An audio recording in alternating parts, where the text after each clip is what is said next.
Good afternoon. 6 days into this Betfred World Championship, and we're at something of a crossroads today because the second round gets underway today, but we still have unfinished business from round one. So we are both peering into the future and reflecting on a very eventful start to this year's championship in Sheffield. So eventful that we've had 4 final frame deciders, we've had records set, we've had an abortive rocket launch, and we've seen the most merciless performance at the Crucible for nearly 30 years.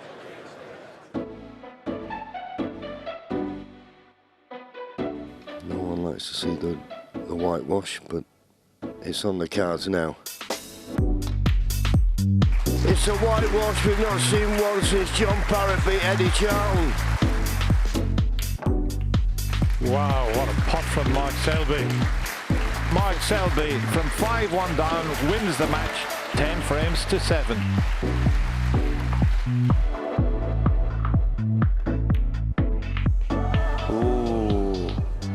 Wow. What a pot, Stuart Bingham. Standing ovation for both players.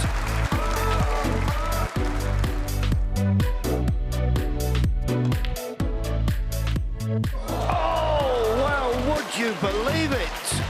Stephen Maguire mighty relieved. He's in the second round. Played a back double, and he's got a back double. Yeah, you can't look, unfortunately. You can't take anything away from the ace in the pack, and isn't he a happy boy? Here we go then. Oh, he's got it.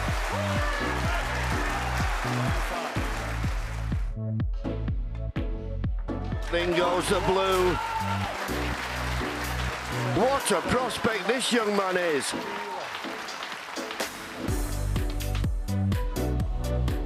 Would you believe it?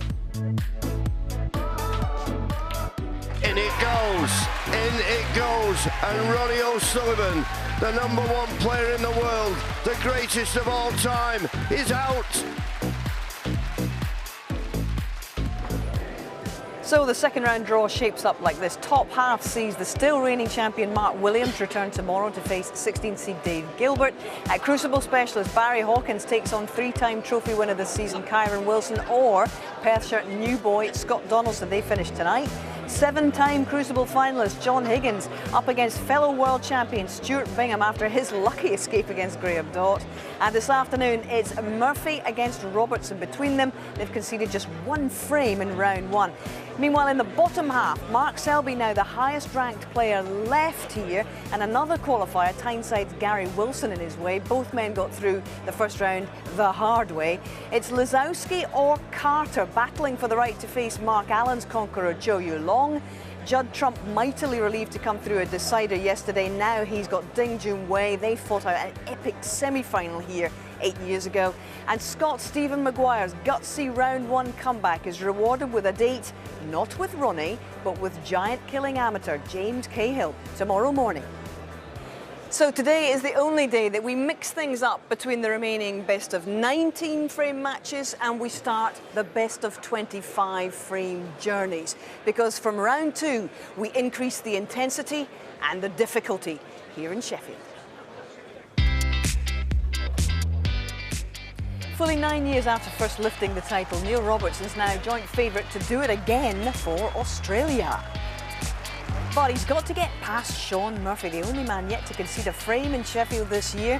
Their first session of round 2 is coming up this afternoon.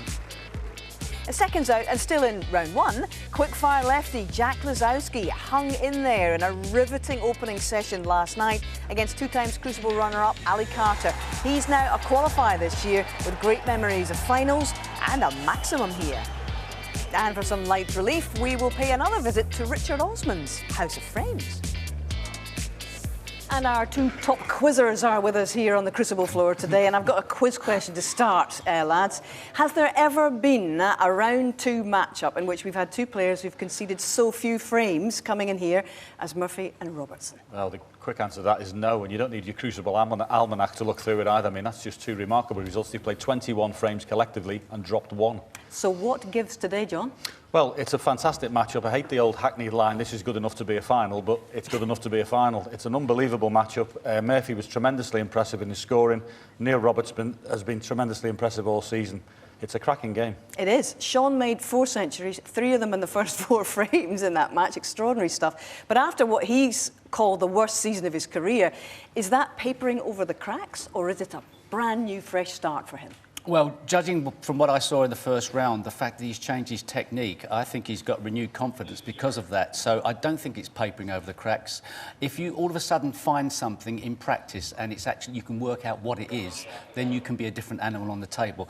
Having said that, what a tough second round match. I mean, there's 4 great players playing today, but you wouldn't want to play, these two don't want to match up against each other so early in the tournament. Absolutely, but, you know, Sean coming off that pretty bad run this season, but Neil Robertson absolutely flying. Surely in confidence terms, he's the man that holds the aces, John. Well, you would think so. I think that the key to this match today, and right the way through the sessions, is Murphy's tactical play. I think Neil Robertson holds the aces in that. I think if Sean can match him or be competent in that department, it gives him a better shout. I think Neil's just a little bit cute around the table with his shot selection than Sean. For me, that's the key to the match. But there is a big but here. The last time they played was in a major, major final. Masters 4 years ago, and Neil Robertson lost 10-2. So, you know, it's a result he'll look back on. There was extenuating circumstances there. He had 2 unbelievable performances and played flat in that final. So he won't really have too much cause for concern over that. I mean, and today obviously is another day, but it's an unbelievable matchup. When you look at Neil's season, he's been in 6 finals, won 3, and has appeared in 4, in the last 4, his last 4 events, 4 finals. Is he playing to a similar standard, maybe even better than when he lifted this title 2010? Oh, possibly, but the standard is better all round, so perhaps that's negating that.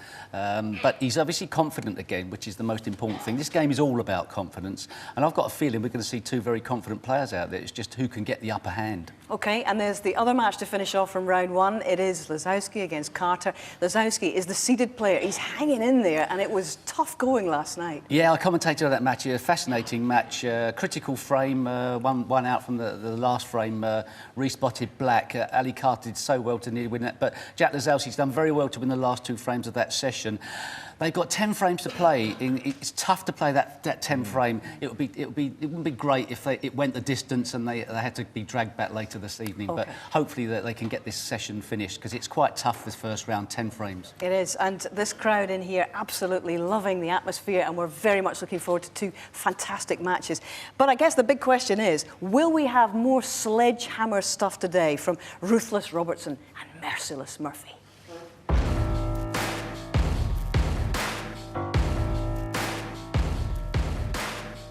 You know, getting through to the last 16 is a highlight of my season, considering what happened last year. And now I've got Neil Robertson ahead of me, so it doesn't get any easier. I made a decision to get a new cue in the summer. That forced me to practice much earlier in the season than perhaps what I would have done. This cue's got so much more power in it. I can play shots that I'd probably lost confidence the last few years in playing, like long deep screws, long shots with power. Combine that with the fact that I've worked so hard this season, it's just great to see that sort of I'm back where kind of I feel like I'm belonging, competing for all the biggest titles. He's had an amazing season, already one of the greats, having a great season. So I'm going to go into the match massive second favourite. I think it's going to be more about he's probably under pressure to see how far he can beat me by.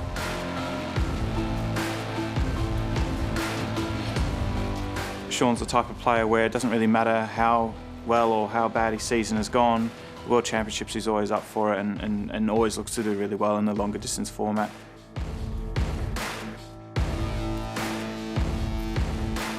I've been working really, really hard with my coach, Chris, and it's nice to see some of those things starting to come through now into my actual match play. that spotlight is on you to perform and to entertain and to try and get the win at the end of the day. So I think every single match out there could be a final. There's still a lot of work to be done, there's still a long way to go, and you know, it's step by step. The birth of Penelope a few weeks ago has been fantastic in between. That sort of gives you a real high as well. You know, I got Alexander as well, so you know, it's just a great mix that, you know, I get to watch the footy with him. I, you know, raised Penelope, she's only just born. On and off the table, things couldn't be any better, and that's a great recipe for playing really good snooker. Well, overall, it's Robertson who has the better record in their personal series, 12 wins to 8. But as we've been saying, it's over 4 years since they last played each other in that Masters final of 2015, a match that Murphy dominated. And at that point, he completed his own set of snooker's Triple Crown titles. Neil, by the way, is also one of only 10 men in history to have done that. So, roll on the rematch. MC Rob Walker is ready to welcome all 4 of our players this afternoon. Good afternoon, ladies and gentlemen. The first Thursday at every Betfred World Snooker Championship produces this unique scenario where we have 2 different rounds happening side by side simultaneously. We're mopping up the openers and we're heading towards the quarterfinals. Wherever you look, there'll be tension, there'll be drama, there'll be individual moments of brilliance. Here we go again at the Crucible.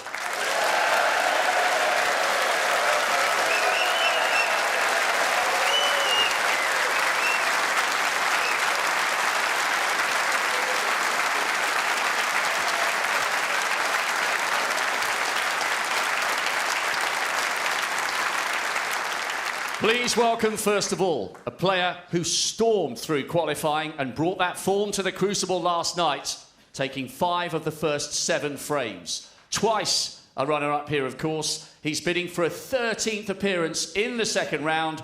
Winner of 4 ranking titles. His mates call him El Capitano. Here comes Ali Carter.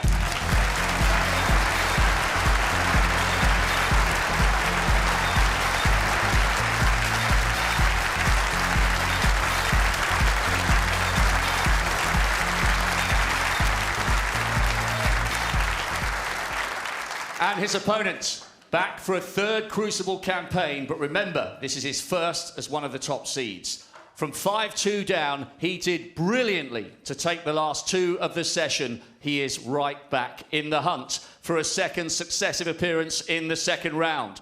Twice he's made a ranking event final this season. He'll be up for this because he's the jackpot, Jack Lisowski.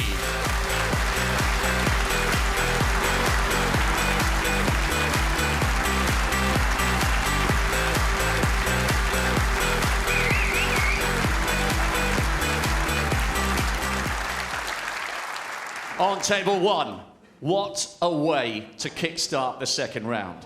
Please welcome a man who is a class act on and off the bays. After a poor season by his own very high standards, he reminded us he could well be back to his best with that brutal first round demolition of Liu Kong Hao. Champion here in 05, making his 12th appearance in the second round. Ladies and gentlemen, here comes Sean the Magician Murphy.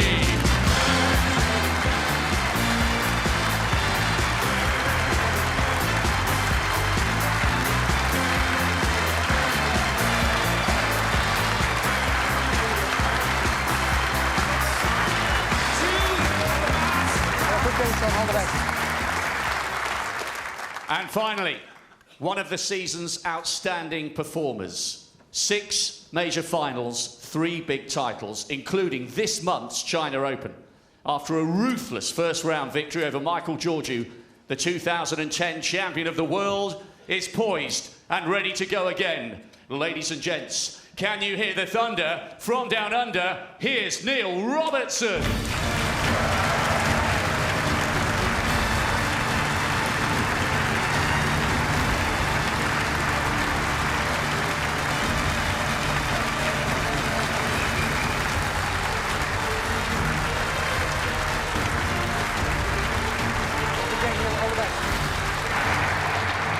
So the unfinished first round business on table 2 between Lisowski and Carter, finally poised, is on the red button and online. We're going to bring you that a little later here on BBC Two.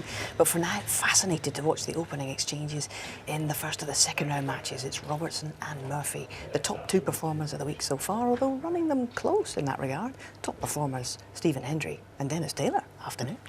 Good afternoon, Hazel. Good afternoon, everyone, and welcome to this intriguing, thank you, ladies and gentlemen. The first frame. Second round match. Neil Robertson to break. Both players in sparkling form, and it's Neil Robertson who's going to get it underway. Yeah, I don't think we've missed a pot yet this week, have we, Dennis, up here?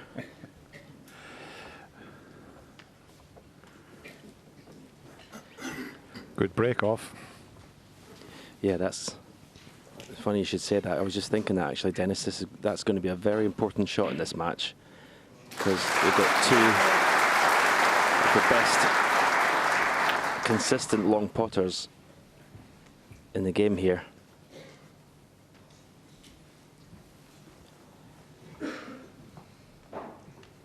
And evenly matched in the safety department as well there. And both had high breaks, 138 and 120, so all to play for, and not a lot between them. Look at the points total, just 10 points separating the amount they've scored.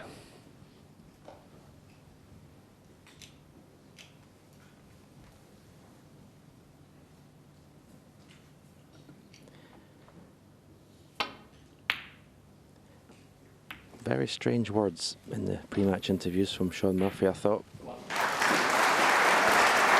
I know he's saying what Neil's won this year. He probably is. He isn't the favourite for this match, but to come out with things like he probably wants to, he's probably thinking how far he can beat me by. I think you've got to be, I don't know, it seems a strange thing to say, let's put it that way. Well, it's not putting the right vibes in your mind, is it? The mind's a computer, and you've got to feed the correct information into that computer.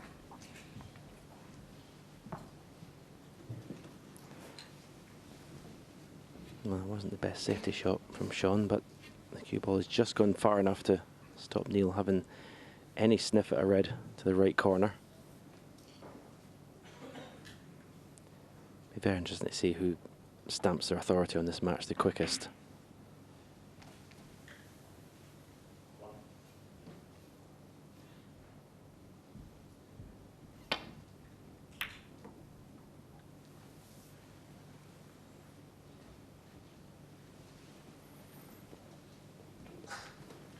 That's pretty good. As you can see, no way through to the red that's near the right corner pocket.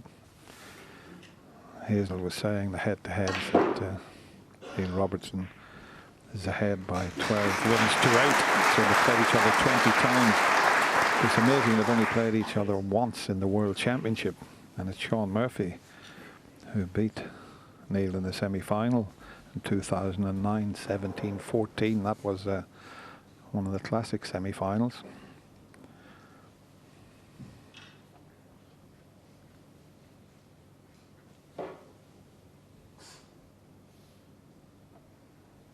Might just have to leave the white up in the jaws of the right corner pocket here. That would be fairly safe,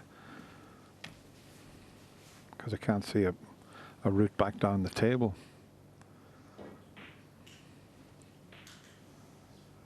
Just a little gentle shot onto this one near the pocket would be okay, or even the other one. Leave the white tight on the cushion here.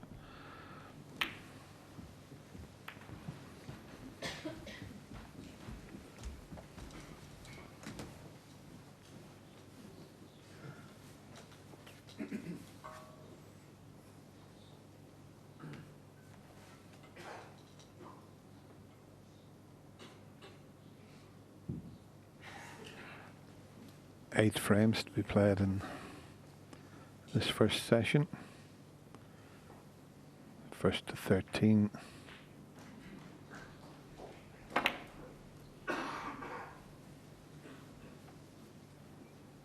And you always felt when you get to the 3 sessions, Stephen, that your World Championship starts then. Yeah, I think the seeds are definitely at their most vulnerable in the first round. Once you've got rid of that banana skin, as it were, you can kind of just settle in for the long, well, still, how long is there still to go? A good 10 days, 12 days? A lot of snooker to be played.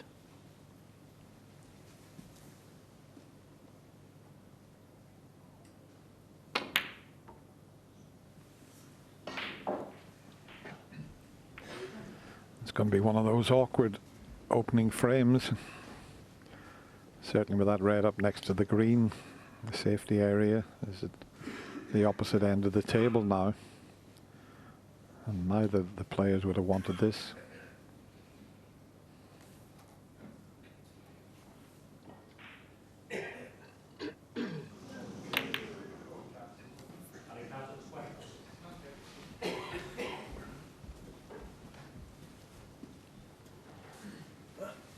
When you're playing safety shots like this and you're bringing the cue ball back to the black cushion, you can see the reds are gradually getting scattered all over the table. So whoever does make the first mistake will probably be a very costly one. Certainly the way these two guys are scoring. Is Sean tempted by this red to the right middle? It's a very acute angle.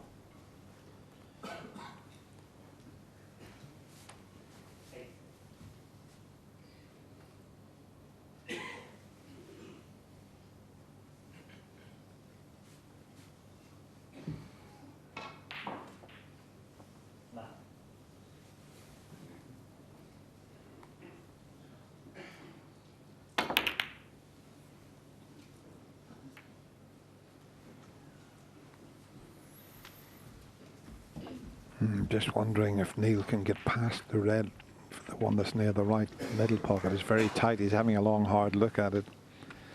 And now that he's coming around to look at the angle, it tells me that he can pass the red.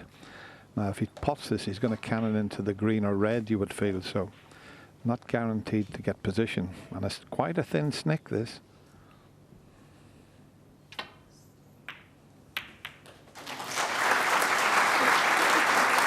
It's never going to be easy to drop onto a colour.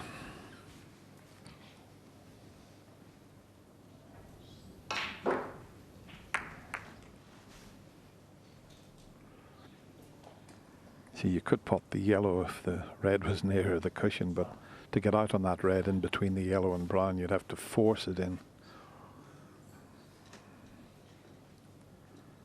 And he'd be a bit reluctant to force the yellow.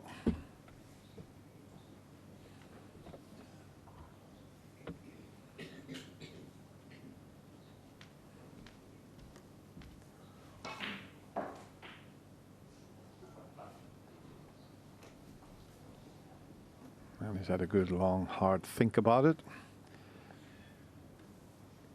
Is he going to just roll to the yellow or take the yellow on? No, didn't try to pot it. Here, Robertson, 1.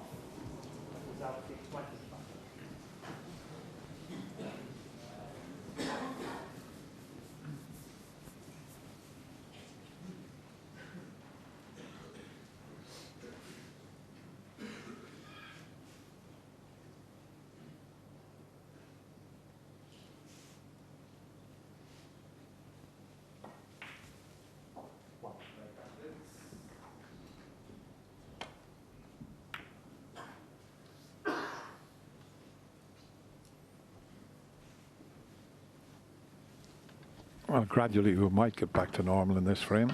I'm just wondering if Neil could get in behind the yellow from here. Yeah, might be able to screw in behind that.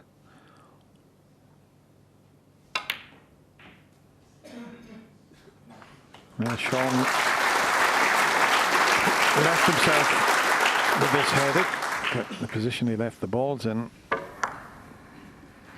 that was always on.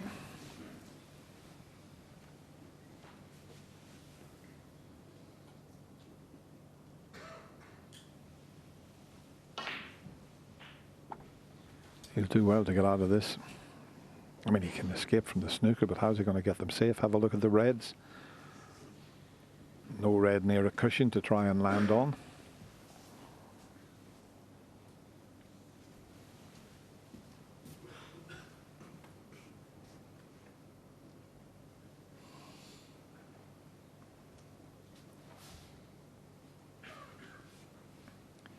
I mean, if he goes off a couple of cushions to land on the one to the right of the green, that would have to be absolutely perfect. That's what he's tried to do, but that's not what he was after. So he was in quite a hole there. Neil Robertson full.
Thank you.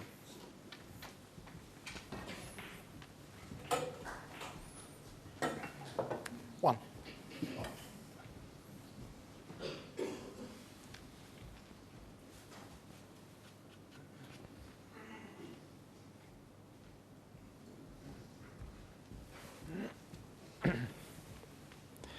Well, I'm sure that average shot time is going to come down a great deal between these two players as the match gets ahead of steam. Normally, both players round about the 19, 20. Well, there you go, 20 for Murphy, 22 for Robertson. Robertson actually said, I'm sure it was during the Masters, that he's checked his stats, and when he gets his shot time round about 20, 19 seconds, that's when he wins the majority of his matches. Neil's problem is if he starts to get bogged down in a match, he can't play his normal flow and style. But that won't be the case in this match. Both players very compatible, the way they play. He still likes a little wander around the table to weigh everything up, does Neil? A little bit like his fellow countryman who travelled over here more than 100 times, Steady Eddie Charlton. Never won the World Championship, won the World Match Play in Australia. He used to wander around the table. A little bit slower than Neil.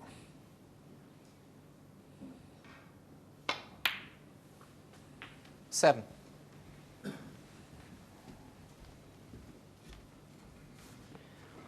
This is a shot that will kickstart this frame winning chance. Bring the cue ball back down to this end of the table where all the reds are. And from then on, it should be plain sailing.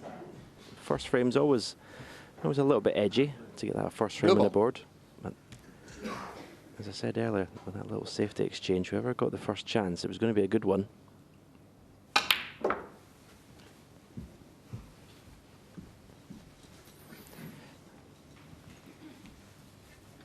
And that shot there, a little indication. Neil was talking about the new cue that 12. He got about 6 months, 8 months ago. Said it's much stronger, more powerful than his original cue, and he absolutely loves this one. And that last shot was an indication of, without too much power, he managed to get the white there.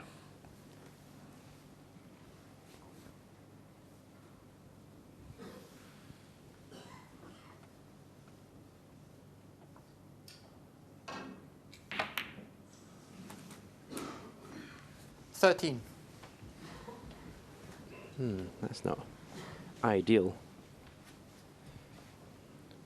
It's just taken him a few shots longer than I thought it would to get himself into prime position. The previous shot that he screwed down the table from the blue just over-screwed it by about a foot.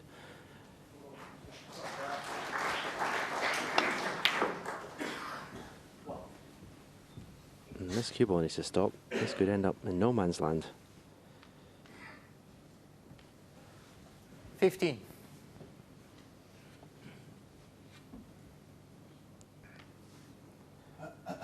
Well, he's on this red to the right corner.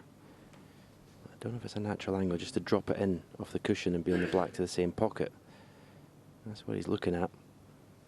He doesn't want to have to raise the butt of the cue in the air and put get lower on the cue ball than he needs to. And there you see. You might have to do that in order to stay on the black.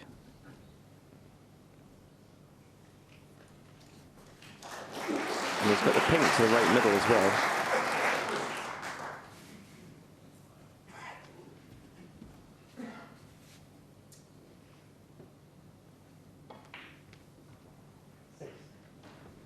So this has become very missable, this red. Aiming down on it. Oh, beautiful shot. Right in the middle of the pocket.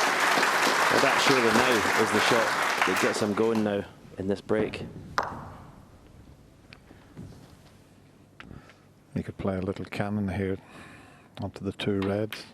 Well, didn't have to because of the way they're sitting. He would have been guaranteed position, but he's already 28 in front, so he doesn't 23. have to risk a cannon at this stage. 24. No reason now why he can't go on and score enough to take the opening frame.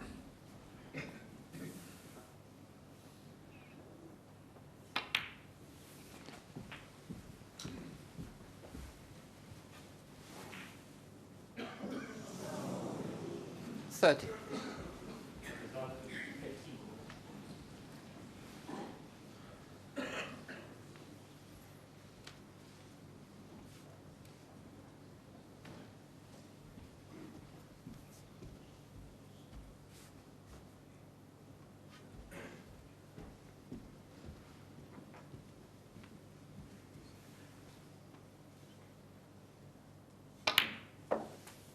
$31.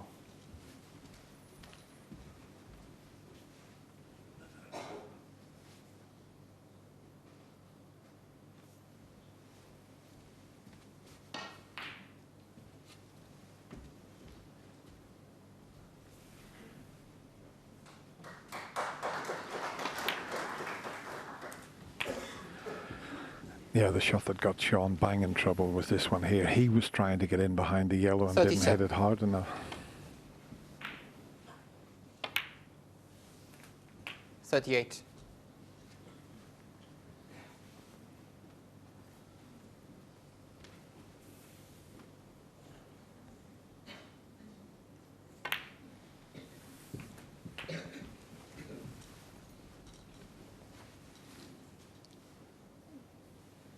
$45. Yeah, he left it a bit short, the shot we showed you. Just watch where it finishes, and then Neil from that position just screwed in behind the yellow and put Sean in the position that he was hoping to have Neil in.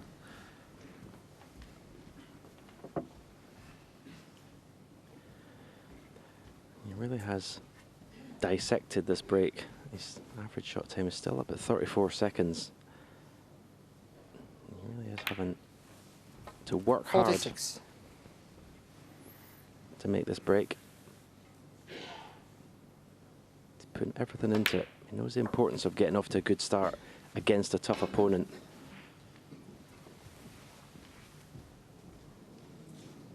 $52.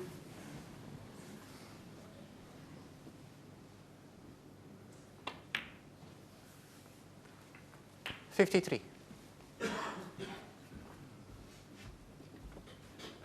Just needs one more red after the pink. He just had a quick glance at the scoreboard. You can more or less see him reckoning up there.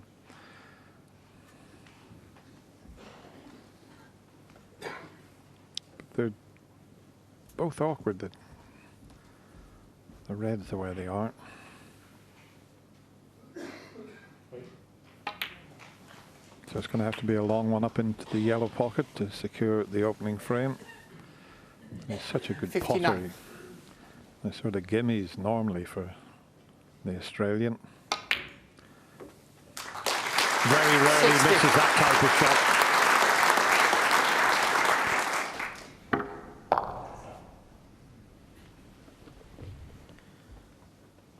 Yeah, erring on a slight line of caution there, brought the cue ball back. It's a relative safety. Lovely shot in the black there. Beautiful. 67. Just picking up where he left off in his previous round with Robertson, it seems. 68.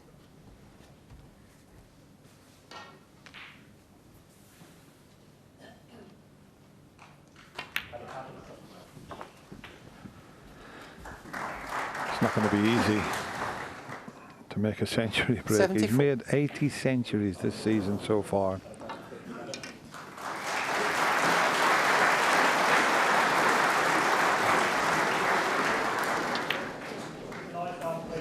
Still the possibility. 638 he's made in his career. One of the all-time great break builders. Yeah, what I've always loved about Neil Robertson is when he's on a break, when the frame's won, he wants to pot every single ball. He's got that greed that you need. You just don't want to leave anything on the table. It's going to be another 82. good shot here. Left red to left middle. 83. Just got down and hit it as if it was over the pocket. Okay, I know the frame's won, but that was quite a tough pot.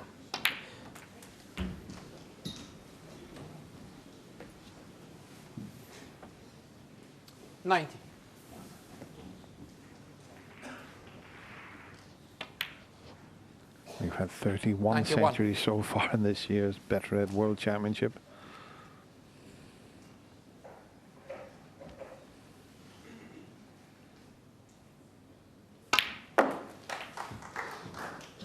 He's just a real scoring machine, Neil Robertson. 97.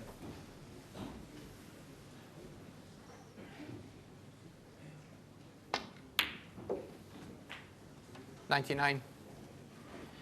Well, I said the first mistake would prove costly in this frame, and it certainly has.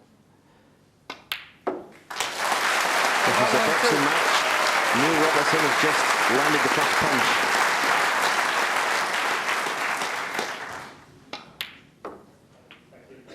$106.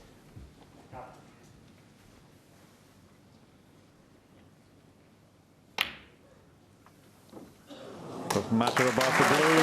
He's done what all great champions do. They seem to get off to a flyer. That was certainly a flyer. The Australian leads Sean Murphy by 1 frame to Quietly 0. as possible, please. Thank you.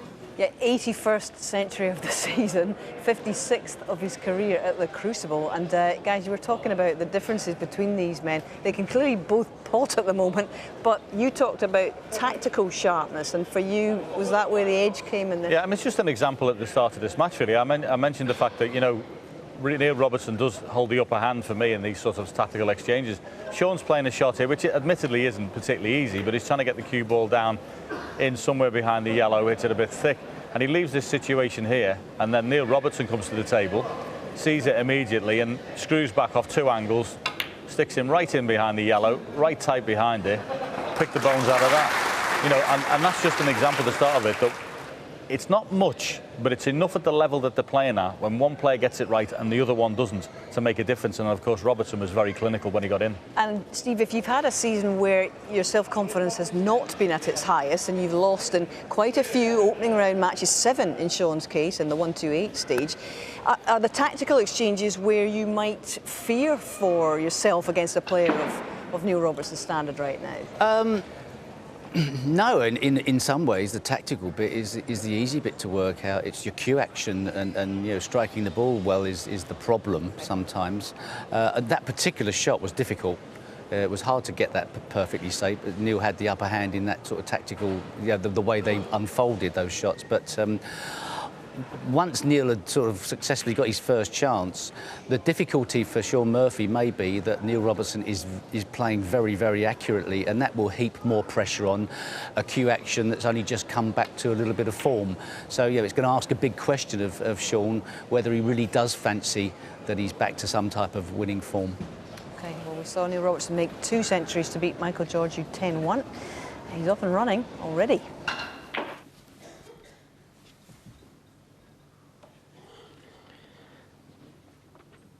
Well, looks like he's lining up this pop to the left corner. It's pretty straight.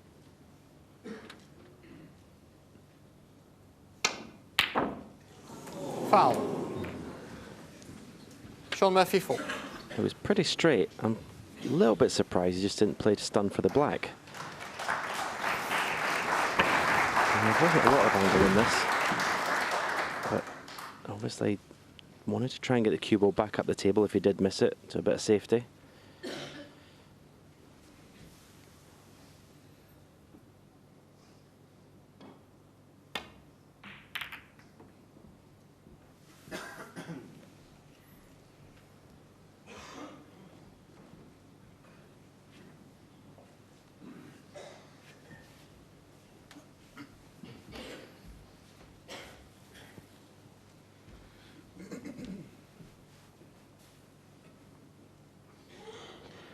Shaun's safety shot has fallen way short of the baulk cushion, so he's allowed his opponent to get his hand on the table, so he'll be expecting to be in trouble after this shot.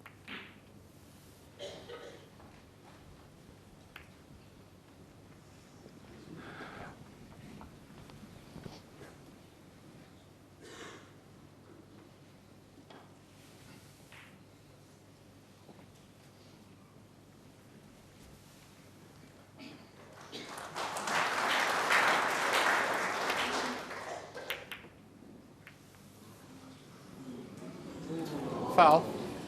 Well, Neil Robertson 7. you can't get your breath. Look where he's got the cue ball. To knock the black in there was very unfortunate. It's a free ball by the looks of things. That means that he could roll the brown into the middle pocket as his extra red.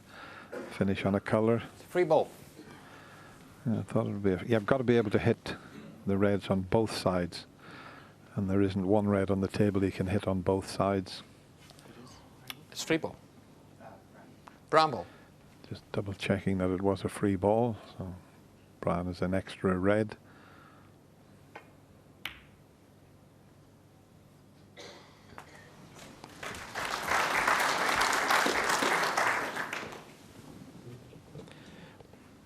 I keep thinking, Dennis, will we see a 16 red clearance on TV? Possibility here. Brown was the 16th red there.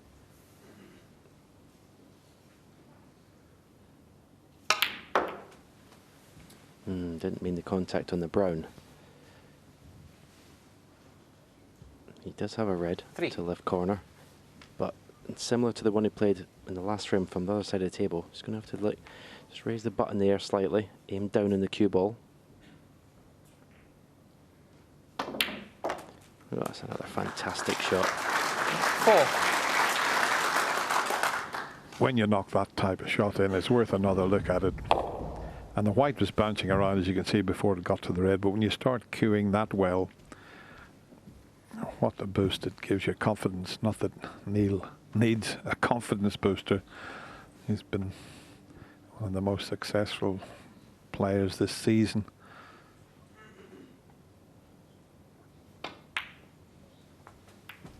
Didn't want the cannon on the red. He might still be able to pot the red that he cannoned. 9. He was playing up past that.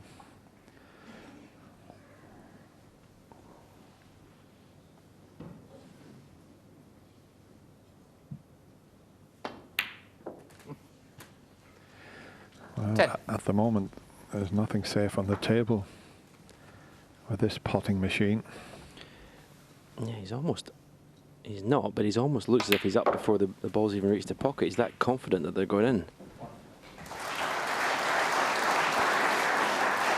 12.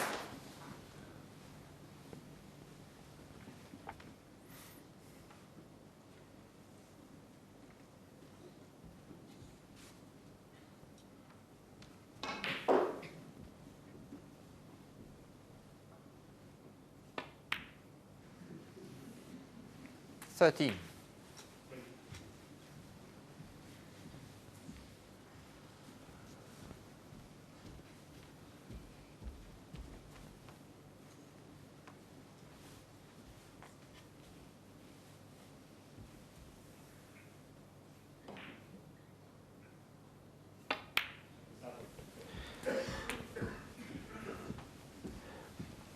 Well, I tell you what, I bet. I know it's the second frame, I should say, of a second round of the World Championship, but I bet someone like Neil Robertson just be at the back of his mind the possibility of doing this 16 red clearance. 20. It's the kind of thing that gets him going, makes him excited, gets his concentration going.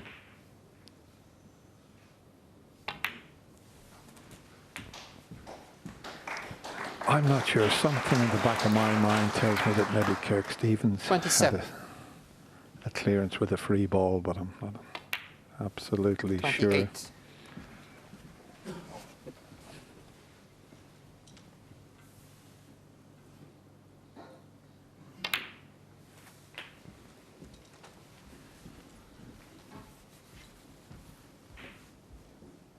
$35.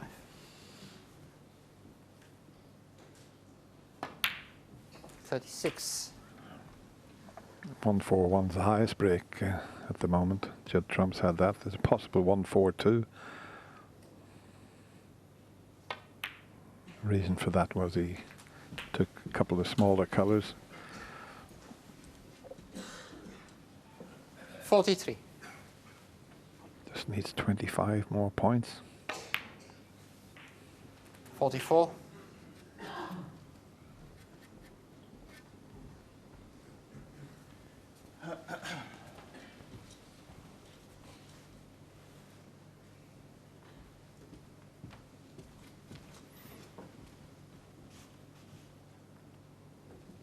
I know that the Scottish player Jamie Burnett made a 16 red clearance, but not on TV. I'd be surprised if there was one at the Crucible. I think we would have heard about it. Anyway, still got to win the frame first.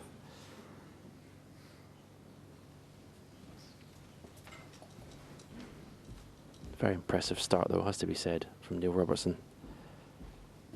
Just stalking the table.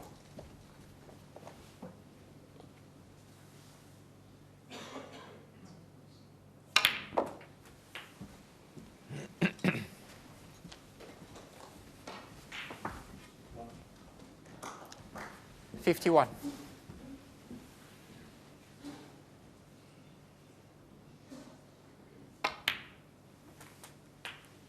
52.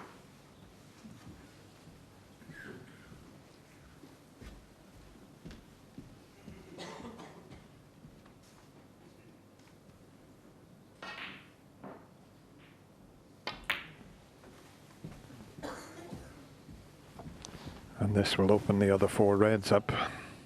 57. 20 pots, the available red.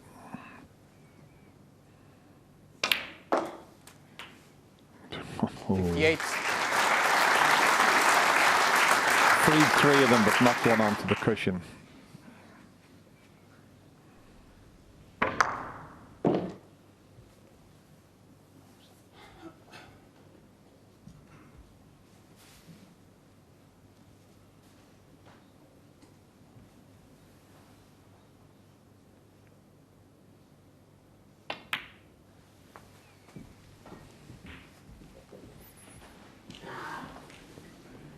Cue ball's just 63.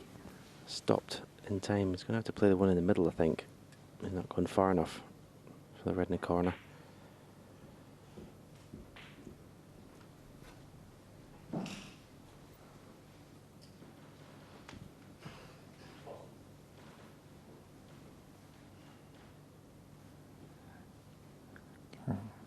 any color with this red.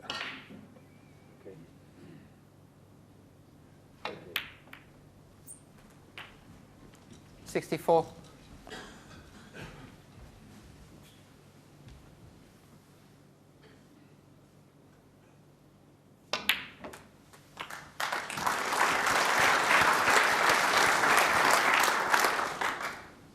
That's the frame 71. one. So now Neil can concentrate on a little bit of history for himself here. 72. He'd love to get the cue ball in between the two reds, cannon them both at the same time.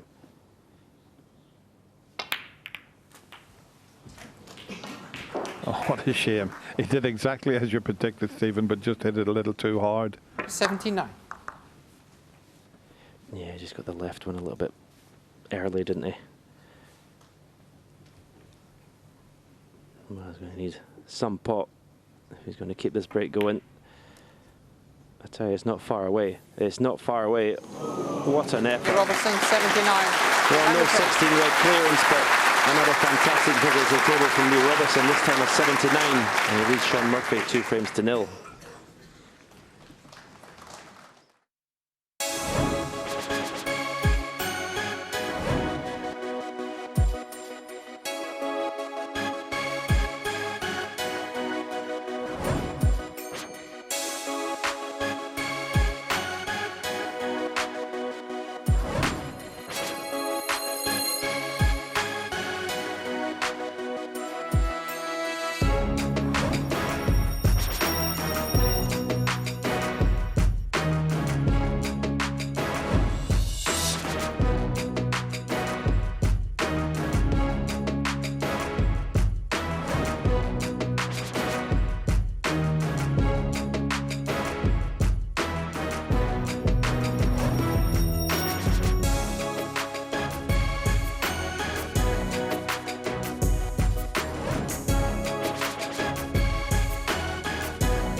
Come on, Stephen, I know you know who did it. Come on, tell us about the 16 red clearance. Well, I have to say I cannot take credit for it because I'm not as much of a statistician, but that's easy for me to say. But Steve James made one against Alex Higgins in the 1990 World Championship, a break of 135 with 16 reds. Thank you. The third frame. And the score was 5-5 at the time. I think it was about 4:15. That was Stephen Hendry, news at 10 at the Crucible. Steve James from Cannock. Loved his motorbikes. I remember him taking a beautiful big motorbike he had to the Isle of Man, to the TT, and he had hundreds of people around looking at it. He was a great player, was Steve James.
Got to be a little bit careful this time. You can't really just play off the reds and down to the safety area because of that red that would be on for the right corner. So I don't know if he's thinking about taking a possible double on here. He might do, because I don't think he'd leave a great deal and he'd be on the black if he doubled this.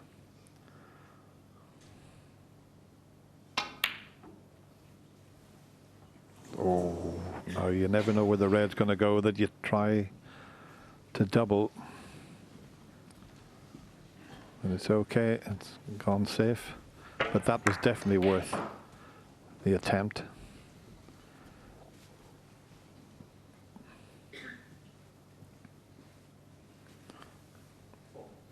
Sean will be using the yellow and blue to cover that red I mentioned. If he gets it in line with the pocket, the blue will cover it. And he hasn't.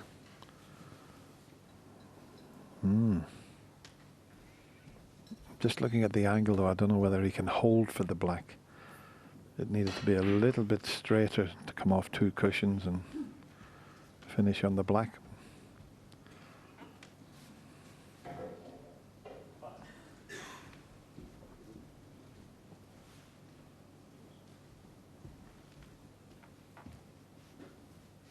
Yeah, doesn't fancy it. Don't blame him. It's the wrong angle.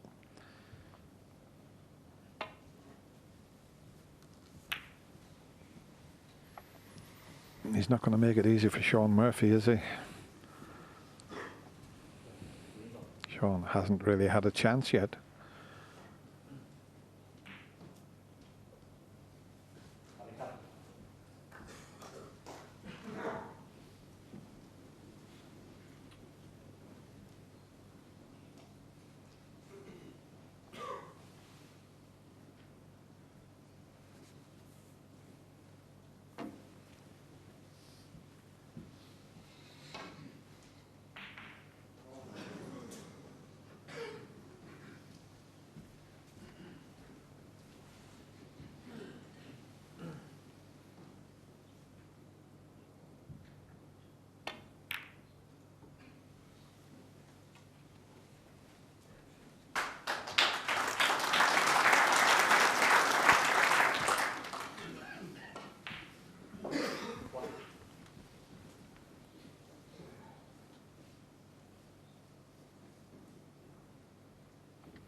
Better angle this time.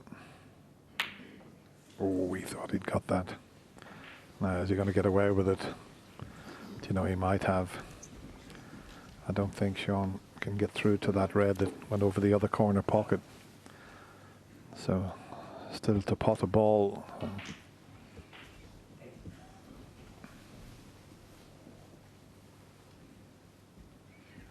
But he's so full of confidence, he thought he was going to pot that and get on the black, and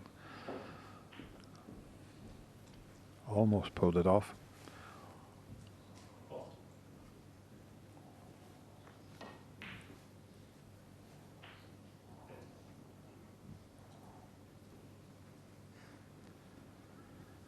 This is a slightly different match for Sean Murphy than the one he had against Liu Honghao. He managed to win 10-0.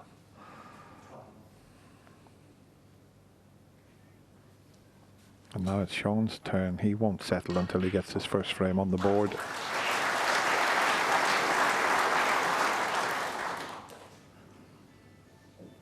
Switch it off, please.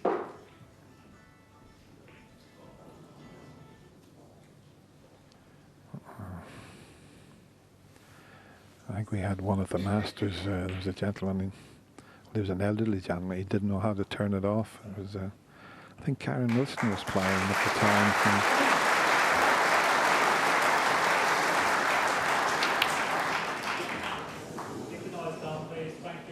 Now look at this, red's coming.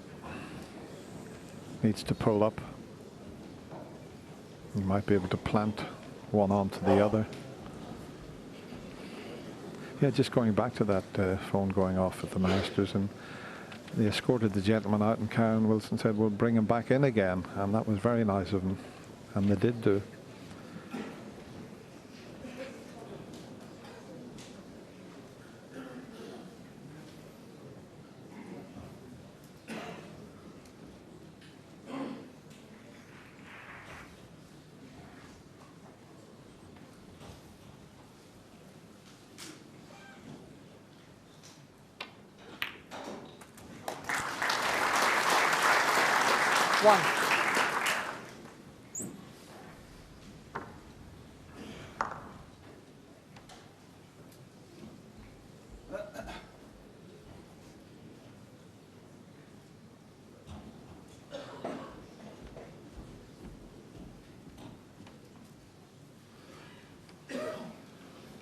Blue ball.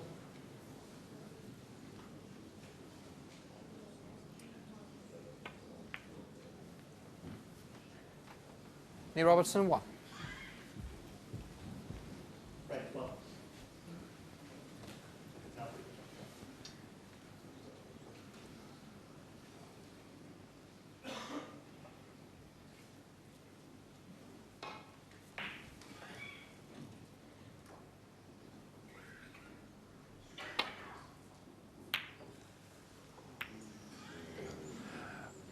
Well, far too thick a contact there, so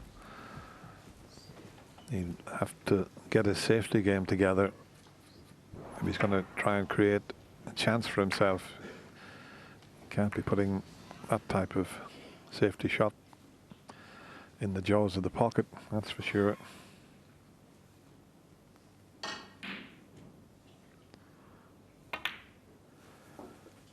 One. Keep saying that you play these longer matches in little mini sessions, 4 frames before the mid-session interval. You always have at the back of your mind, I'll try and win it 3-1.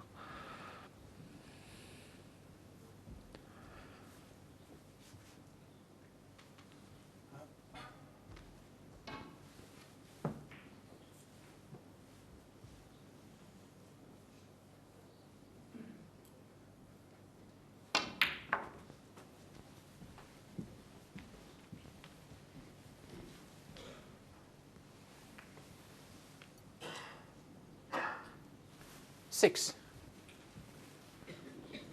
Just stopped in his tracks there, Neil Robertson.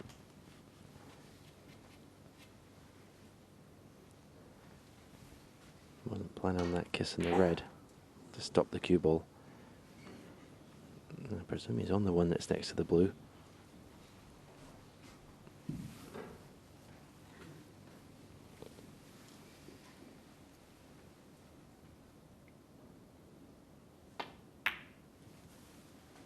Seven.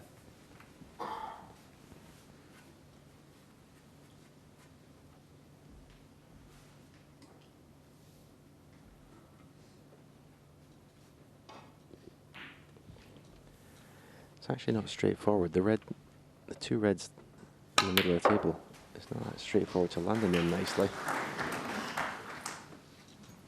Well, it certainly didn't play to catch the jaw of that middle pocket.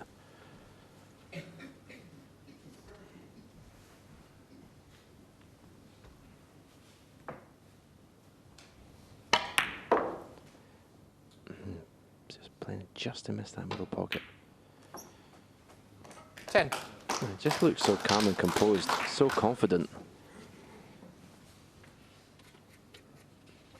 Every time you think there's maybe a problem or a tricky pot, he just gets down and pots it with ease.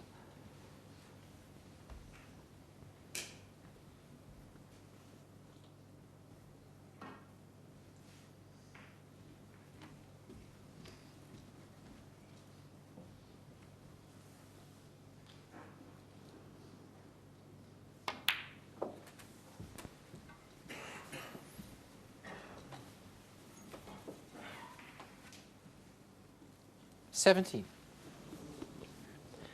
So long red to the far left corner. I think he actually played for the red that's closest to the pink to the left middle.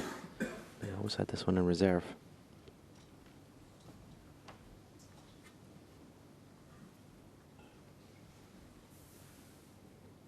May play to screw this off 2 cushions for the black. Well, he did do it, but I didn't expect him to miss the pot. 17. But no damage done.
And Sean just can't get a look at the pot at the moment, still hasn't potted the ball.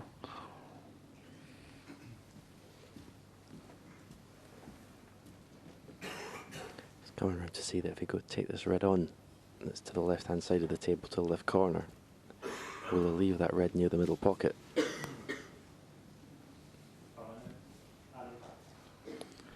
Yeah, definitely worth the risk, this.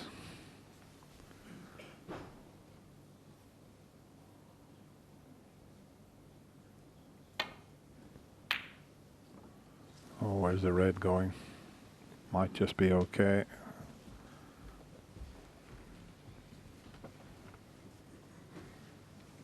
It was quite a longish pot that he was faced with there. But he'd be pleased to not see that red go over the opposite corner. It's over the corner, but it's not cuttable.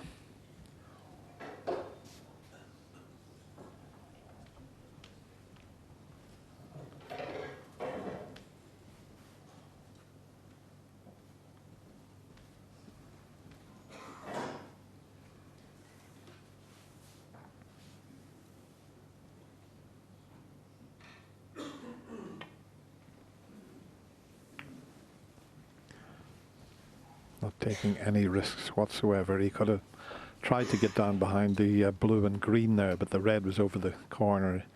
Didn't want to risk that. He doesn't want to leave an easy starter for his opponent.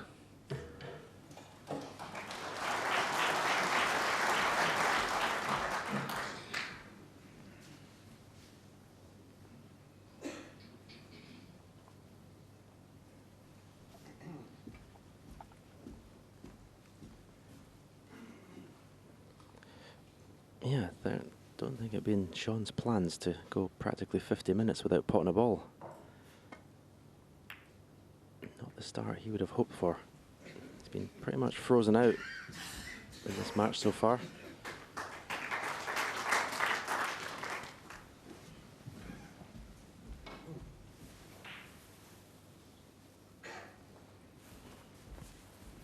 Yeah, you've got a little bit more leeway now with it being the best of 25, so there'll be no concerns for Sean Murphy just yet, being 2-0 down, but he'd love to open his account and get into the match.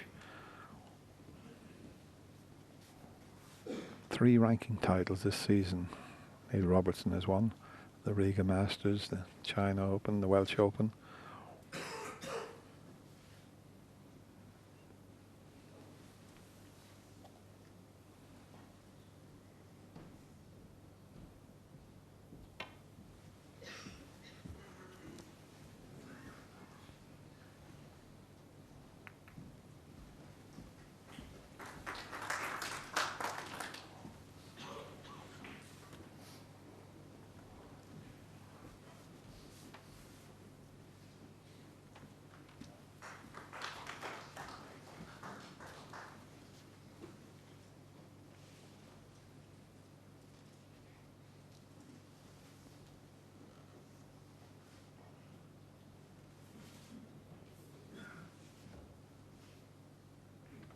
Well, he's had that cue in quite a number of places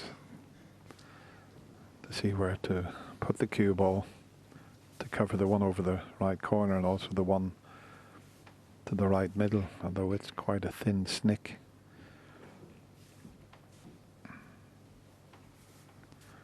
Now, can he find one of those spots that he was queuing up at?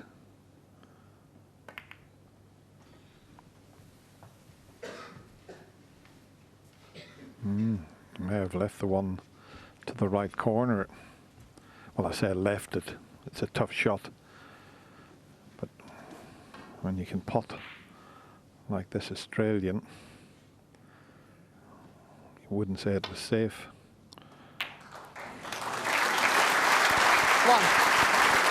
He really does pot some balls, Stephen. Yeah, didn't play it at a confident pace. You can see there quite clearly he was leaving it red to the left middle. Should he have missed that? Yeah, as you know, you were saying, it's early days in this match, first to 13, but the last thing Sean Murphy wants is to be chasing someone in the form of Neil Robertson. 9.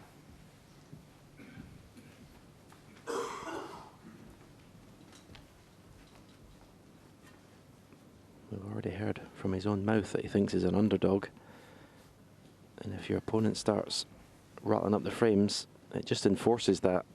And you just have that real negative attitude.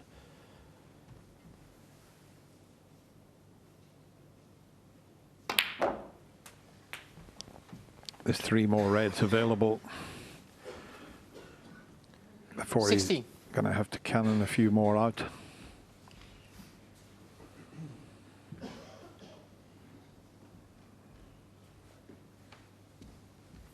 Doesn't really want to be playing on the pink, but he might have to, because the pink back on its spot doesn't really help.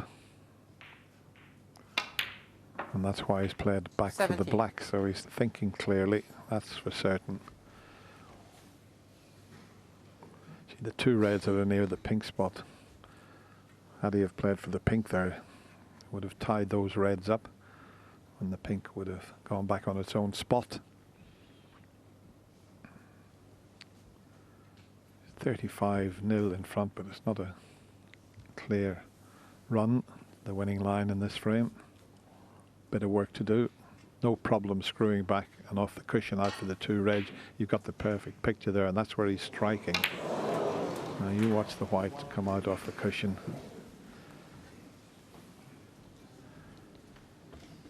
24. Yeah, he was never going to be absolutely plumb on any of these reds because of that pink being in the way. He just didn't flirt with the pink at all with that shot, left himself short on the red. 25.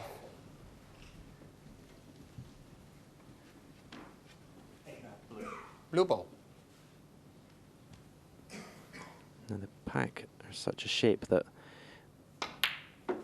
if you're going to split them from the black, you want to be on the left-hand side of the table, low, because then that's a big target to go into the side of the reds. I don't think he's got that angle in the red to do that now. It's not a big target from the blue.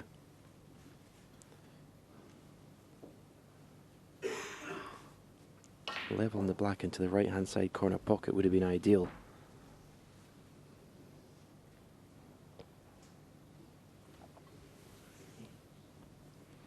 Yeah, I prefer the blue as well. Let's see what Neil prefers. He's played for the 31. black.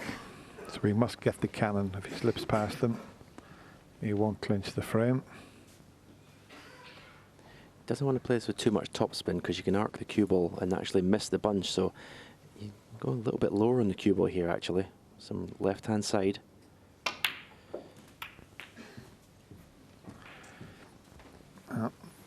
It's end of break. That's why, like you, I thought he might have played up for the blue because it was a better target to cannon into. Yeah, or hit that shot a bit harder. You know, he seemed to be playing an exact shot. That the red that's going up towards the blue, that's the red he was playing for. He's playing a very particular shot rather than going into the more pace and giving yourself more options. Surely you can't see enough of that to pot it.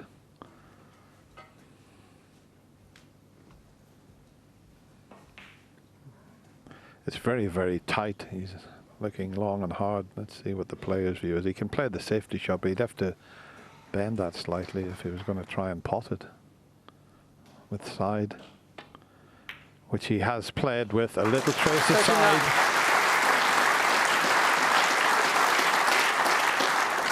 And he did well. Wow, look how close he went to the pink. And speaking of the pink, it's in the way slightly of potting the green and cannoning into the reds.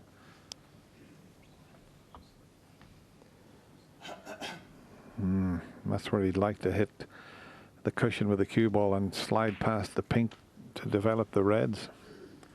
That would be very precise if he could pull this off.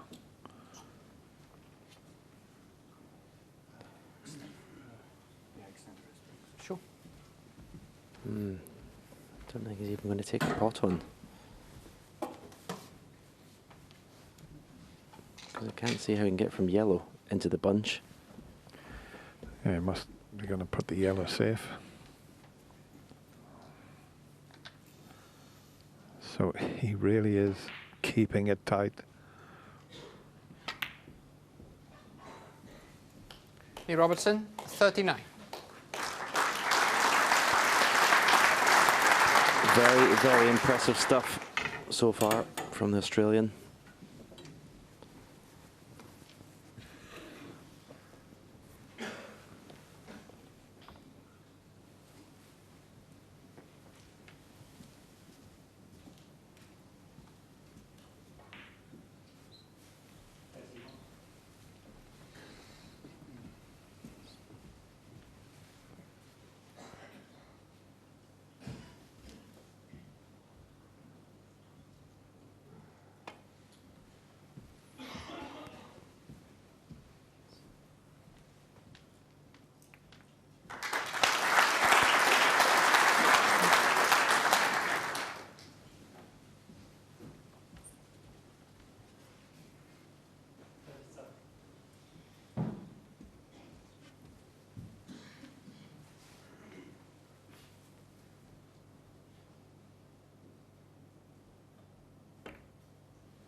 That's pretty good. The only downside, of course, is put a red near the right-hand side cushion, which doesn't help his cause.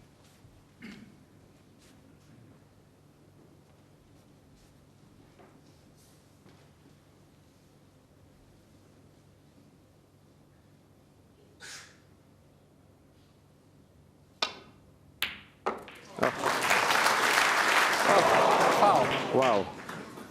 Well, the only points that Sean Murphy's getting at the moment are fouls from his opponent. I can't believe the white. I mean, this is a brilliant pocket, but the white to go into the middle pocket at that pace, you couldn't shoot the white in from that angle. Amazing.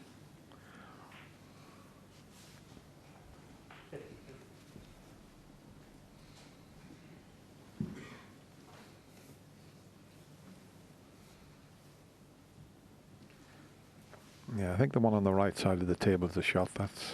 He's changed his mind. This is the one to bring into play. As long as you get a good cue ball, should come back up between the green and brown, you would think.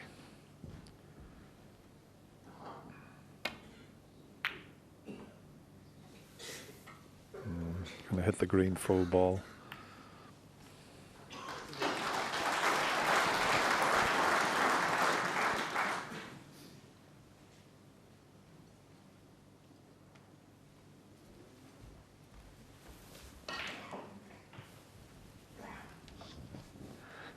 There we go, just past the hour for the match time, and Sean yet to pot a ball. Or should I say, yet to get a shot at potting a ball.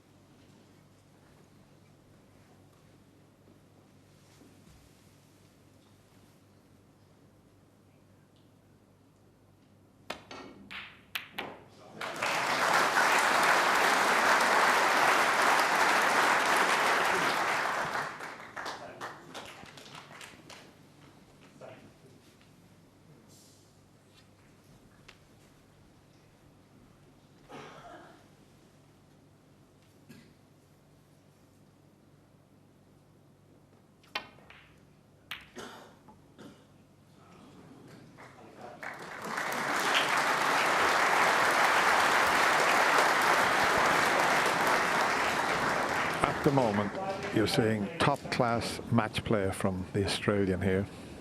hasn't give his opponent any sort of chance.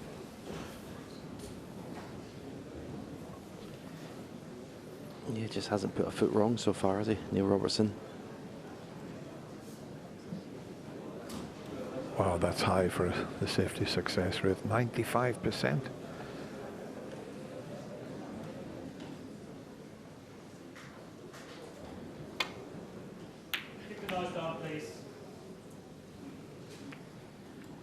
Yeah, he was in a hole there, Sean Murphy.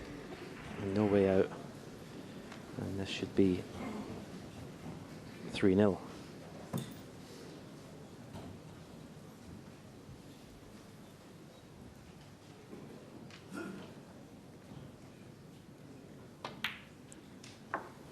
I mean, we talk about snooker being a brutal sport, Dennis, but this has been proved here in this table this afternoon. I mean, Sean Murphy hasn't. He's had one half chance, one look at a long pot in this frame in an hour. He's not potted a ball. He scored 8 points, both gifted to him by his opponent. 7. Brutal is right. And even more so in this venue.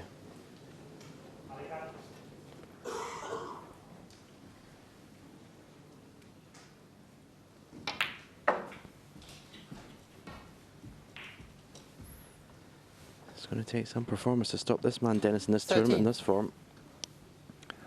Yeah, he's brimming full of confidence, that's for certain. And look at that 14. even. Just hammered that into the pocket.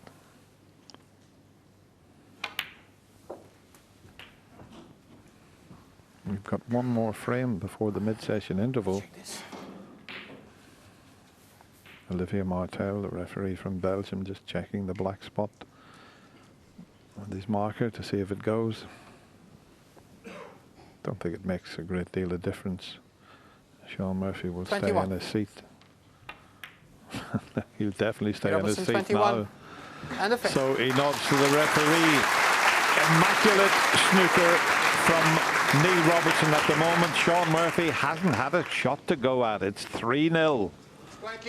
Yeah, a total of 8 points scored so far from the Magician, and he's going to have to pull a rabbit out of the hat today, you think, because some of the safety play has been a complete contrast, actually, Steve, when you look at the way they've both gone about this. Yeah, Neil Robertson is playing better safety as well. He's thinking better. There's a small thing happened here. So Neil Robertson's out of position here. He can't pot a red.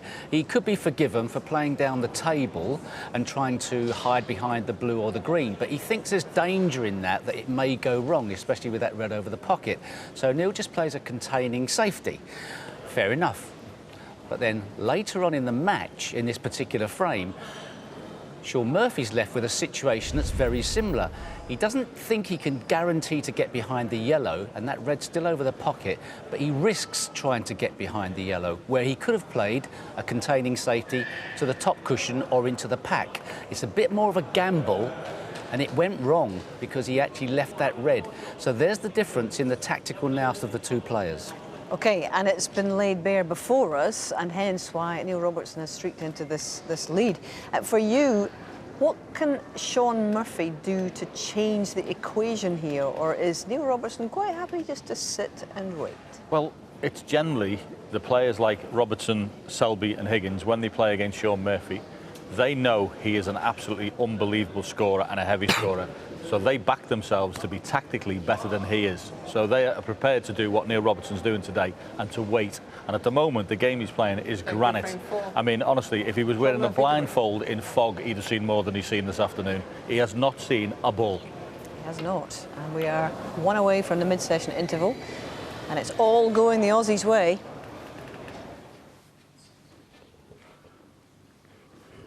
That's not a nice situation. You see the red going right next to the black at the start of a frame off the break-off.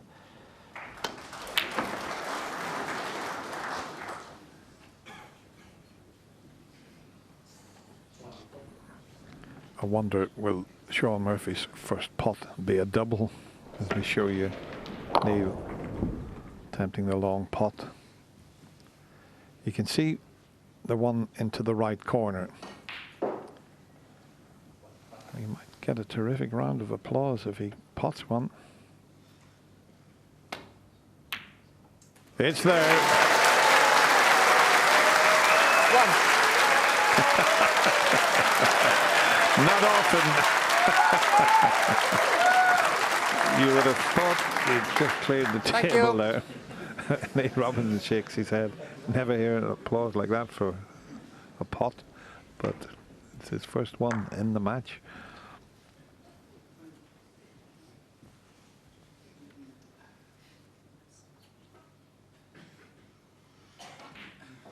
Thank you.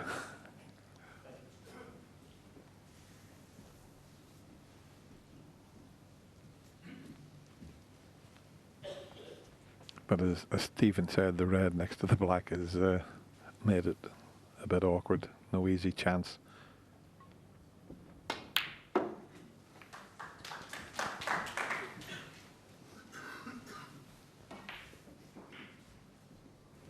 Four. And the pink's out of commission also, so this is going to be a test. He's got to get back for the blue. He's got a terrific cue action. You can see the hand much closer to the ball than normal. 5.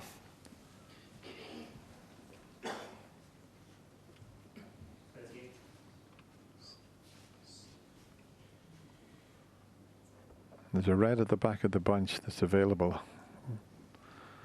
I don't know whether he can power it around the table or just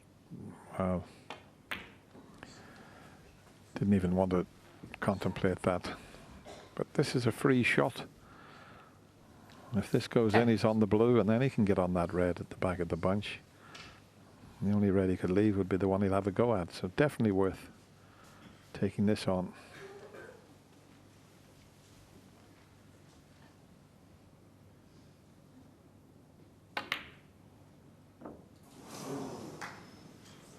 Sean Murphy, 10. Thought he might have hit it a bit gentler. I think it would have dropped in. He didn't play for the blue. He had a little bit of safety in mind, screwing back, but less pace, that might have dropped in.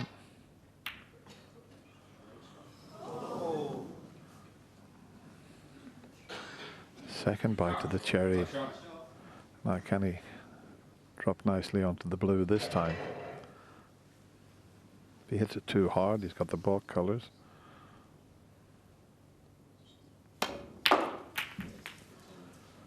Well,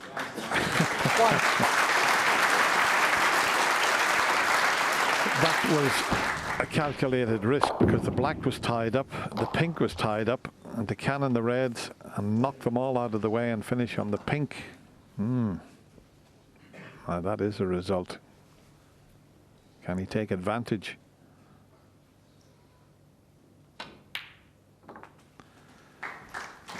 And Just a moment, please, Sean. it's taken to the fourth frame, but the magician's magic wand is starting to work. Yeah, it was a wonderful shot from the red, wasn't it, to open the reds. Had to make something happen with the black out of commission. It wasn't easy to get back to the right side of the blue because the object ball was so close to the corner pocket. So I decided to try and make something happen, and it was a fabulous shot. Deserved to be in the pink. 7.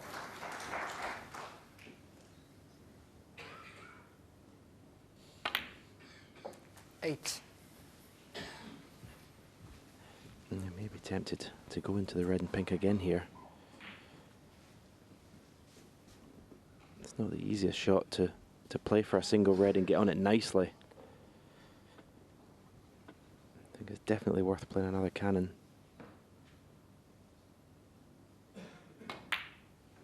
He missed the cannon. Still on a red, to the right corner. 13. I think he can get up for the blue. But a touch of left-hand side. There's a gap between the two reds for the blue to left middle, to right middle, sorry.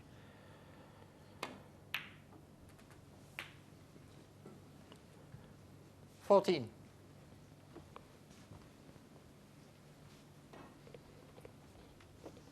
It's amazing when a red goes next to black off the break-off. It normally Bramble. stays there for the entire frame, doesn't it? It's incredible.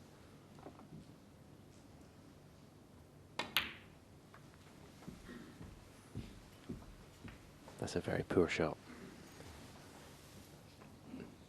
He'll be 18. disgusted with himself with that shot. Yeah, he's left himself with an awkward one as we show you the cue ball. He had quite a margin for error, but he's left a tricky little pot, and now he's starting to cue 19. out. Not going to be easy to score a lot of points from here with the pink and black tied up, but as long as you keep potting them,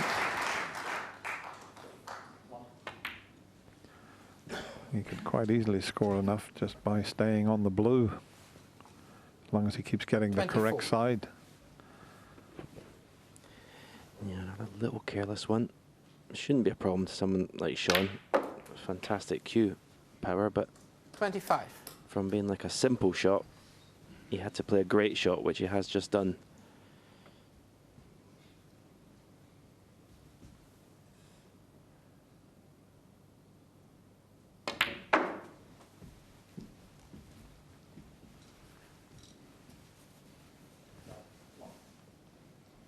$30.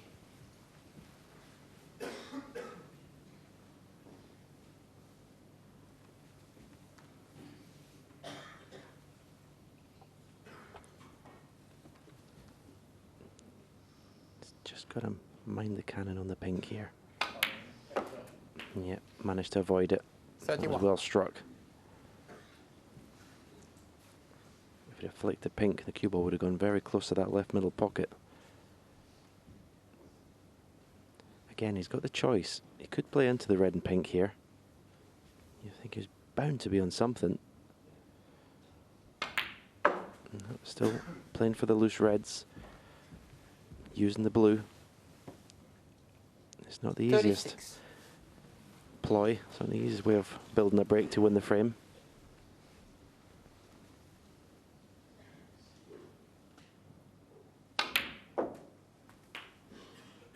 $37.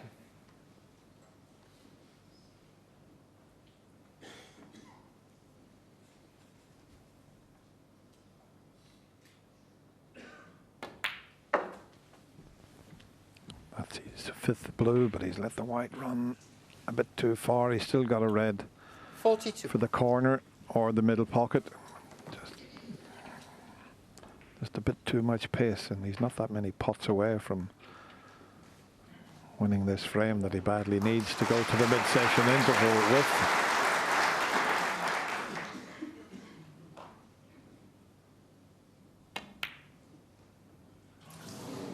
Doesn't clinch the frame. Sean Murphy, Just 42. the previous shot was a bit careless.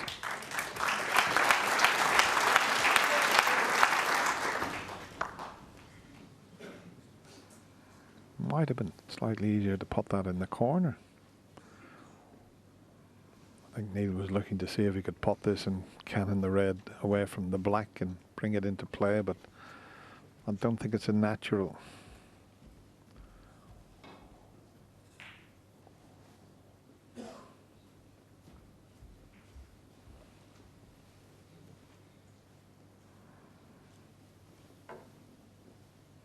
Just going to free the black here.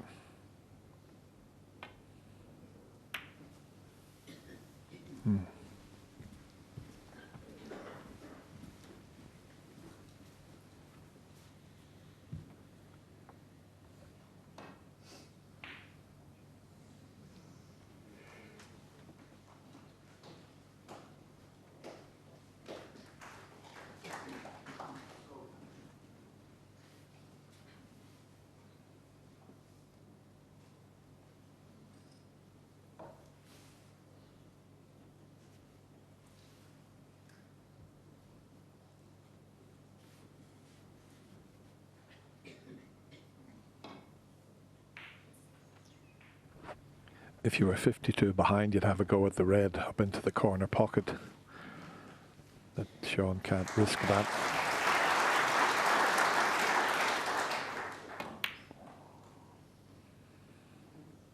He should have been nearer the cushion than that. Neil will have a go at this because the black's available. That wasn't the best safety shot that Sean's ever played. Yeah, that white should have been tucked up on the cushion. Especially with a potter like Neil Robertson, he knows he didn't play a good shot there.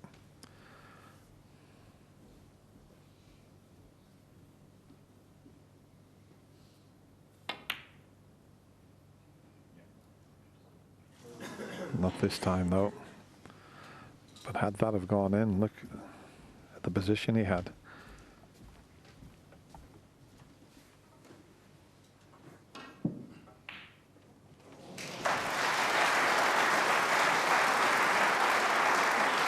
The red to the right, the blue. Sean could take that red onto the green pocket, screw the cue ball across the left-hand side cushion.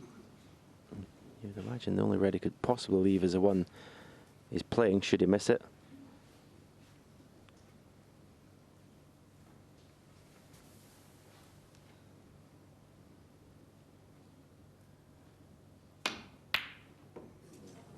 A long way off.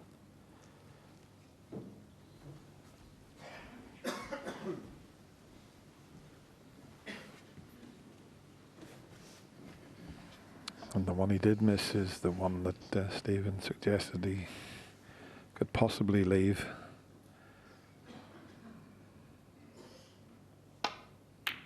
And in it goes. And all of a sudden, a chance here now.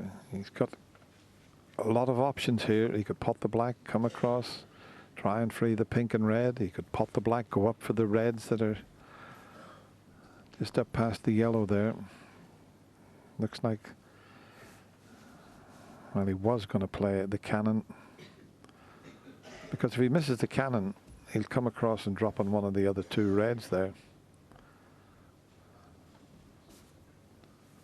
There's no problem getting up to the one that's closest to the yellow. That's straightforward, but he's now had a glance up the table, so maybe that's what he's doing. Yeah. So he's going to wait for another chance to cannon the red and pink. 8.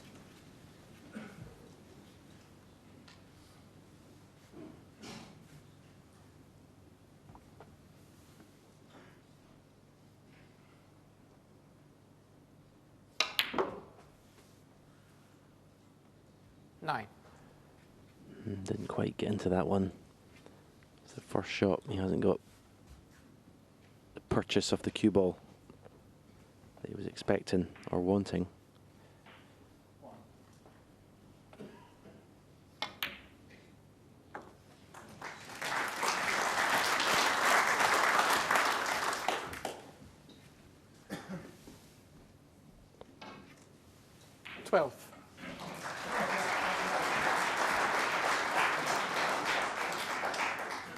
I don't know what kind of angle he's got on the red. He's looking at a line with his tip of his cue where the cue ball is going to come off the cushion, go towards the two reds on the right hand side cushion.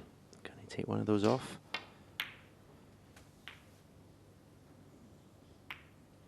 13. And he has done it. He definitely put it into a better position. But this is not an easy black.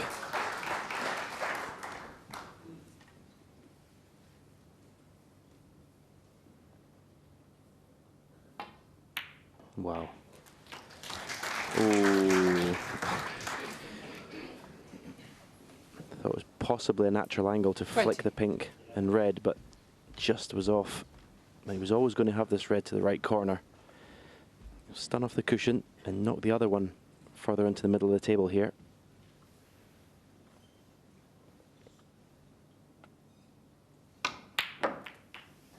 $21.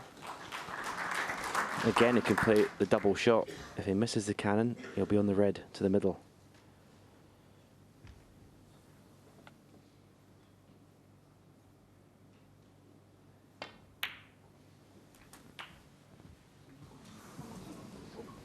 Well, once again, he did catch the red, but not enough 28. to free it. But what a great attempt. So he'll just have one chance now to cannon that red out that's next to the pink. And he's got to be spot on. 29. He doesn't want to hit the pink full ball. He wants to catch it just half ball would be nice. Doesn't have to hit it very hard.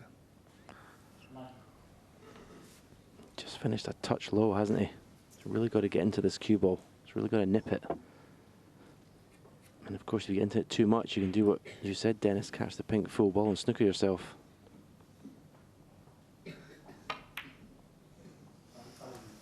Yeah, it was the shot of the previous red was the poor one. I think it was on. I think he did decelerate slightly on it. Kind of quit on the shot.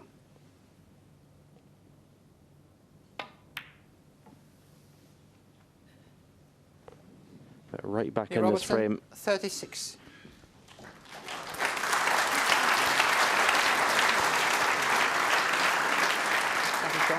Oh, there's a gap. Can you believe that? There's a gap to get down the table. As long as he doesn't send this red over the left corner pocket, he'll be hoping it finishes up on the left side cushion.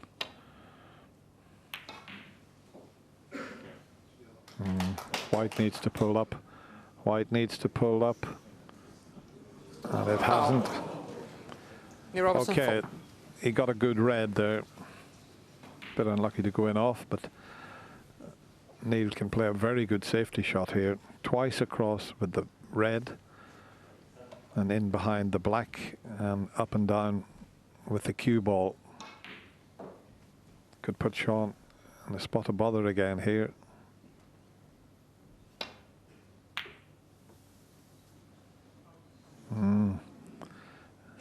Needs a bit of good luck.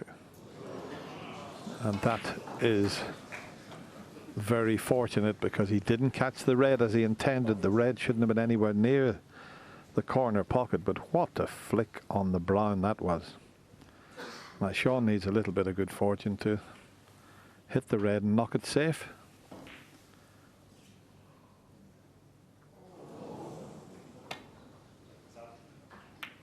You never know where they're going to go, but that will do nicely.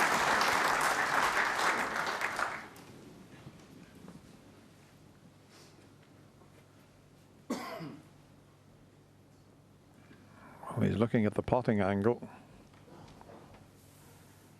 One of the best potters we've ever seen. Not this time. And the red's going to rebound. And a chance for Sean Murphy. But they're not gimmies across the nap of the cloth like this.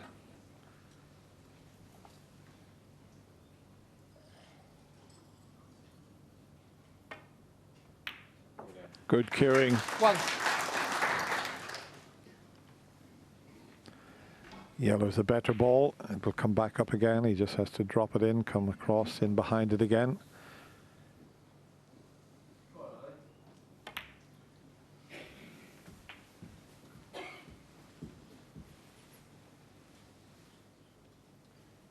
Three. Yellow, green, brown needed. And I suppose he'll go to the mid-session interval quite happy, really, Stephen, because he never had a chance in the first three frames. Yeah, you're absolutely right. You just be glad to get that frame on the board and come out fresh for the second little mini session of 4 frames. 8. Try and win that 3-1 as Neil Robertson has done to him.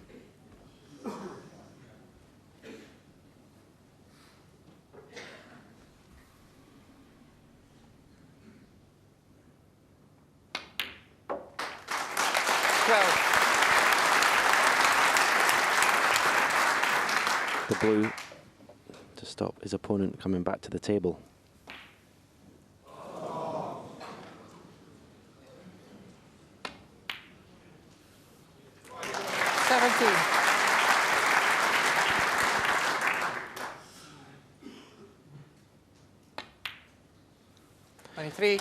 So it'll be a mighty relieved Sean Murphy. A good performance from him.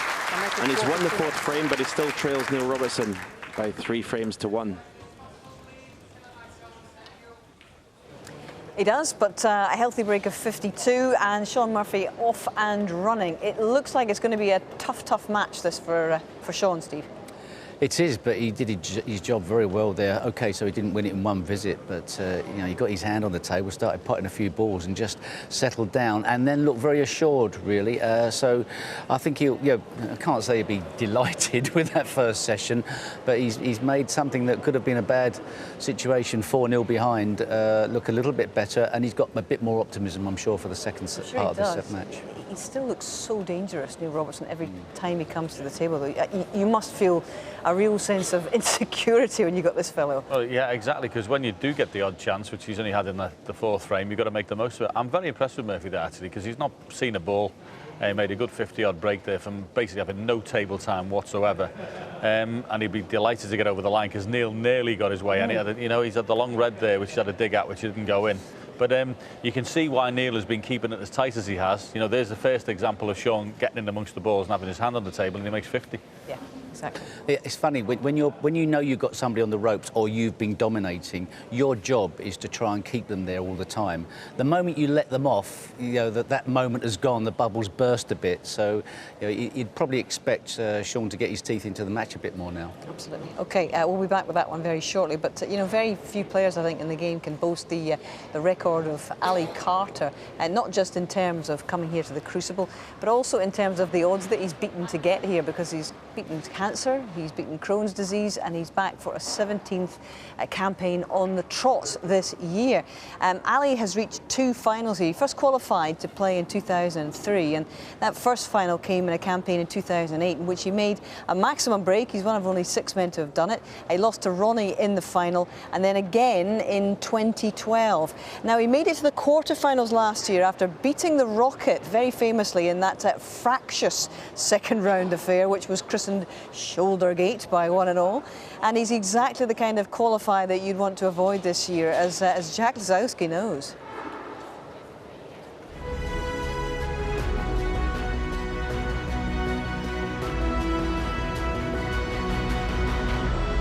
We've been waiting a while to see Jack Lisowski make his breakthrough in the professional game, but that waiting may now be over. Talented but erratic. He was tipped for stardom as a teenager, but the road has been just a little rocky since then. In 2009, the 18-year-old was awarded the inaugural Paul Hunter Scholarship to allow him to play with professionals. The award was particularly appropriate, as Jack was himself a cancer patient, in remission from Hodgkin's lymphoma. He turned pro in 2010, but his first few years on tour were pretty much a learning experience.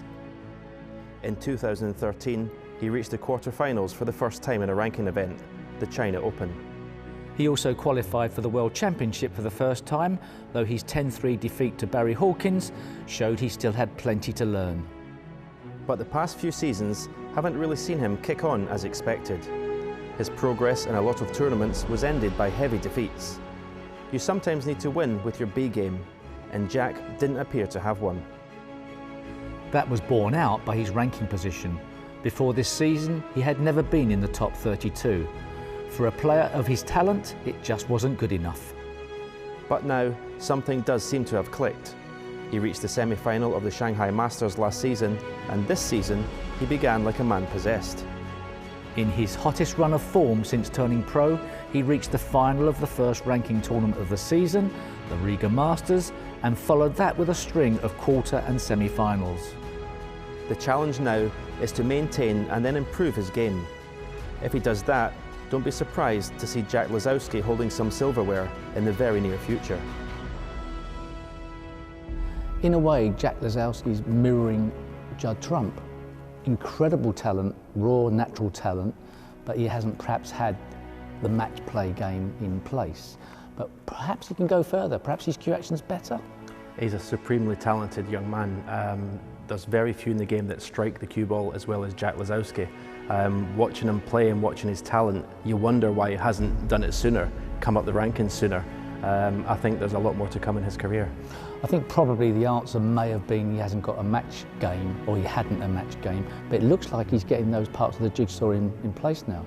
Yeah, you have to say he's still a little bit raw in his shot choice, and you wonder, is his temperament strong enough for the big game to win the big events? He seems to get disappointed quite easily. But it's great to have the ability, and then you can learn that later in your career. He's got plenty of time on his hands. Oh, I mean, he's got ability, you know, forever. You know, as I say, I'd be very surprised not to see Jack Lisowski in the top 4 in 2, 3, 4 years.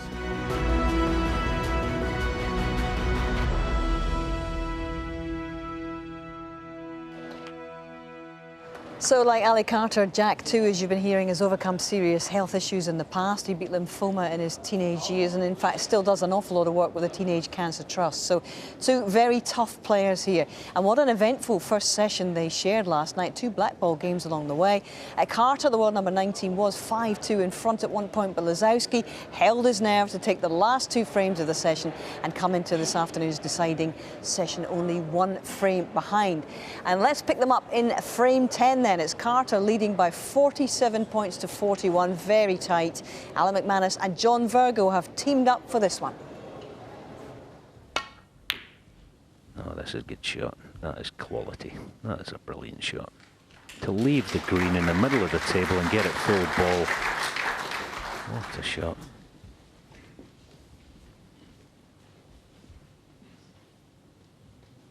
Yeah, there is a 1 cushion escape, which makes the escape from the snooker a little bit easier, but age-old problem. Got to get the green safe.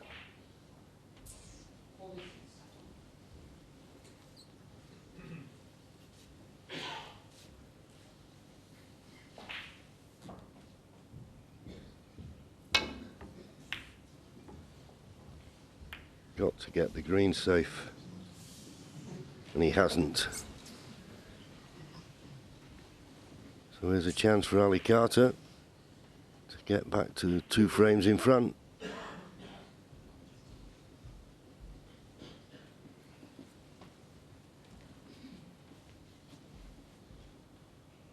Well, I was looking at this, I mean, personally I'd be cutting this in probably with a bit of left-hand side and just check it. If he tries to come round off 2 cushions, he could overhit it.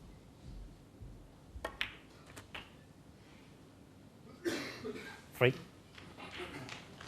Well, he's played it off the 2 cushions, but he judged the pace of it well. And now just needs brown and blue.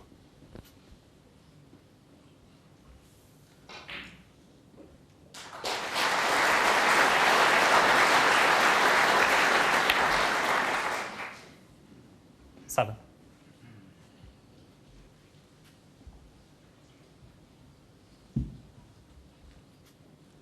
He's not happy with that positional shot, but as I say, he only needs the blue, so just make certain of it.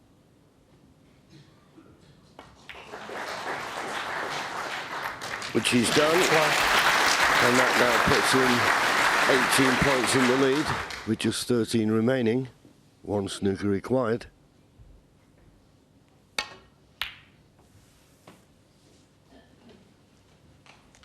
Ali Carter 12. So an edgy first frame, but it looks as though it's gone the way of Ali Carter.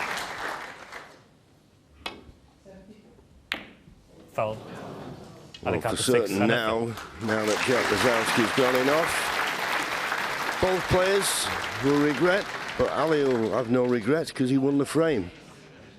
And he goes out of the arena, and he now leads by 6 frames to 4. And it was Carter who took the next as well, with a break of 49 on the way. So a 3-frame advantage now, looking ominous 7-4. This is frame 12 that we're moving into now. Lisowski 9 points behind in this one.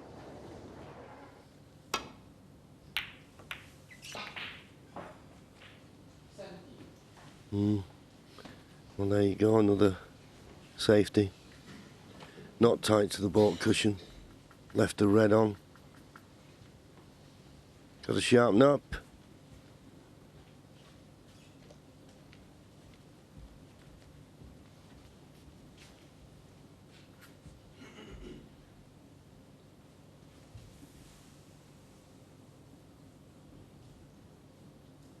Playing the deep screw, can he avoid the black? Yeah, he played it thick, didn't he? Oh, he's flicked 1, has he? Yes, he has. 1. Oh dear. Never rains but it pours. Yeah, it's a cruel game, isn't it?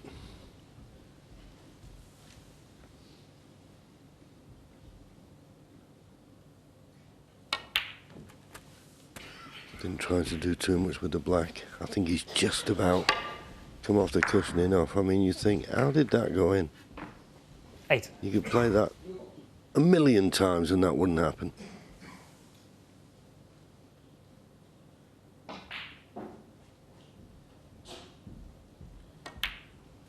No.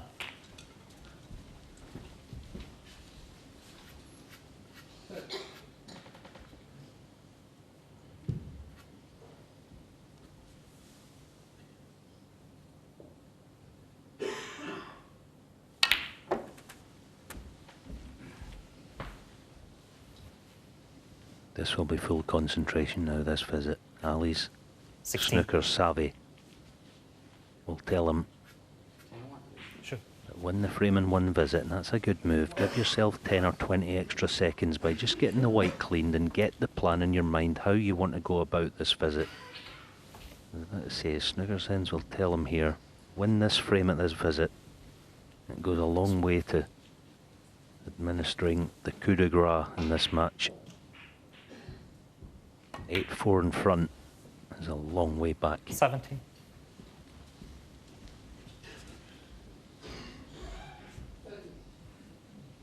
Lonely seat at the moment for Jack Lisowski. He's not finished perfect on this pink.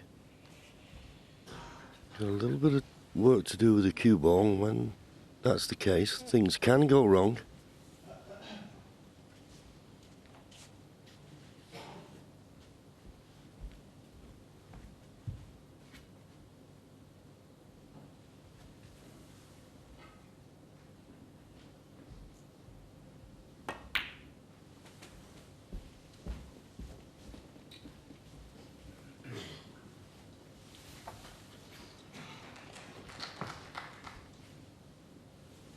Twenty-three.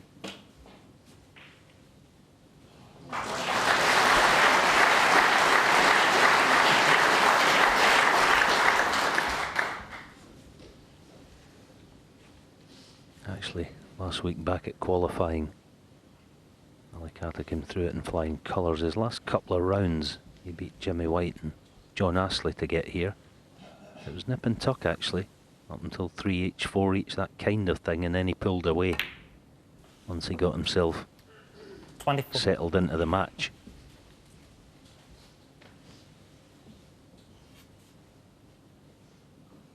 Won both of those matches 10-4.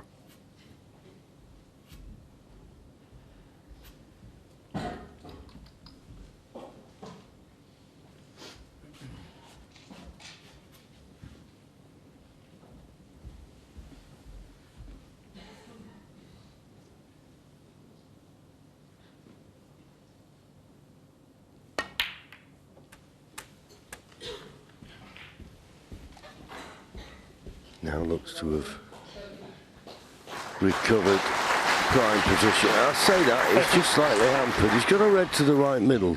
If he's got a right angle, just run it through and play for the pink in the left corner. This will open the red next to it.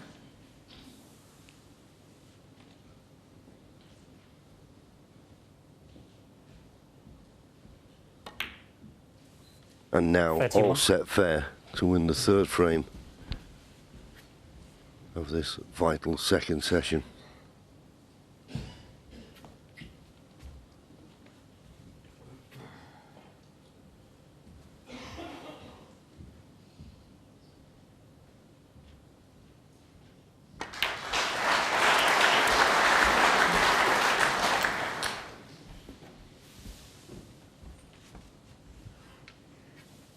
$37.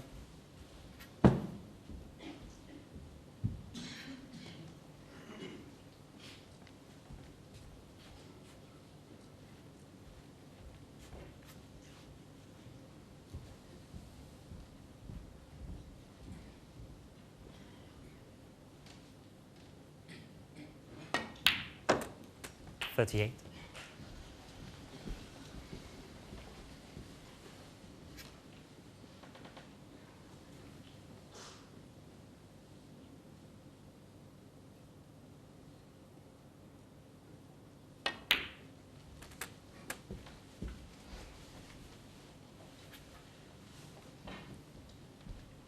Yeah, Yeah, John mentioned 45. Ali's pedigree at the World Championship and his proud record.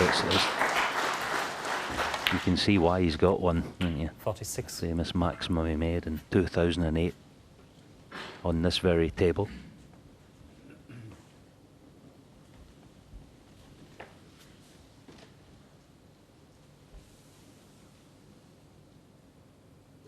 That famous victory last year, wasn't it, against Ronnie? Sullivan. Clever shot there, just send the pink onto the green spot. 52.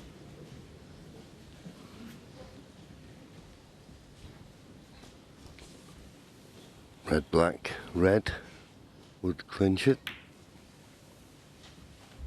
53.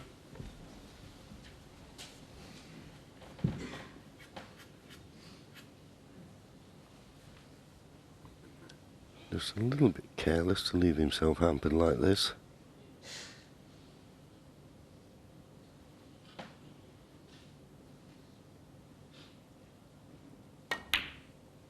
But no problem. And pot this red.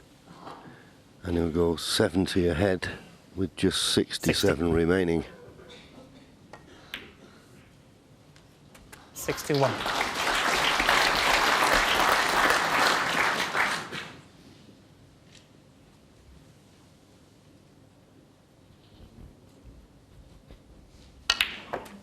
Could and should have lost the first frame of this session, but since then it's just been one-way traffic. Yeah. 68. Total dominance, not in terms of outstanding scoring, but in bossing proceedings. There's no question about it. 69. Red goes in then. I'll just confirm that his opponent won't be back to the table in this frame.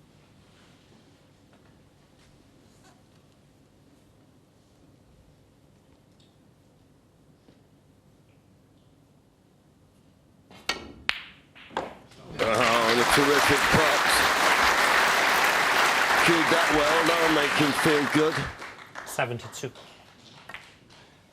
73.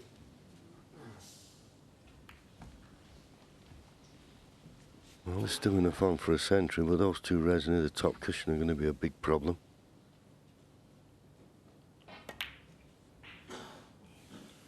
And the pink's not got in, but that should be enough. Jack Lisowski stays in his seat. As I say, Jack should have won the first frame of this session. He lost it, and now he's lost the next two. And he trails, and he's in deep trouble. 8-4 down. Yeah, the gap is widening. We know Jack Lisowski's had a terrific season, but Ali Carter too has made it into a big final earlier this year in the World Grand Prix in Cheltenham. His first big final for 2 years, so you never ever write this man off. So he holds the aces as we go into frame 13, but in this one it's Lisowski who is marginally in front here.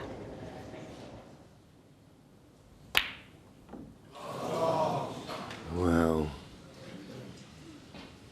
Great chance, gone. Goes back to his seat, so disappointed. You can see this match slipping away.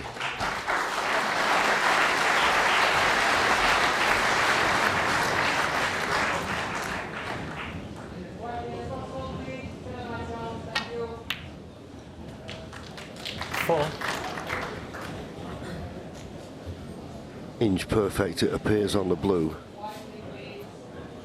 And Jack Lisowski can't bear to look.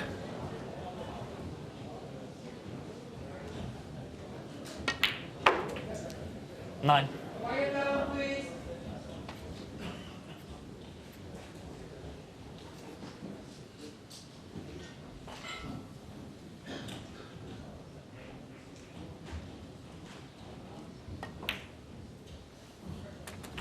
$15.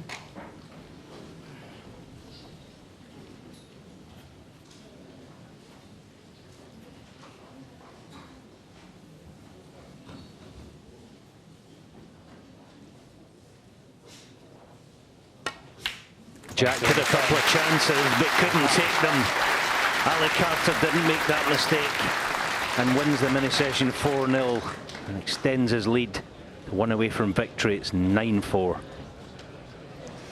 Now we're going to go back live to that match to see the denouement of it. If you'd like to continue to watch the Robertson-Murphy match, we'll be getting back to that eventually, but it's online and live on the red button right now. But for the time being, guys, I think it's important that we follow what's been going on the other table here. And for every goodwill in the world, Ali Carter seems to have the measure of Jack Lisowski today. Yes, and a little bit disappointed from Jack's perspective as the seeded player of the two coming into this. We perhaps expected a bit more of him. He's had a bad session here. He has, and the world number 11, John, in serious danger of becoming the 4th seed to exit here in round 1. It was always one of those matches when you looked at it on paper, you thought very difficult to pick a winner because Jack's on the ascendancy. But you know when Ali Carter comes here, he's got reproducibility, been to 2 finals, loves playing in the venue, and he's a very feisty competitor. So the bookmakers couldn't really split them. They had Jack a slight favourite, but that's proven to be the wrong situation because Ali Carter is definitely in the ascendancy here now. OK, so Jack breaking off, but it's Carter who needs just one more frame for a place in the second round. Let's rejoin Alan McManus and John Virgil. Yes, thank you, Hazel. Jack Lisowski has just been outplayed in all departments so far. And you think it'd take a minor miracle for him to get himself out of this hole.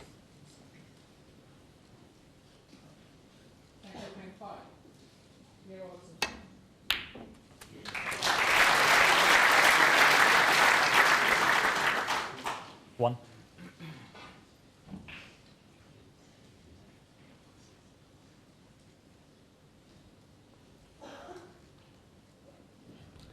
First session pot success, a couple of percentage points in favour of Ali. But look at it, and, well, second session, that does surprise me. Not a lot of difference. But it's frames that count.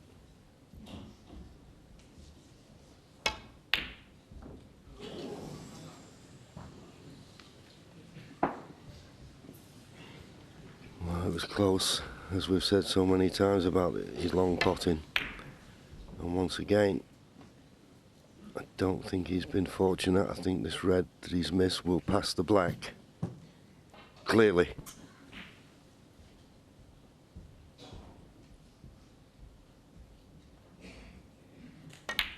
And that's the one thing we've been saying, Alan, isn't it? It just seems, OK, Jack was very close to that pot. But it seems that Ali Carter doesn't have to do much to get chances. They just come in thick and fast. The story of the first 4 frames in a nutshell. In exchange of this frame, Ali potted a long red, safety, and yeah, Jack's given too many chances for free. When things are going your way, that's the kind of thing that happens. 6. Let's hit that completely. Finds himself nicely in a red. But it also has to be said, Ali Carter's been superb today. Hasn't been flown at his absolute best, but his all-round game's been outstanding.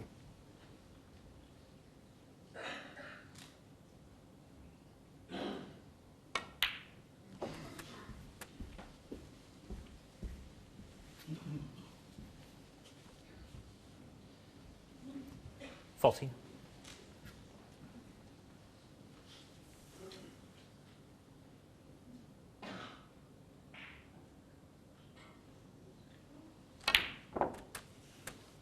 $15.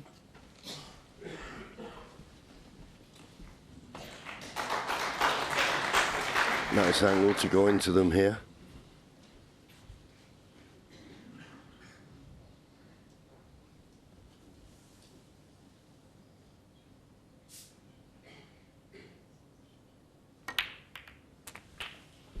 Decided just to nudge into it. He's left himself low in this red, so in potting this red he can bring some other reds into play.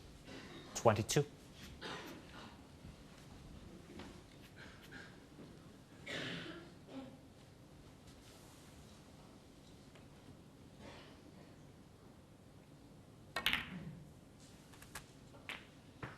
$23. A little bit disappointed with that. letting the cue ball run to the side cushion.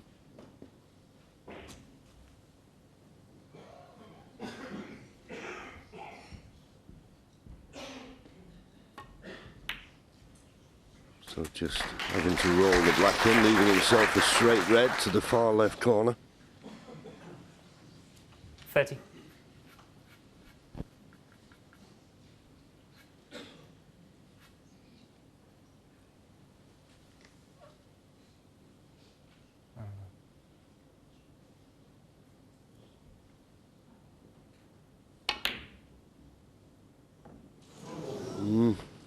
Not quite. It'll be a bit disappointed. 30. Jack, just give us a second to please. That score is wrong. What's that? Well, he definitely put it to black for his last game, so something's wrong.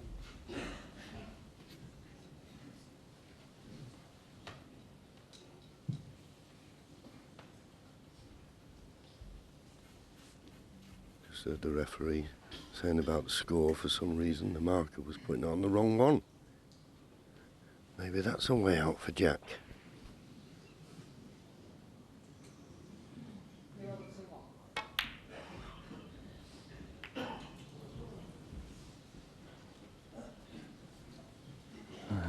Okay, you take on the red, but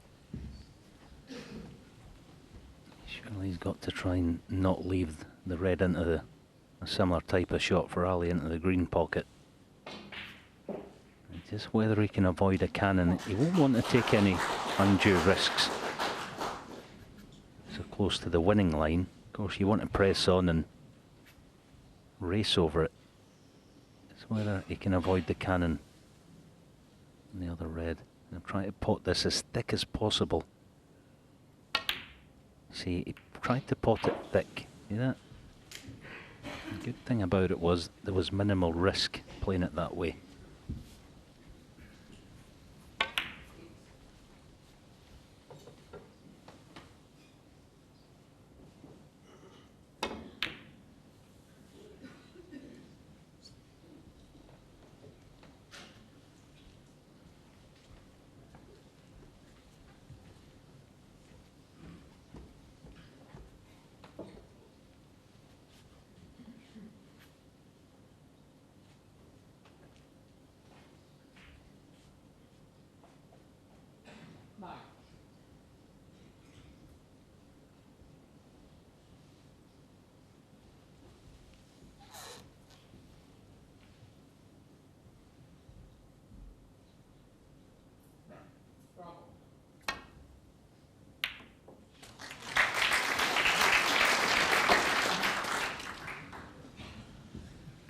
One.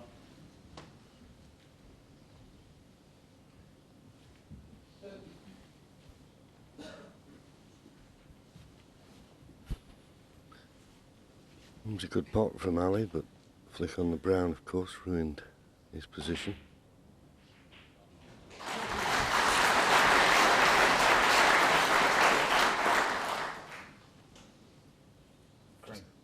Green ball. Looks as though it may have been easier to play off the pink there, but I think he wanted to keep the pink Alicante. tight. The scruffier the frame, the better. I think Ali's working it out. Yeah, the point of no return now, Jack. There's an easy safety to push a couple of reds into the open, but that time has passed now. Little raise of the eyebrows, almost as if, well, the irony. Is it too little, too late for Jack? The winner of this match, incidentally, will go on to play Zhou Yulong. 2 sessions on Sunday, 1 on Monday.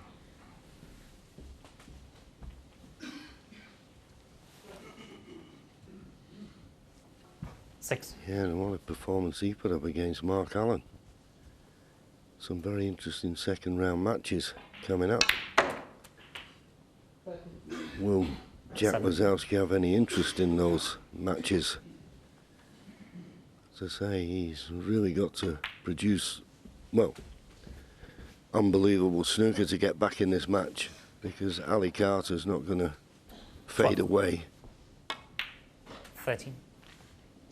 And having just joined us, the big frame today was the first of the session which Jack really should have won to get to 5-all.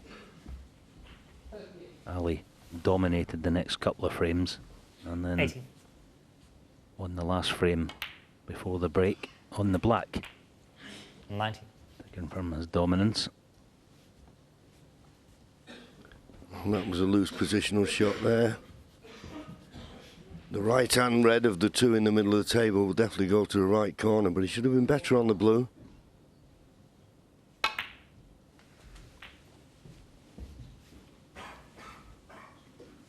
Played that nicely though. 24. But still 8 points behind. It'll be hard to see him winning the frame at this visit.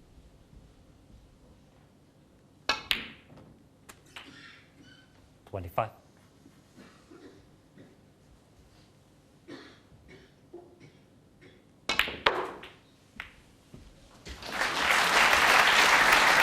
Well, there's one awkward red in play. 30. No idea on this red. Would you want to risk playing for the black?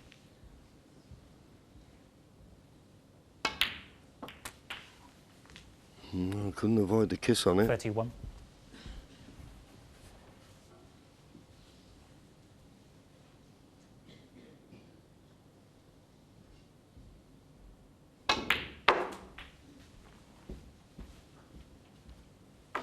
Oh, we'll settle for that. We'll settle for that. 36.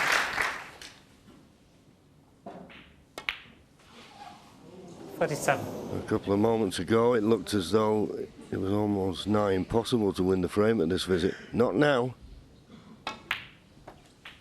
Just the awkward red on the baulk line to contend with. 42.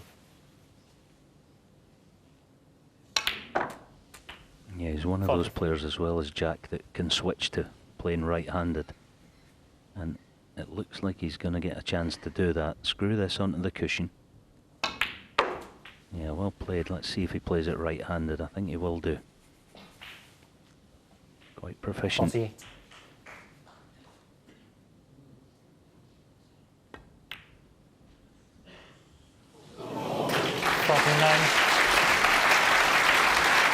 Well, give it every chance.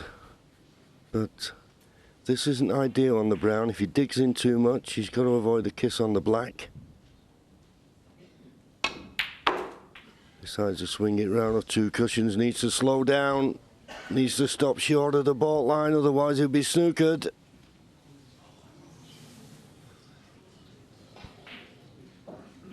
$53.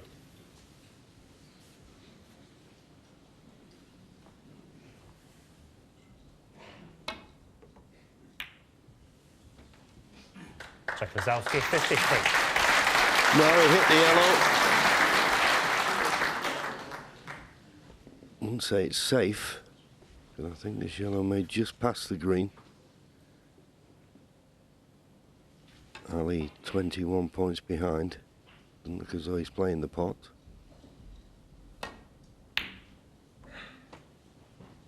And that's the comfort zone that he's been in, isn't it? He doesn't feel as though he has to push the ball out. A couple of good safeties, and he'll get a chance. Yeah, by and large, he's been getting them. He's been getting quite a lot of freebies this session from Jack. Good shot, that. And a little bonus as well.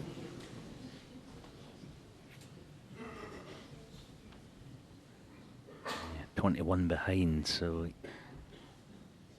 you wouldn't mind playing this, excuse me, wafer thin, but if you foul it, then a second foul, you need a snooker, so. See, playing it thin, oh, well played. Great shot. His only objective there, Ali, was keep the yellow safe, which he's did very well. At some stage, this is where Jack's got to be careful. At some stage here, Ali Carter, if he gets a chance, he'll bring the pink into play, and it might be this time. You see, that's where Jack's just got to brush up on things. I'm not saying he's going to bring it out this time, but he might do. Jack really shouldn't have been putting the yellow anywhere near the pink. That's what Ali's thinking about. The fact that the green's quite safe helps him. Yeah, he's bringing the pink. He's lifting it.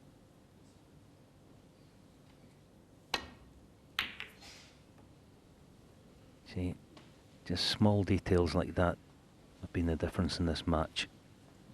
Now Jack, it's clear that if he's going to go down, he's going to go down swinging.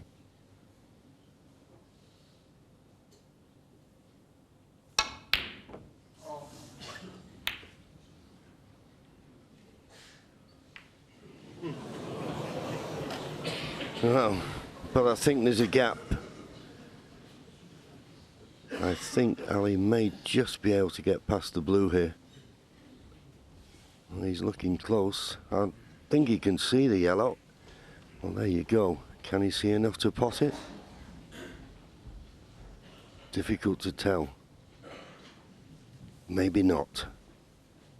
Yeah, it's a big target in behind brown. Well, black, brown and pink. Expect Ali Carter to get close. Good shot, unlucky.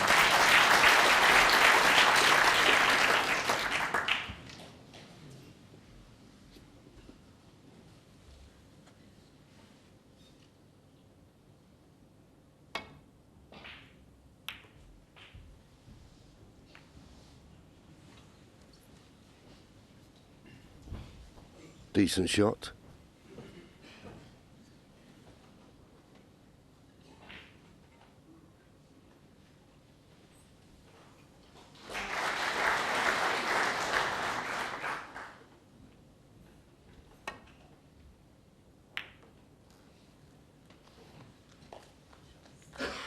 Very good return from Ali.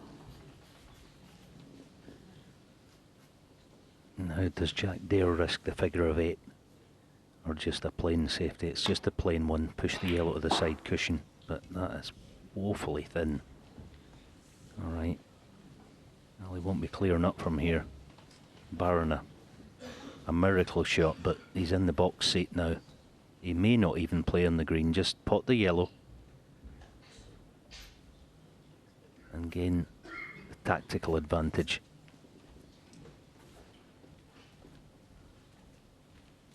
Yeah, he's certainly got the cue power to pot the yellow and screw back for the green in the same pocket, but even if he got on the green, it'd be a heck of a shot to get from green to brown, so I agree with you. Maybe just value in just potting the yellow and then playing safe.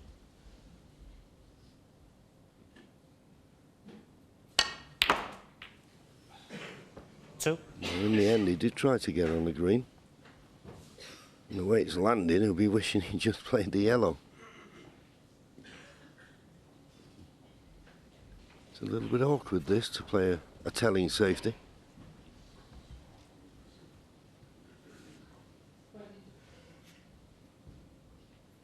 In a funny sort of way, Jack's actually in a better position than he was when the yellow's on the table, because now he just needs the green to go 22 in front. Ali Carter, 2.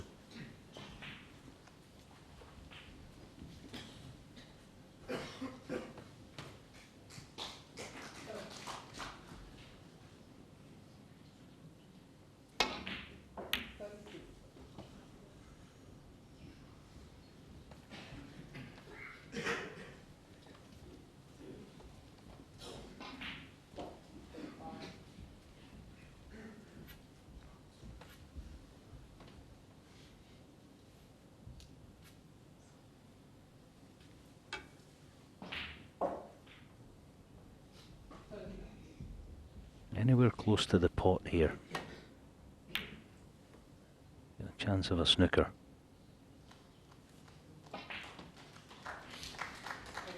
Not quite. Not quite.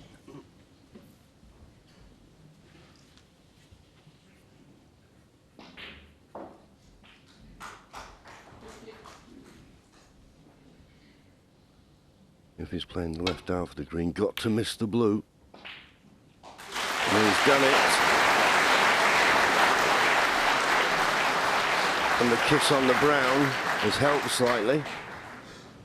I don't think Ali is completely snooker, but I don't think he can get to the potting angle.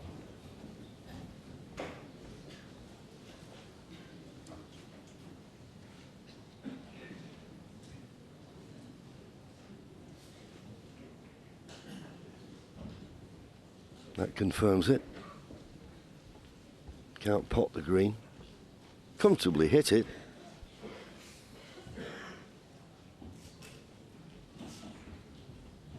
Remember that earlier in this frame, I was saying when Jack gave Ali the chance to promote the pink. See what Ali is thinking about here, what he's working, well, he's thinking now about the speculative cut, shot to nothing. Probably, yeah, he's playing it with check side as well, so thin, he's probably playing to actually overcut it. Great effort, great shot, fantastic shot. The thought behind it was superb. The execution was excellent. Chance to win the frame and match then.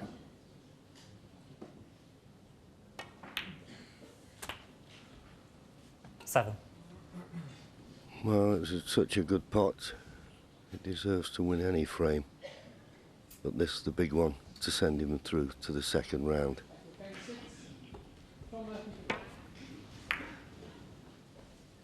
Couldn't have played it better.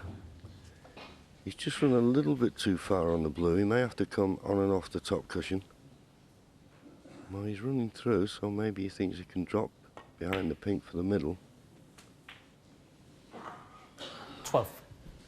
But if he's the wrong side of straight, he's going to have to power this in and, well, he may be able to think he can come off the side cushion, but in and out of baulk looks to be the best way around it. Glance at the scoreboard. And Jack Lisowski, as he played his last shot, it's a screw on and off the side cushion.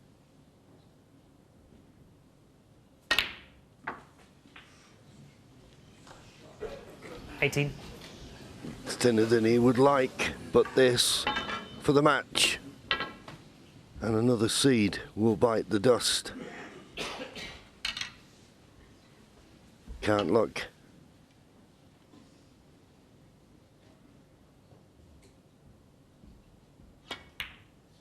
No!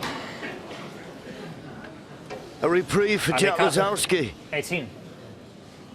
He's getting down pretty quick to play this. But it was easy enough. So Jack Lisowski, oh, he's dodged a bullet there.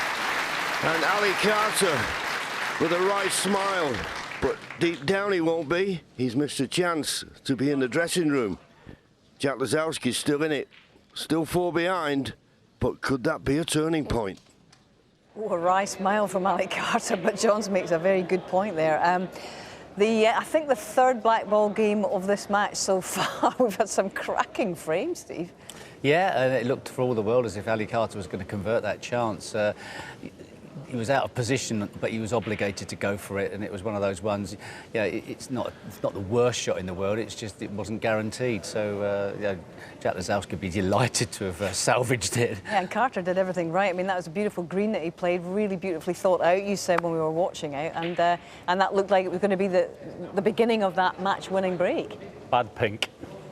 Has to be said. I mean, the one thing you can do, you can overscrew that. At least you give yourself you get a better angle.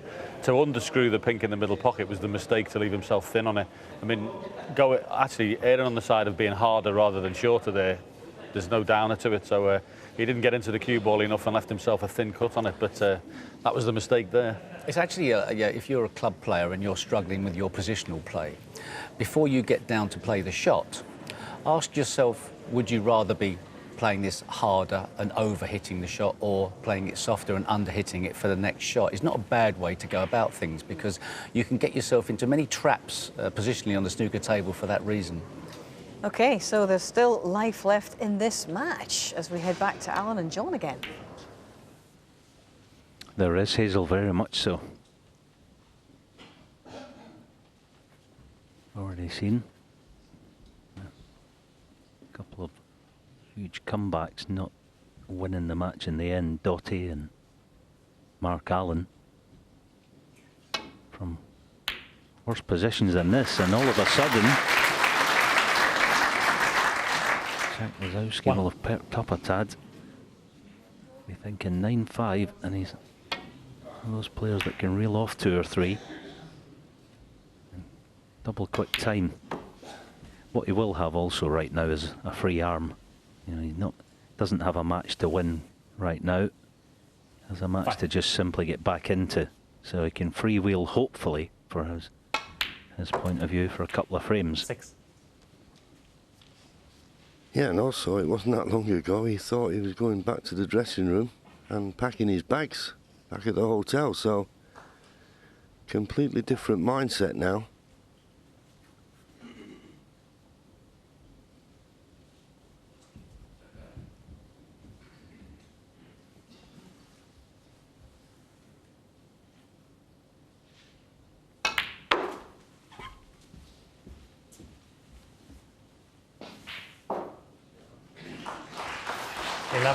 Well, I don't think this is the red he played for. It just about passes the black.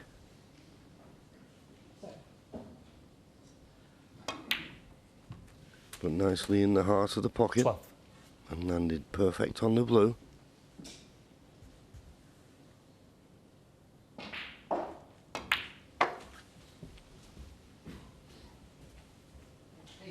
Yeah, as I say, just try and freewheel for a couple of frames. His mindset will 17. be, I wonder what will happen to my opponent if I can just apply a little pressure. Oh, what a shot. 18. That's what he can do. That's why a lot of viewers and sometimes myself, if I'm honest, I get a little frustrated watching Jack because he's got talent to burn, this boy. Yeah.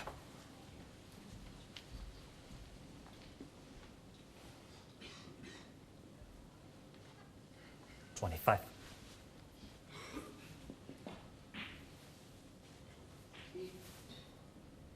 Just asking for the cue ball to be cleaned.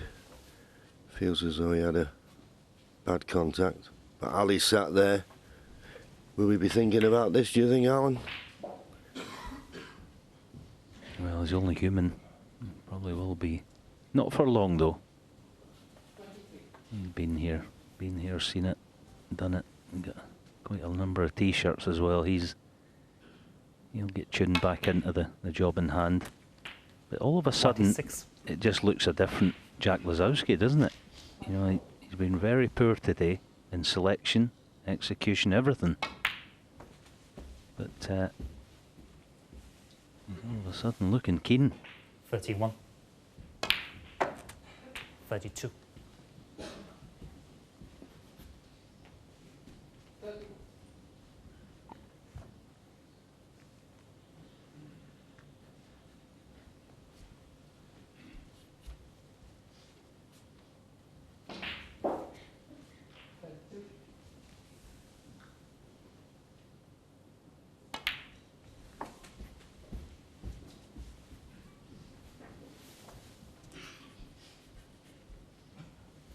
$38.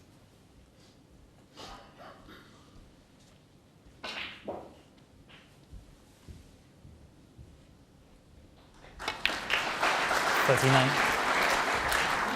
Had a look at the potting angle on the pink. Maybe in his mind to pot the pink and run through and disturb this little cluster of 5.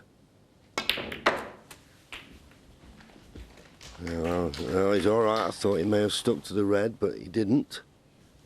45. He's nicely on this red, and he can play for pink or black, even though he's slightly hampered. Doesn't have to do too much with the cue ball.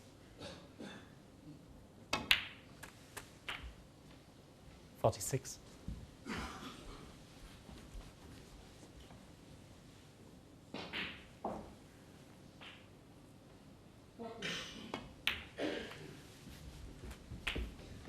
I don't know whether he got a slightly heavy contact there. If he didn't, he should have 52. played that with a little bit more pace. This red in the middle is easy enough, but he's bridging over a couple of balls.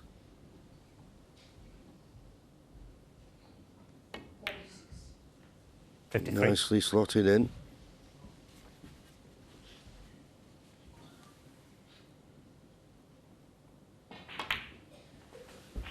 taking full advantage, although once again, that's a little bit careless.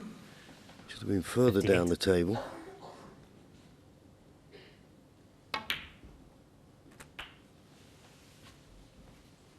$59. Just about got the angle on the blue that's required.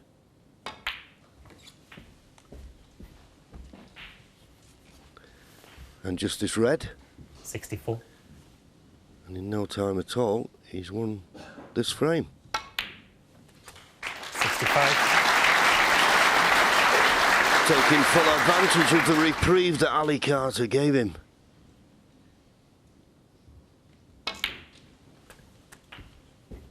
I'm not saying how he had a game plan, Alan, but he seemed to be comfortable in his skin and the way things were going. 71. Missing that black, it could change things around a little bit.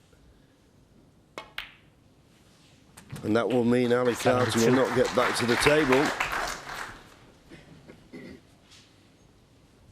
When you think you've won it and you're still sat there and still playing a match, it can cause you a little bit of concern. There you go. Just 6.5 minutes for this break. 17. Amazing, isn't it? 9-4 up on a clearance that you expect him to make. All of a sudden, it's 9-6. And the winning line, 80. actually, in a strange way, seems probably quite far away for Ali Carter, the way he's feeling. Jack, as I say, he's capable of reeling off 2 or 3. 87.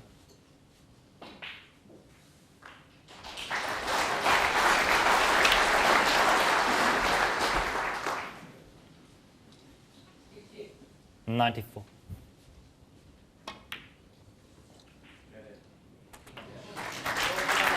95.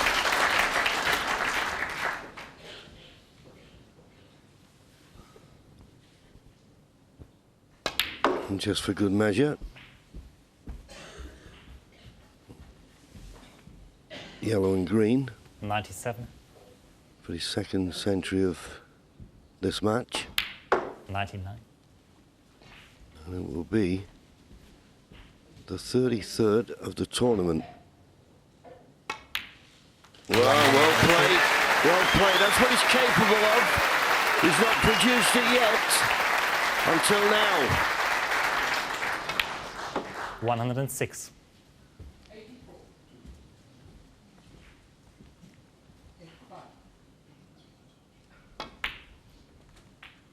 111.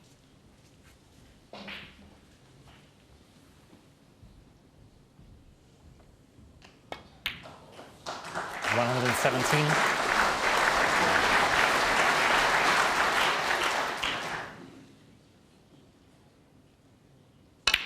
'Sartorial elegance from jumping Jack Lisowski in 8.5 minutes.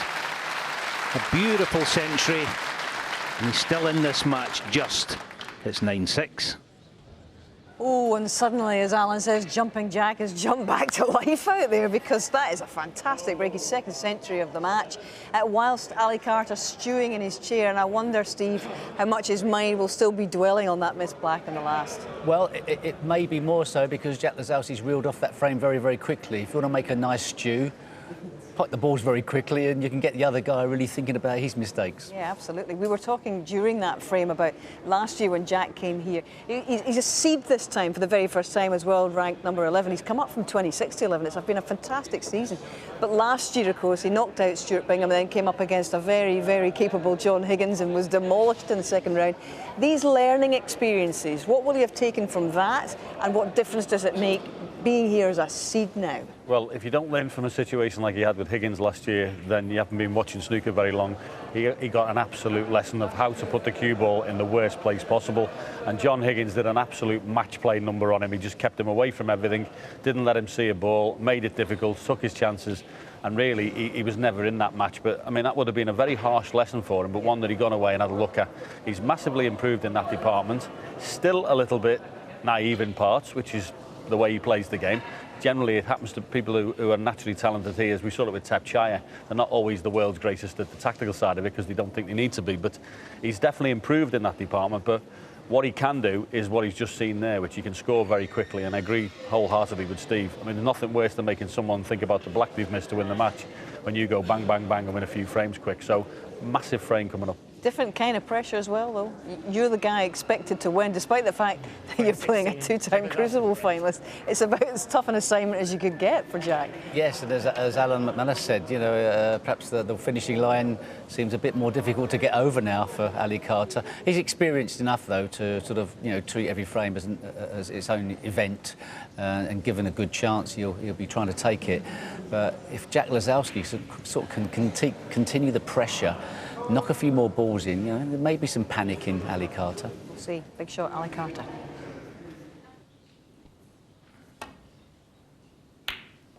Yeah, it's a big shot. Didn't play it all that positively. I think he thought about maybe going back towards the bulk area. So will the dynamic of the way Ali Carter has played in this match just change? He's been bossing the match all afternoon.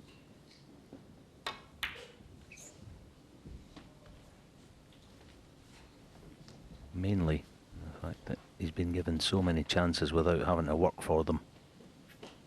Now all of a sudden, Jack Lisowski can get first chance in this frame.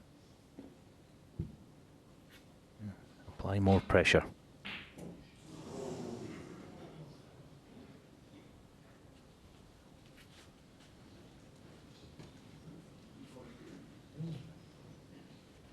Let's have a look at the potting angle of this red. I didn't think he could get enough of it to left middle.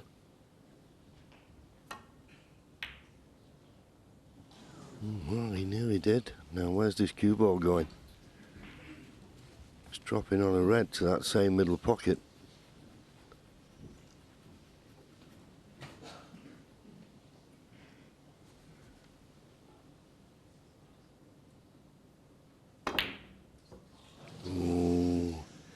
Well, when you're playing catch-up as Jack is, you cannot afford to miss anything. And that was relatively easy. I know he had a bit to do with the cue ball.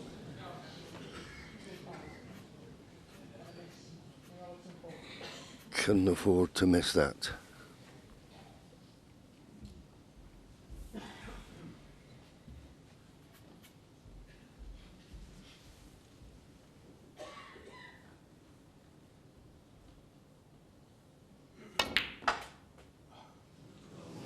Foul. Well, Jack Lisowski four. So busy thinking, well, I've got to pot this and stun and avoid the main bunch of reds. Overdid it.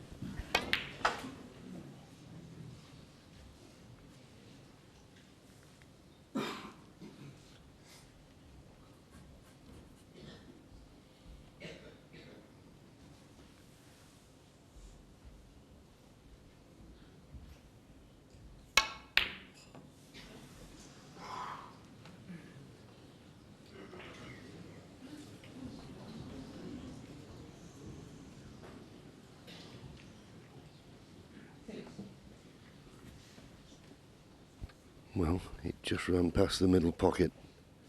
It's potable, but it's certainly not easy.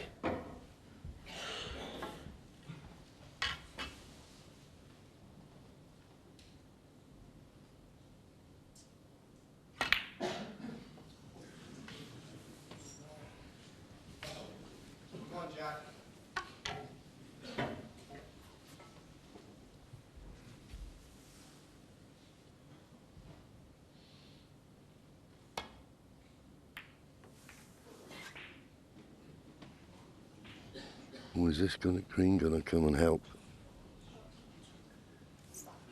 Not quite. This red in the middle of the table is available.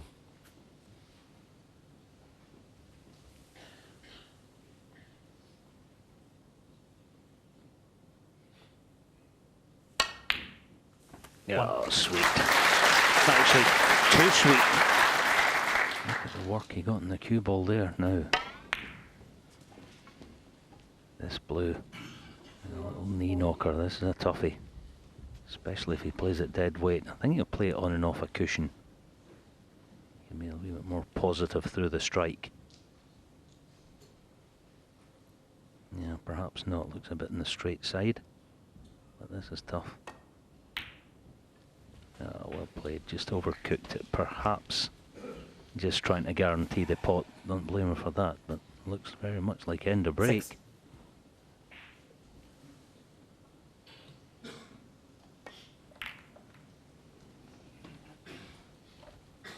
Ali Carter, 6. Yeah, as you say, I think that was exactly what happened. He deemed the pot on the blue difficult, so just made certain of it. That's why he lost position. And that's the way he's played this session.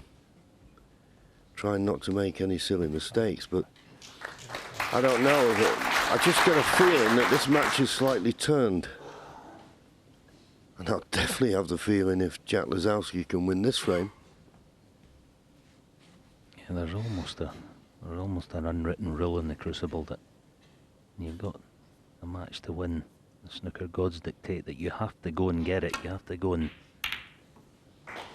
be nice and positive, because the match generally isn't going to be given to you on a plate.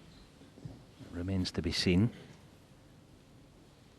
All of a sudden Jack's on the prowl at this type of situation, having a look at what he's leaving. He's not been doing that the whole match. But yeah, there's a definite feel that he thinks he's still right in this. Not just taking part, but ultimately in terms of winning it.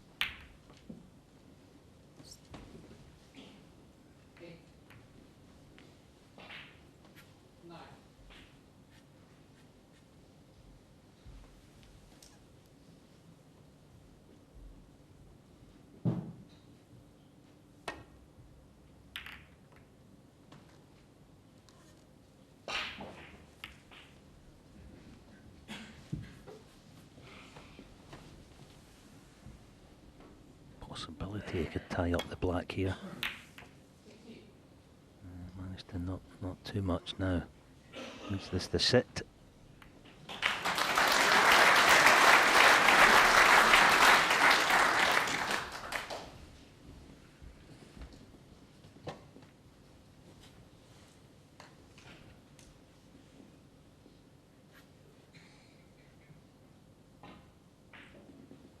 Well, can he get through to this red? Can't. Okay, easy little swerve, but that wouldn't do him any good at all. Those two reds just above the black would be available. He's looking to see if he can just get past the green and nestle into the main bunch to the right of the pink.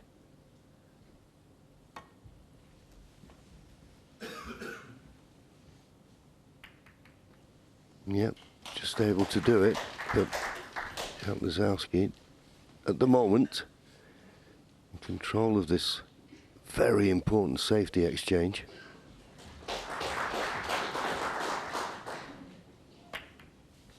Couldn't get in behind the yellow that time. I think he was trying to get in behind the brown, and I'll tell you what, he has.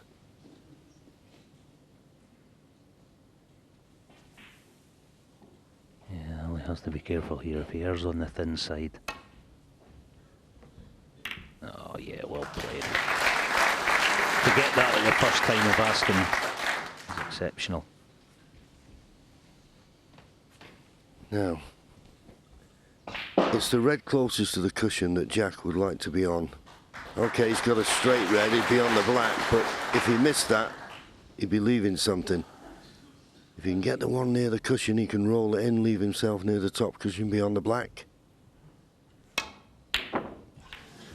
Well, I didn't see the necessity to hit it with that amount of pace, to be honest with you. We've had a few shots that he's played. You just feel if it had hit him a bit smoother, the pocket might have accepted it. Anyway, he's left a chance for Ali.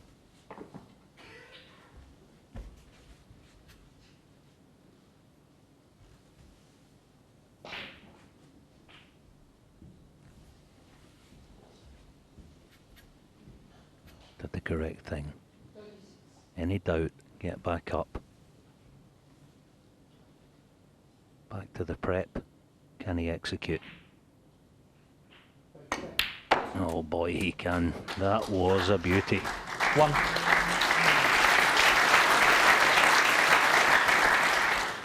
Yes, had to avoid the kiss on the pink. Did so and finished perfect on the blue. This is his chance.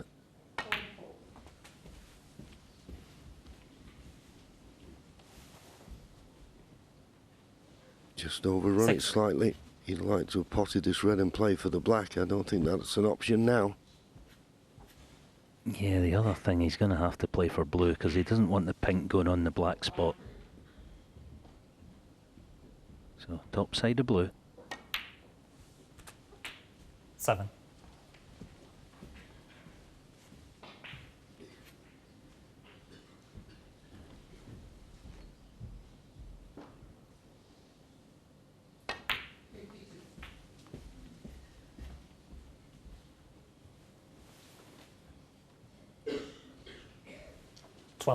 Well, he turned around in disgust as though he got a bit of a bounce off the side cushion there. He played for the red in the right middle. He's still on that, but he wanted to be straight on it.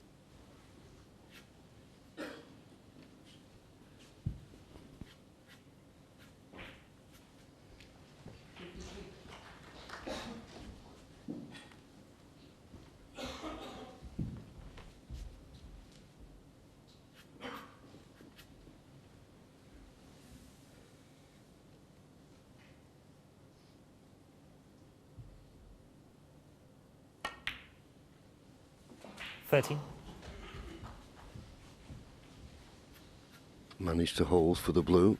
Once again now, he'll be playing for the red just above the black.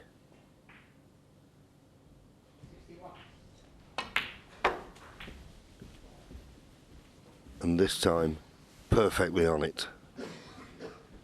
That could be the key 18. To him securing frame and match at this visit.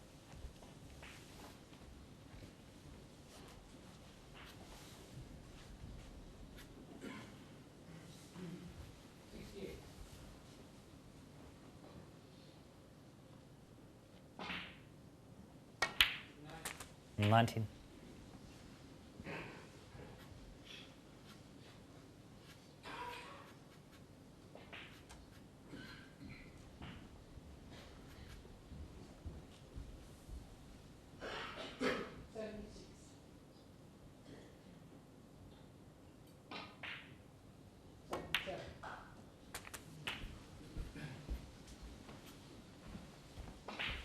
Yeah, a little deep breath there. Just brushed the near jaw on the way in. 26.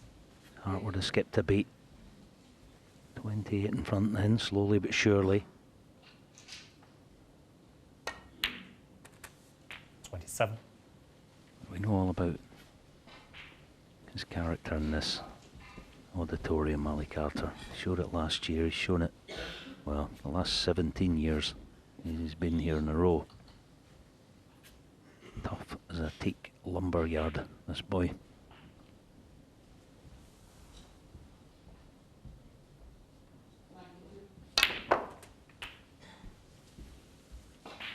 Yeah, that was nicely played. He's going to need the rest, but 34. credit guaranteeing people getting the journey.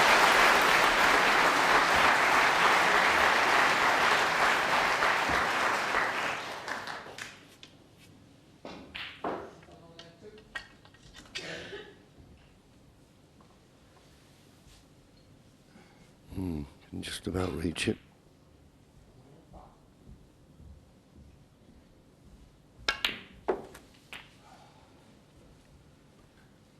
Sigh there. Well, he's got a slight angle on the blue, but he wanted more angle because he's going to have to play a very precise positional shot here. I think there's only the right-hand red of the reds in the middle of the table he could possibly get on. If he had more angle, he could play a little cannon. Well, he's hardly got any angle. He's not going to get good on the next red here. Glance at the scoreboard, 37 points in the lead, but still a possible 83 remaining, so he's looking for probably 4 more reds.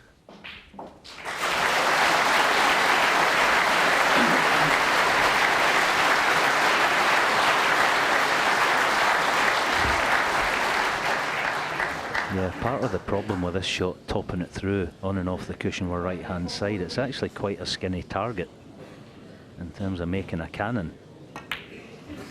Deciding to leave a guaranteed attempt.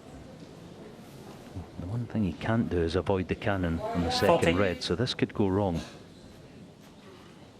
A, the pot, and obviously B, in a positional sense. Big shot, this. He's topping it through. He's playing for black, I think.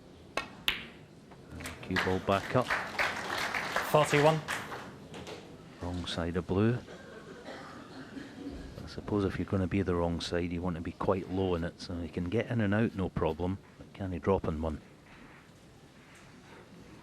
Yes, it helps that the yellow's not on its spot. But still a bit of work to do with the cue ball. This to go 48 points in front with 75 remaining.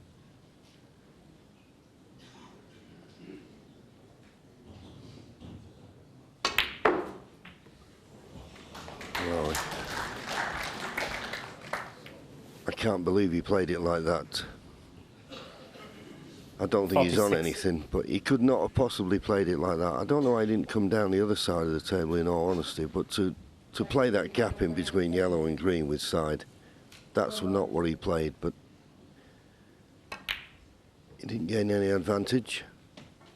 But as I always say, if you pot the ball on, you get to play the next shot, so he goes back to his seat.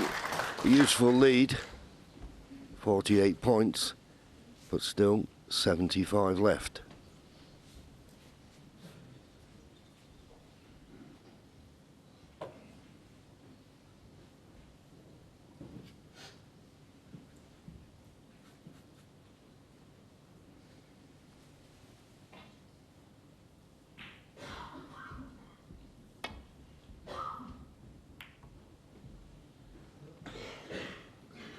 Well, that was a delightful shot. If it misses the brown and runs, oh, it just flicked the brown.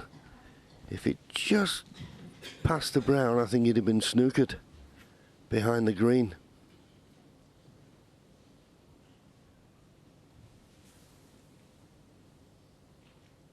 I think if Ali plays the middle one of the three reds, he may get the black safe. Yeah, that's what he tried. Oh, he's been fortunate. He's been very fortunate. He's left a very difficult red. But if it goes in, yeah, this is where I think he just has to hedge his bets and play towards bulk. Big, big shot, this. No, not there. But at least he's covered the red that's closest to the pocket.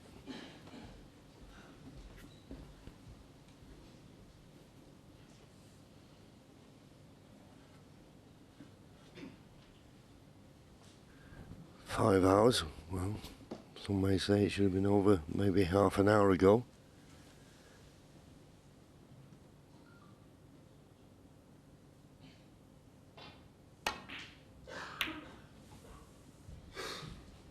This is a good line.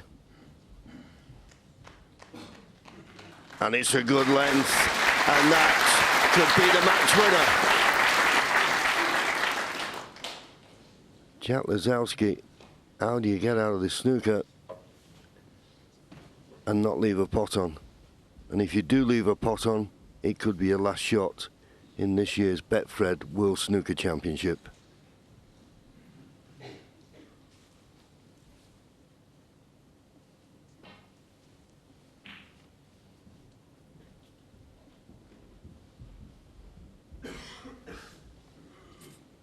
I don't think he's any choice. I think he's got to try and hit the red that's closest to the pocket.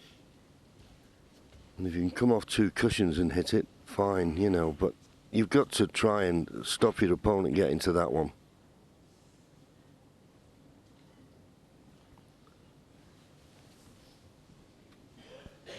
That's the shot he needs.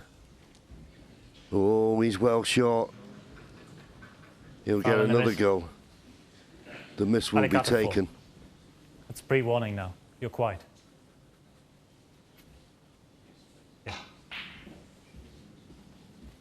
Well, not only did he hit that, Alan, he was so short of pace. He's got to try and hit the red, surely, near the corner pocket. Yeah. I mean, to try and nestle on those two reds, that's asking the almost impossible. Yeah, it is asking a lot. He obviously doesn't have any line to get in behind that red near the corner. Yep. That was excellent by Marcel there, keeping order. There it is. He'll have to play it with a lot of left-hand side, but that could help with the pace of it. Oh, and he's not hit it again.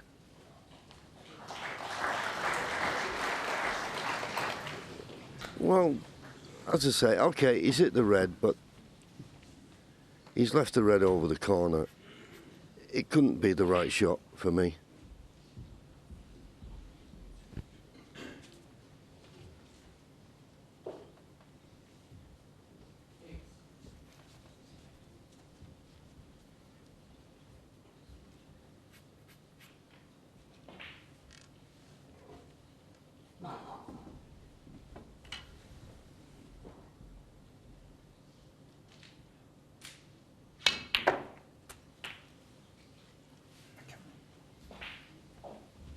Well, he'll have to play the black to the middle. That will put him 60 points in front with 67 remaining, so he's still looking for one more red in the colour.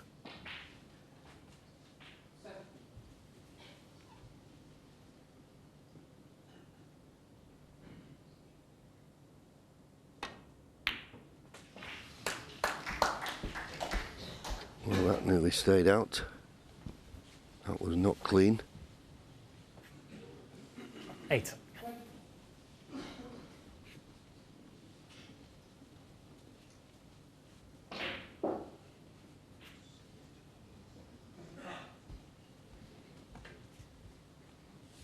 Yes, Ali will still be mindful here of how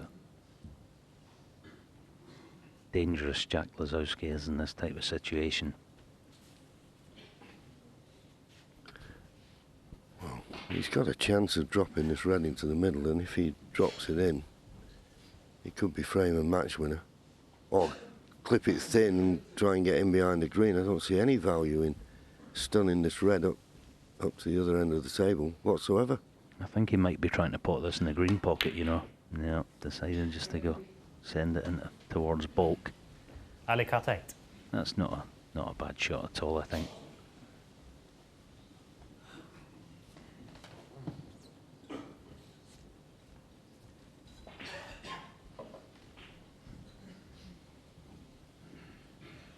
Maybe back to what you were saying earlier in the match, just keep it tight and the chances will come.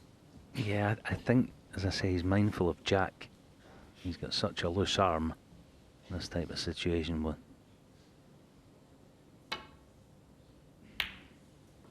good safety shot. Would like to hit the bump of the middle pocket, which it's done.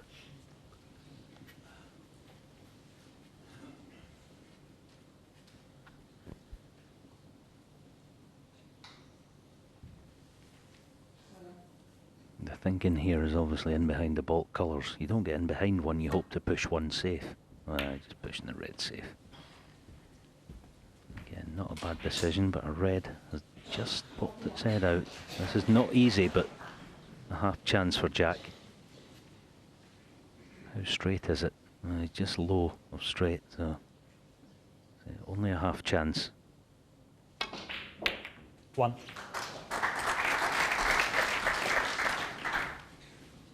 Made the pot easy by not trying to do too much with the cue ball.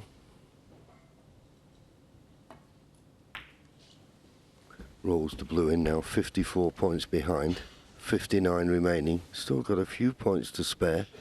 6.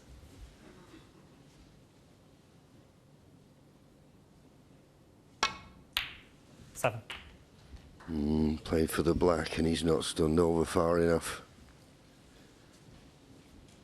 But he's got to pot something, because if he doesn't pot the colour, he's going to need a snooker.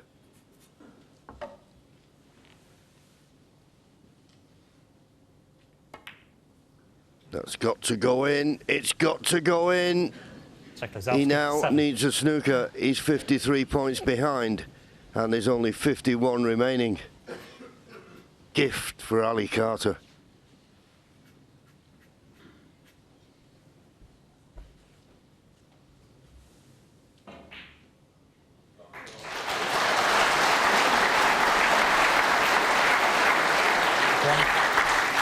should be it.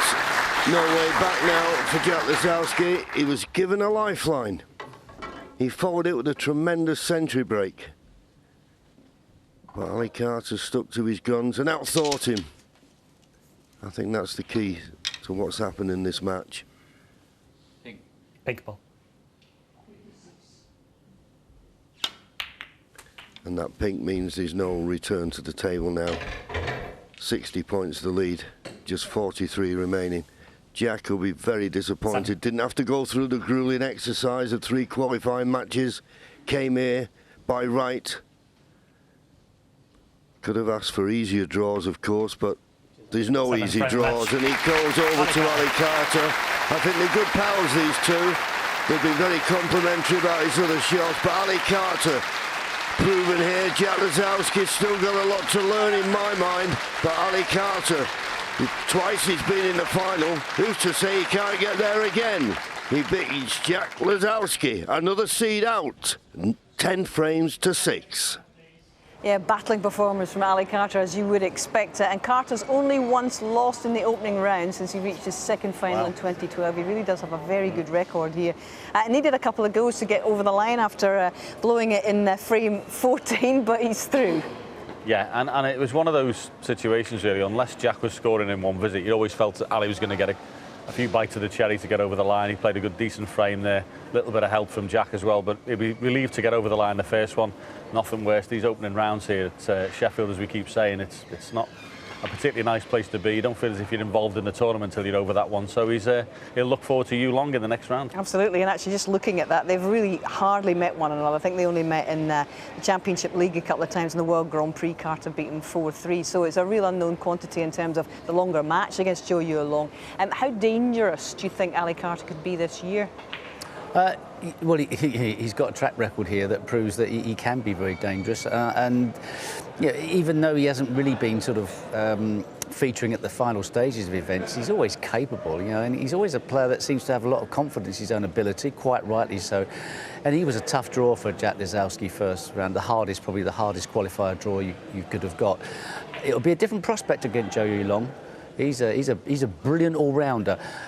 Jack Lisowski's not yet a brilliant all-rounder. He's a brilliant player, but his tactical play is not so strong. But Zhou Yulong looks like he's got a very old head on young shoulders. Absolutely, that's for the next round, obviously. But for now, we have lost the number 11 seed. And Jack Lisowski, the world number 11, has gone. Ali Carter marches on, and he's now with Rob Walker. Well, Ali, emphatic way to start today from what could have been quite a tight match. Yeah, I felt like I should have won 10-4, really. I felt like I outplayed him, and, he's so talented. He's such a good player. It's unbelievable. I practiced with him at the Grove, and I know how good he is. He's Ronnie O'Sullivan all over again, isn't he? At 9-4, he let his arm go there, and before I know it, he's made a 120 or 130 odd, and I just thought, look, just stick to what you was doing all match, and I'm delighted to get through. Were the last couple of frames of yesterday's session in your mind when you came out today?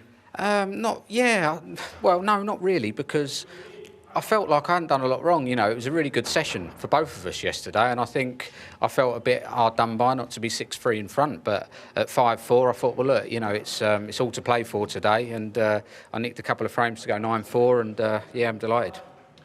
There was a real look of determination in your eye when I saw you at the English Institute. You're as pumped up, I think, this year as you were when you beat Ronnie last year. You seem really up for it this year. Yeah, maybe. I've been unfortunate in a few years gone by. I've faced Ronnie twice in the final and lost to Neil when in the semis when he won it, and then I lost to Williams last year when he went on and won it. So, I'm just thinking to myself, why can't I make it my turn? Do you know what I mean? It's it's easy to get into the mindset of being world champion. That only happens to other people. But from my own perspective, I've got to think that I'm in it and I can go all the way. But sticking to the basic tasks is what I'm trying to do. I'm trying to keep it very simple out there, as hard as it is. But let me tell you, at home, there's so much pressure out there and it's so difficult. As we've seen with so many big seeds going out, and speaking of which, Mark Allen lost, which means it's Zhou Yulong. So it's a big opportunity for you. Well, yeah. I mean, it's that there we are again, derailing, thinking about all these other things and how I've got a better chance of beating Zhou Yulong, and that takes me away from what I'm here to do, and that's a couple of very simple things, and if I can do that well, then someone's going to have to play well to beat me. Well done today. Great win. Cheers, thanks. Thanks. And it's Joe Yulong on Sunday morning for Ali Carter, and well done to him. Jack Lisowski, I'm sure we'll see an awful lot of him at the Crucible in years to come. OK, before we get back to the serious business, time for a little visit to the House of Fun, which is Richard Osman's House of Frames.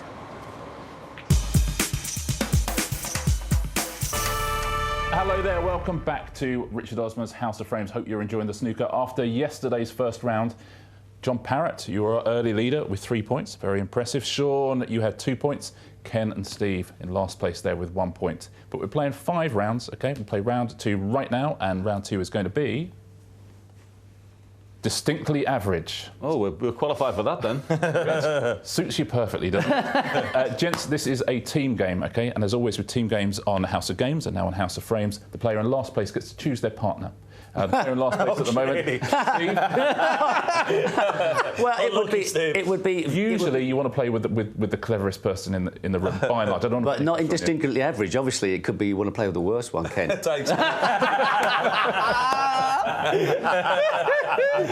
But seeing as seeing as John and I have spent many years in the studio together, and we were named the Citrus Twins, the Citri, because Hazel does all the talking and John and myself just stand there like lemons. I think only fair that John and I are the team. OK, so Steve and Sean, if you'll swap places, please. Steve, can I take my buzzer with me? You can't, I'm afraid. I mean, don't forget from yesterday's show, it barely works. Now, distinctly average, I'm going to give you, gents. It's very warm, this chair. All this, just pass that along. Now, what I'm going to do is I'm going to show you a series of questions, and you're going to write down an answer. No conferring at all, but you write down an answer. No conferring with your partner. No conferring with your team partner. Because what I'm going to do is take the average of each team's score, OK? And whichever team is nearest to the correct answer wins a point. OK. Right? Have a go at this at home. Team up with someone if you want to, or see if you can get closer than our 2 teams here. I'm struggling to work the pen out. We've certainly never had that problem before, Steve. Have you ever had the Bosman rule in this game? It's too early for Steve. Can I get rid of you on a Bosman? Can you go down there again? We have. I thought the rubber was the bit you wrote with. Steve, I've worked in quiz shows and TV shows for many, many years, and there's a technical term in quizzes when someone who takes part, and that term is liability. Is the word we use. Everyone ready for the first question? OK, everyone ready for your first question at home? We're looking for the answer to this, please. Have a little guess. What do you think the answer here might be? We're going to take the average for both teams. How many frames of professional snooker did Stephen Hendry play in total during his career? So write down an answer. We'll take the average. So if you're wildly over and your partner is wildly under, that's a good average. Right. Everyone in? Yeah, I've got to have it. Everyone, let's lock you in. Hold on. I'll change it again. I'm worried I'm way under now. I'm changing it. I'm worried I'm way under. I'll go to another number. You're going to another number. Right. Oh, dear. Oh, my God. Oh, my God. He's probably played 50 more frames since you started writing. Shall we? I want a line. Please make sure that stays in. Give us a look. Oh, yeah. Don't show. What have you gone with at home? Are you close to an answer you're happy with? Shall we take a look at what we've said here in the studio? JP, what are you saying? 10,750. 10,750. Any kind of thought behind that? None whatsoever. Steve, are you up or down? I changed it from 10,000 to 17,000. That's all right. Via 15,000. That doesn't sound. How long was his career, Hendry? Like long 20 years. Yeah. So 1,000 frames a year. Doesn't sound crazy, does it? No.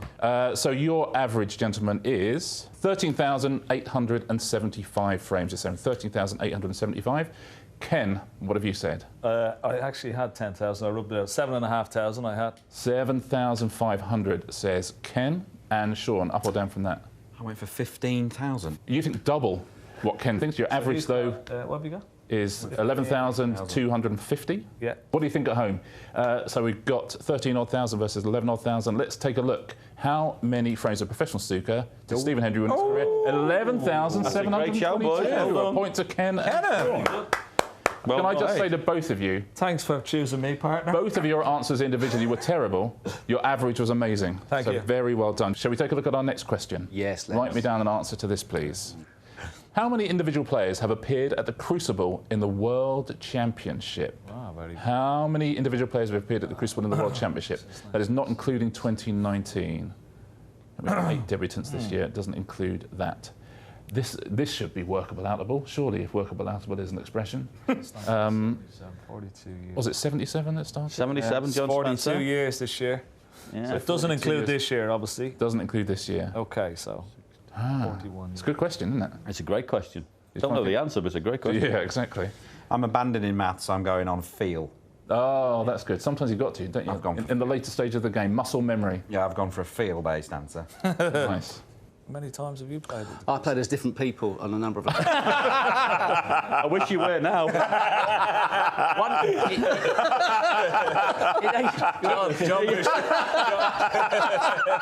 John wish you picked a different person. Actually, in '85, I played with a Dennis Taylor mask. Is there any chance you could be Rachel Riley for this round? I was amazed to see you turning up as Lu Hong Hao this year. Yes. Yeah, but he played well though, the other guy. Oh yeah, he's all right. Yeah. Yeah, he's got a future in the game. Ken, what are you saying? How many individual Well, I was players going have to played go the Crucible? for over the 300 mark, but I'm going to say 250. 250. Yeah. Practicing Says. your autograph there halfway through. No. Sean, do you like that answer? I like it less now, but I've gone for 300. 300, so your average is 275. 275, say Ken and Sean. You won a point already. John, what are you saying? I've gone bigger. I've gone 405. 405, says John. That'd be 10 debutants every year.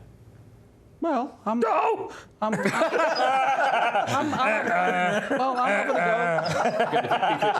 I'm having a go. 16 qualifiers coming to do. There's not always coming back. I'm going. I'm sticking with it.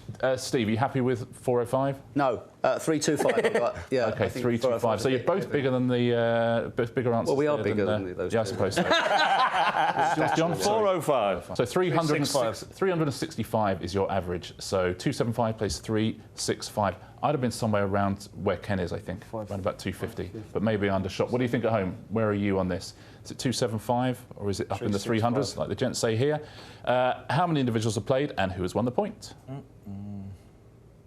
Oh, 206, another point to Ken and Sean. They're the hello closest there. Ken. Hello. I mean, Well done. once Sorry, again, partner. miles out. Yeah, But you got the Steve. John, You're confusing me with somebody else. I take full responsibility. I've taken the mask off. Steve, you can get rid of me on a Bosman after that answer. Here's your final question. Legend Joe Davis. Oh, this is a good question. Won a record 15 world titles. But what was the total amount of prize money he won during his career? £8. What do you think about that? That's In old money. in today's money. Or converted to today's money. Converted, yeah. You don't need to do pounds, shillings, and pence. Oh, come on, That would can't be we? a bit much. Steve, you can. Using the current exchange rate. Please don't. Oh, no. Just pounds. What does the winner get this year? $500,000. Wow. $500,000, yeah. So Sean's the only one here who could be. That'd be nice, wouldn't it? Taking home $500,000. That's not, no need to... Imagine, Sean, if you took away £500,000 and the House of Frames trophy. What a couple of weeks that would. Toss up, isn't it? The only trouble is you get Dennis's mask. Yeah. Steve, do you remember how much you won in your career? No. A lot, though, right? Yeah. Ladies and gentlemen, Steve Davis. My guest this week. Thank you, Steve. Yeah, you got and my first ever UK championship win in 1980, £6,000. That was the first ever. So then it all started to take off, prize money wise. Then you could buy a house with £6,000 back in those days. Yeah, I did. Did you? Yeah. Has everyone got an answer? Yes. Okay, Steve, we will start with you. What was your thinking? Why me? Because we started with this team, then we started with that team, then we're starting with this team again, but with a different person.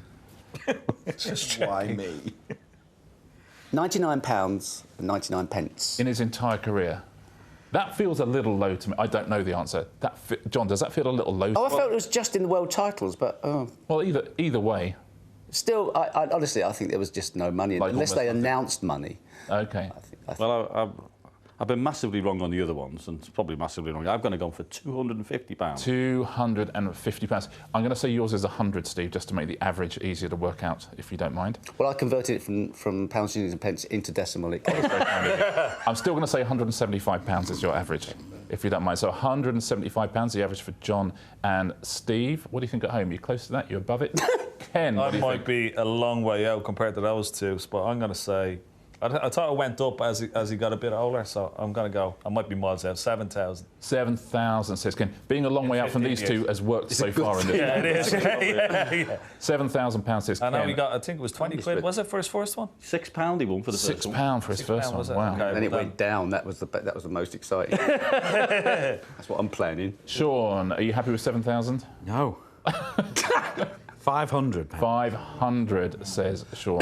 So I'm your a long average way is out. 3,750. Okay. So let's find out. He won a record 15 world titles, but what was the total amount of prize money he won during his career, and who's won a point? It's a clean sweep for Ken and Sean. Very well done, gentlemen. £99 and Very nicely done. £99 and 99 pence. I don't Wow. believe that. I actually don't believe that. I didn't think it was anything like that. Yeah, I Even thought the later first on. championship, but it's 6 quid. That was what they announced. He never won it. That's what they announced.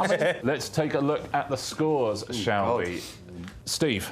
Yes, Richard. You still have 1 point. Yes. Okay.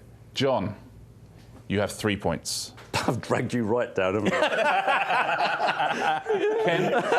Kicking and screaming. If the boat's going down, you're coming with me. As it's going down, I've had a right result. I got Ken, you now have 4 points. Oh, thank you. But we have a new leader on Richard Osman's House of Frames after 2 rounds. Sean Murphy with 5 points. Well played, Sean. Well played, Sean. Well played, Nicely buddy. done. Everybody. Cheers, Steve. Thanks. Gentlemen, hotting up 3. You lemon. I was useless, by the way. Yeah. I was. 3 more rounds. As a quiz show host, you're not supposed to say that. But it's hard, though, right? It's fine. And listen, it's not like it's your speciality or anything. That was a really tough round. That was really tough. That was very, very tough. Gents, 3 more rounds to go. At the end of those rounds, someone's going to win the trophy. Someone's going to take home possibly a Dennis Taylor face mask there, a book of snooker poetry, some amazing prizes here. Well done at home if you did better than our team on that round. Well done in the studio. Thank you so much. We'll see you again, same time, same place tomorrow. We'll see you again on the House of Frames.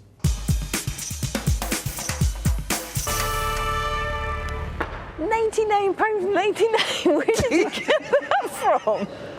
The only trouble is it gets worse from my memory. Yeah, but I just didn't think there was any money in snooker back then. Well, obviously not. But there we go. It's fascinating stuff, and it's great value, Richard. And he did fun. It's brilliant. The whole thing was great fun. I mean, we were absolutely useless that round. I mean, that was the worst.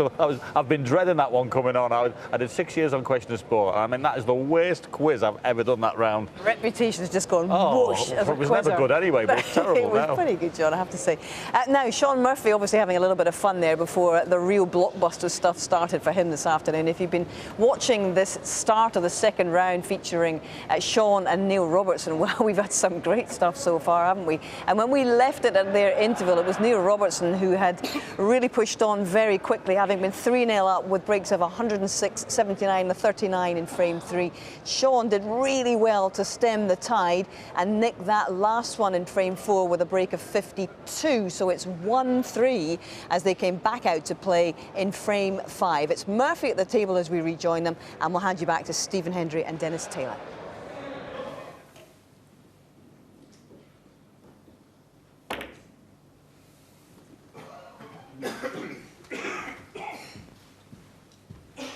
He's had a look, Sean. I think he should be okay. Well, I say he should be okay. Maybe he can pass the blue to get to the potting angle.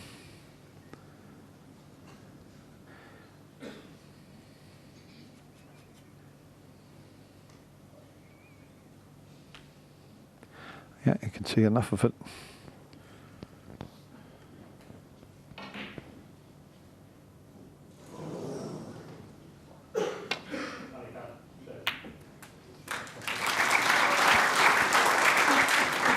One. Gone a bit closer to the black than he would have liked, but I don't think he could do anything else there. I mean, it was a terrific pot. There was a natural angle to finish up where he did. Let me show you it again. It's a thin cutback, and when you're this close to it, difficult to judge. It's a blind pocket. He can't see the pocket in his eye line. Now, they're so tough to judge, those. Neil Robertson won. Now, has he left the one at the back of the bunch? I think he has, and I'll tell you what, Sean will go right through the reds here.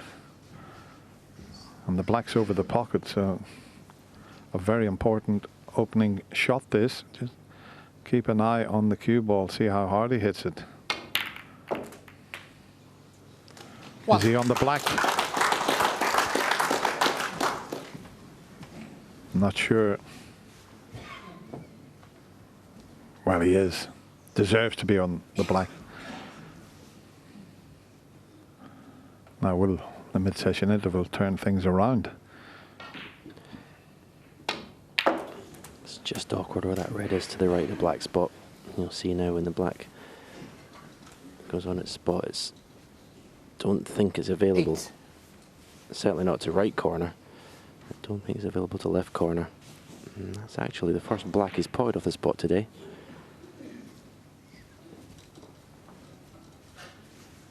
Which after an hour and a half is incredible, really. But such has been the dominance of his opponent, especially in the first 3 frames.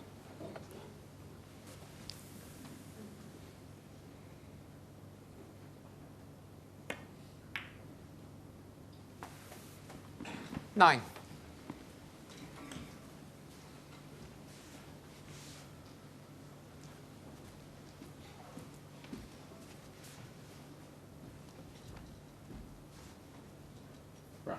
Brown ball.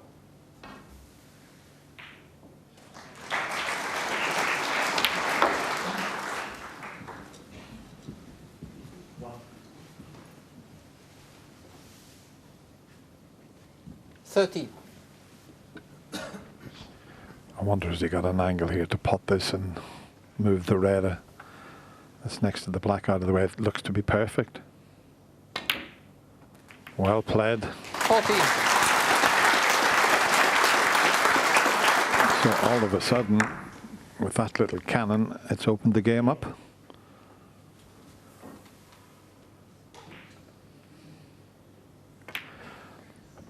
I didn't see his first round match, Stephen. It's the first time I've seen this new sort of cue action where his hand's a lot 21. closer to the ball. It's something he's been working on. I heard the boys talking about it. First time I've seen it.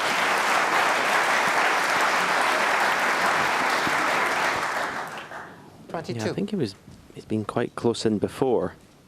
And obviously he's back with Chris Henry's coach who he's with before, and then went to someone else, and now he's come back again. And yeah, you see the tips of the fingers are very close to the cue ball, but that really lets you get through the ball. 29.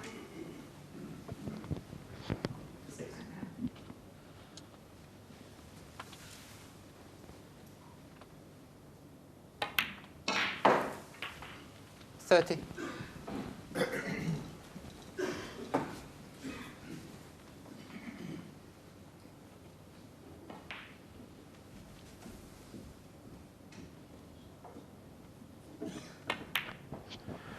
Yeah, he turned professional in 1998, and I was still playing at the time. I remember going to Peterborough and spending a couple of days practicing with Sean, and I was so impressed with his cue action.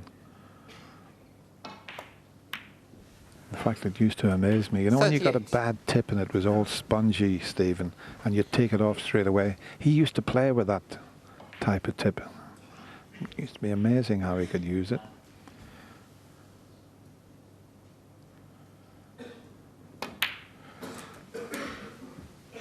But you always knew he was destined to go far in the game of snooker, because 45.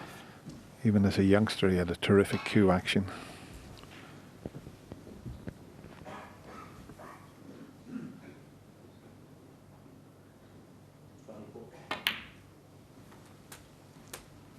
$46.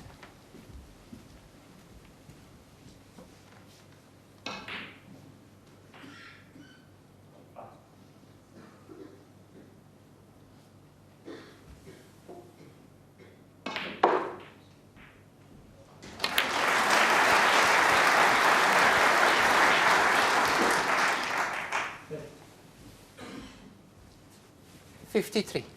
He's hampered on the red for the left corner, but he can get through to the one for the right corner, I think. Maybe not. He had a long, hard look at it.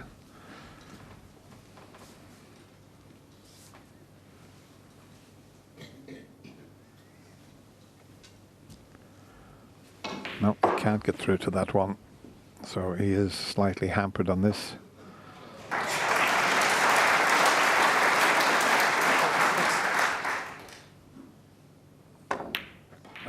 No. When you're striking like Sean that, Murphy, you get 53. a touch of unwanted side. In that case, a little bit of left-hand side. And that's why the red didn't drop.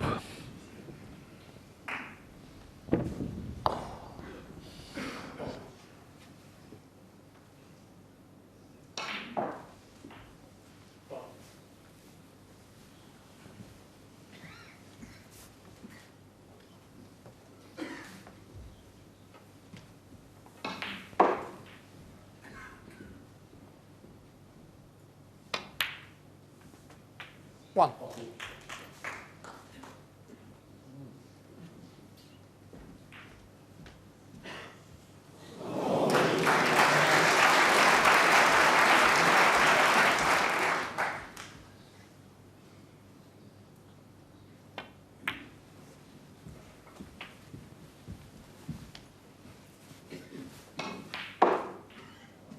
Six.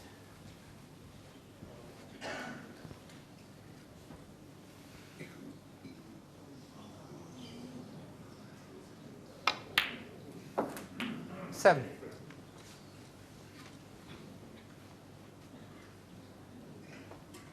I wonder if he's got the angle in the black to cannon that red away from the black cushion, leave himself in the one that's over the pocket. That's what he's looking at now.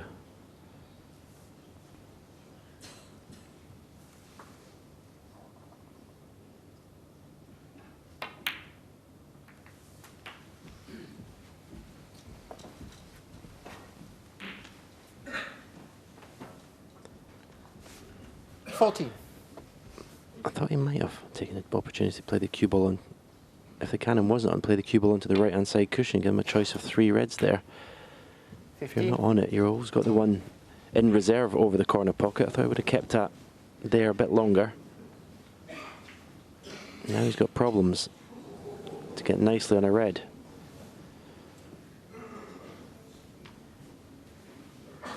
Might have to screw the pink into the right middle and screw the cue ball off the side cushion. He's gone back to black, but with the black, as you can see, he can't get very close to the red. He's playing for the line of 3, the one closest to the corner pocket.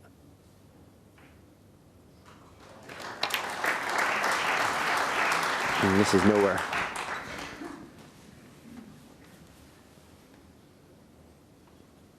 $22.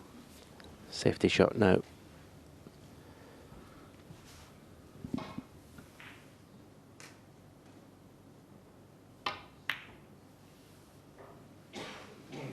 Neil Robertson, 22.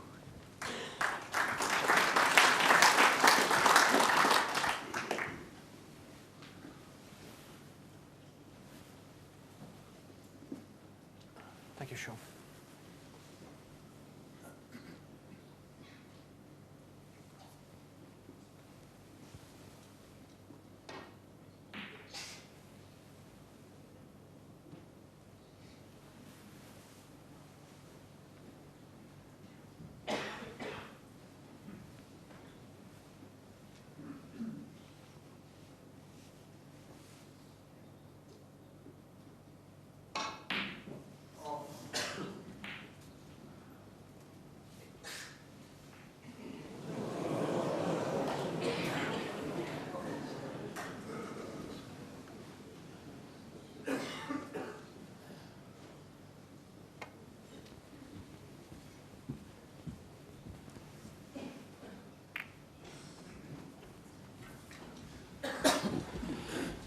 Well,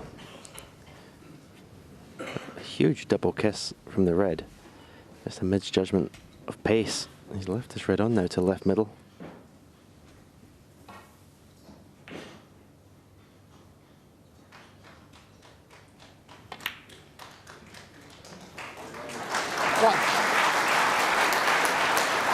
So again, similar to the shot I mentioned last time Neil was at the table, cue ball on the right-hand side cushion, and you'll have a choice of both reds.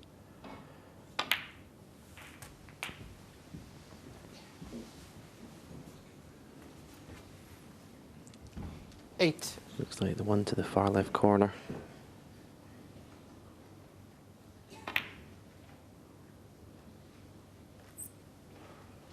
9.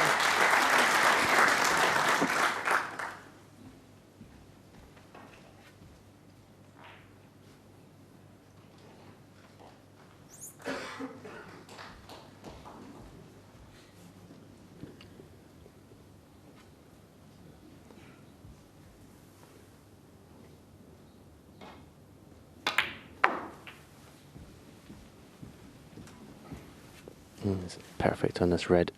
Just drop it in. 14. Stay just high on the black, so it's just you can get as close to that final red as possible. You don't want to be playing it from distance. If it's absolutely tight on the cushion, it's pretty much unmissable. But he doesn't want to have to do anything with the cue ball and playing the last red.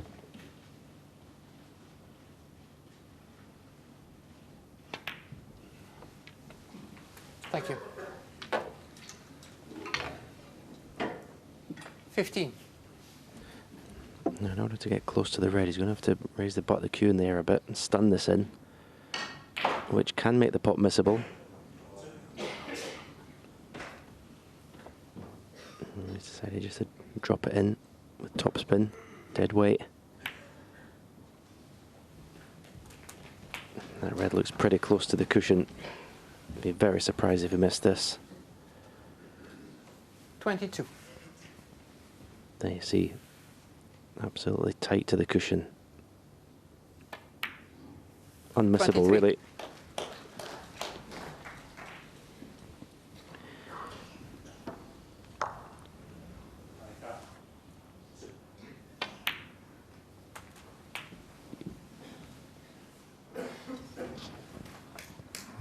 Got them 30. exactly where he wants them now. 32. Sean Murphy looked like he was going to close to be just one frame behind, but it's turned right around.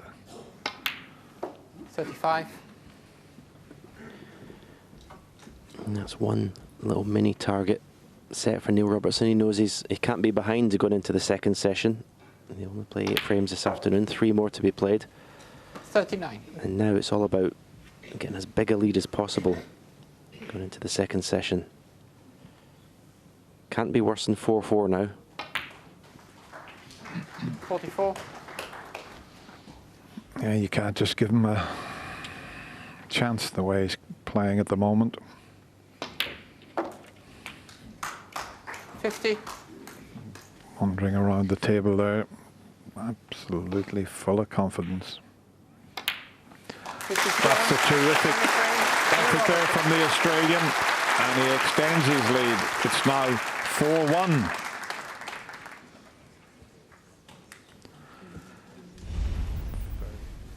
Thank you. Frame 6. Sean Murphy to break.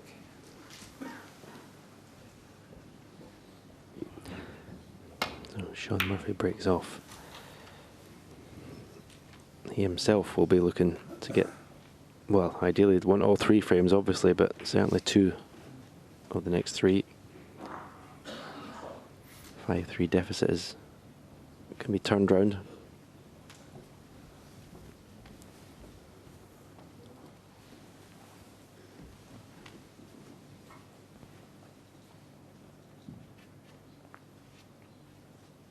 Did you try and treat these sessions, Dennis, as mini matches, or did you look at the full picture? Always tried to get 3 out of the 4 frames, and you know, if you could get the extra one, it was a bonus.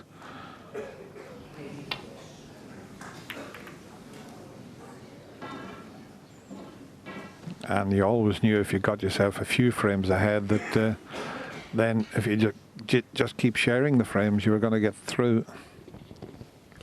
Yeah, even winning the first 2 sessions, 5-3, 5-3, 10-6 is a lovely lead going into the last session.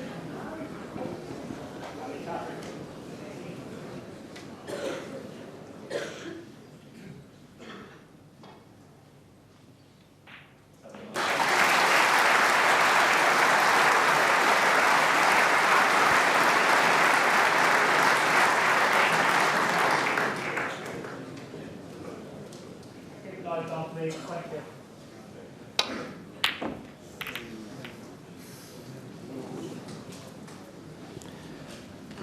Reds were moving everywhere. He felt he Quiet had to down, pop himself please. out of trouble there.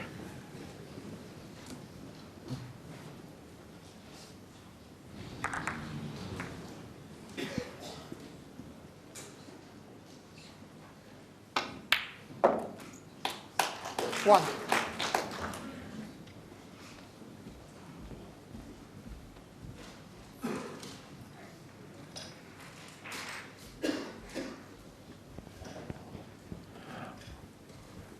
Don't know whether he can reach this yellow without fouling a red. He's quite a tall lad, Neil.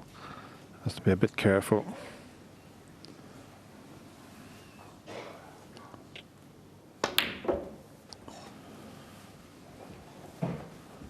Tall and slim. Not a bad combination for this game. 3.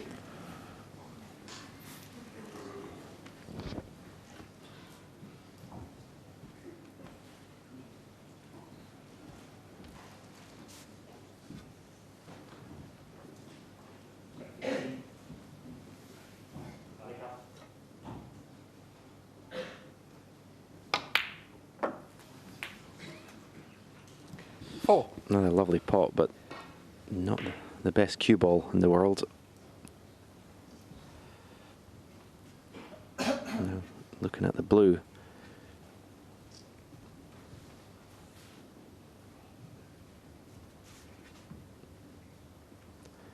So kind of just pot, make sure you pot the blue and let the cue ball take care of itself here.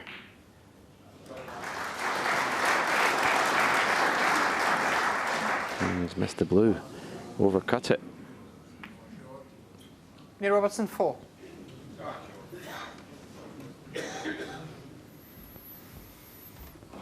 Possibly had one eye on the white ball here.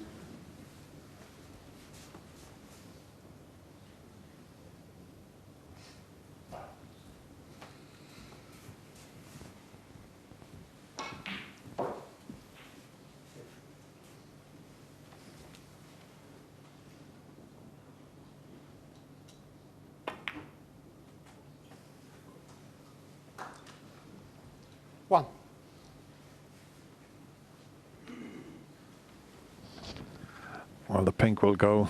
Bit of a tester for Sean here. He can get on the red that's next to the black. But all about smooth cueing this one.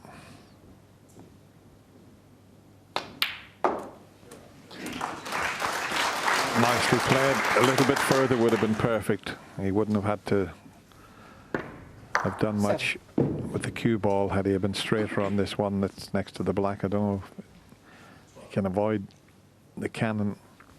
I don't think he can, so got to be a bit careful.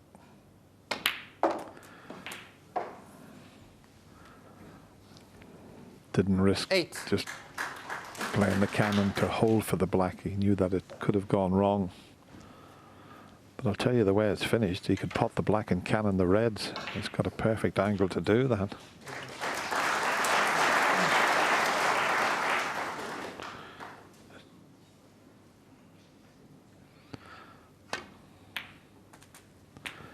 Hadn't got the angle to go into the reds, but no problem getting around for the 2. 15.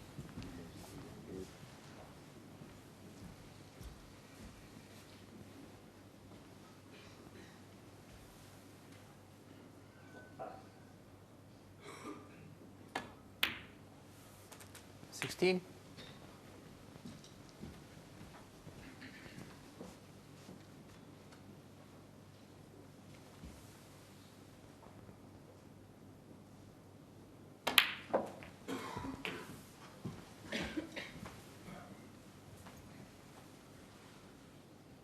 $23.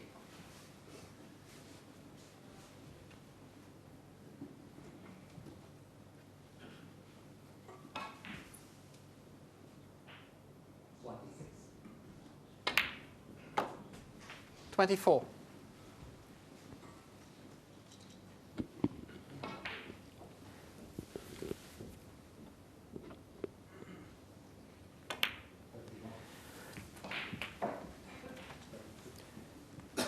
Important for Sean Murphy to get his 31. scoring boots back on.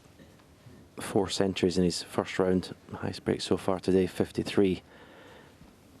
The way to put pressure on an opponent like Neil Robertson, who's playing that well, is win frames in one visit. 32.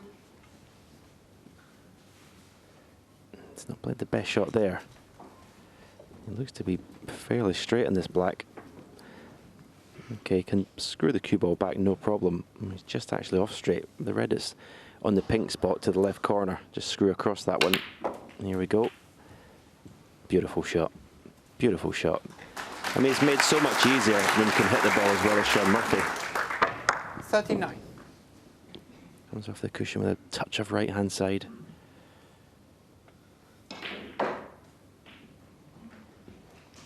There's possibly 2 reds available. Certainly looks from this angle that the red he's looking at goes.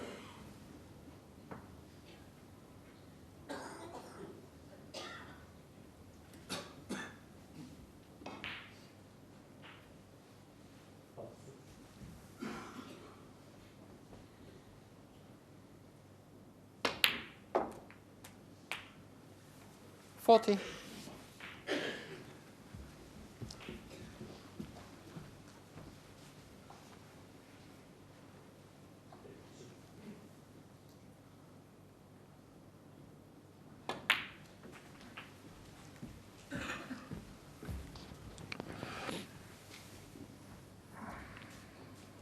$46. He's had a good long hard look at this red, but you can clearly see there's plenty of room.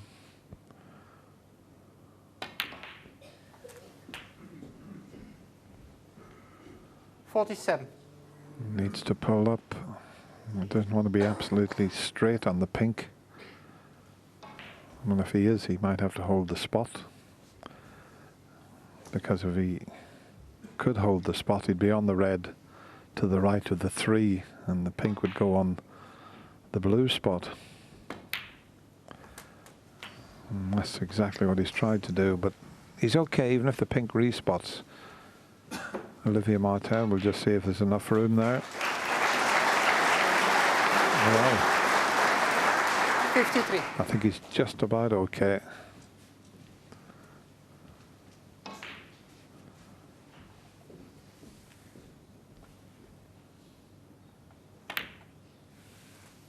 $54. Now, if he carries on like this, we could have an absolute cracking match in our hands, because we know Neil Robertson's playing superbly well. Wouldn't it be great if Sean could start doing exactly the same? Well, he's doing it in this frame. Yeah, I think everyone would love to see this match go close and go to that final 3rd session with both players a chance of winning it. Very often we see one player streak ahead in a match 60. and it's virtually over by the last session. That's the nature of the World Championship in these multi-session matches. But it's 61. fantastic to see these two players both under pressure in a final session.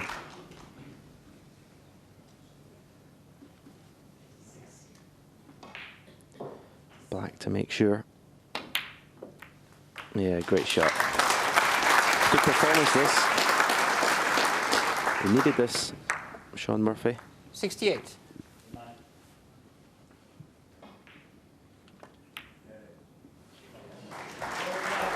$69.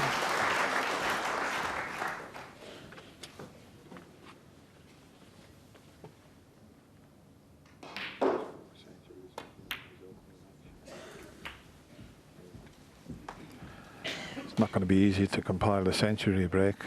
He made 4 of those in his first round match.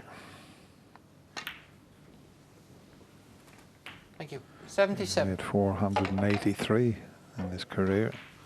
26 this season.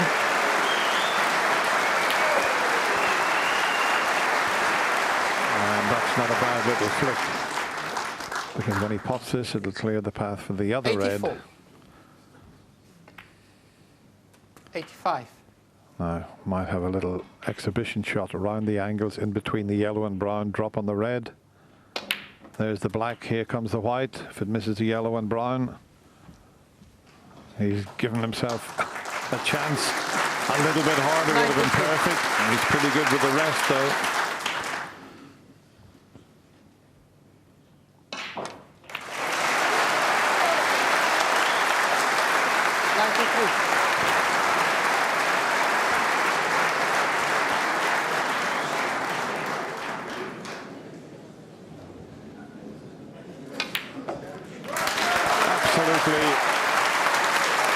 Magical from Sean Murphy. That magician's wand certainly starting to 102. show signs that Sean Murphy's back to his best here. Great time to do it, punishing Neil Robertson for that 105. missed blue off the spot.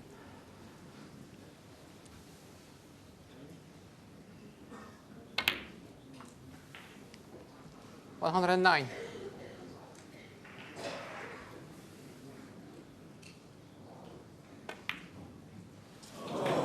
Murphy, 109. Well, it's a pity he didn't get a total clearance, but a magnificent break at 109 by Sean Murphy.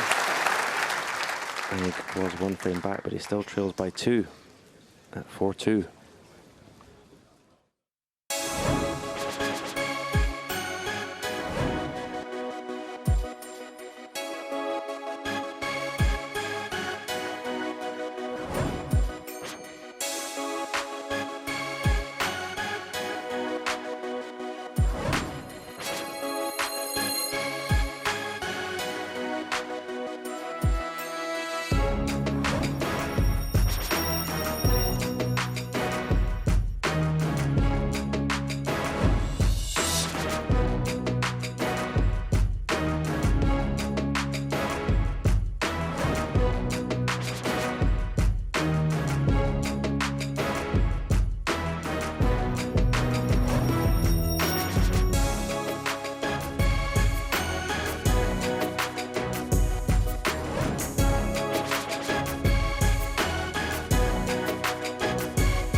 Thank you, frame 7.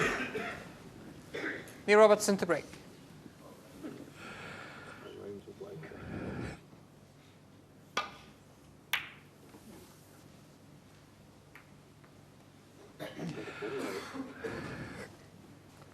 Pretty good break-off shot. Certainly lengthwise, almost tight in the cushion.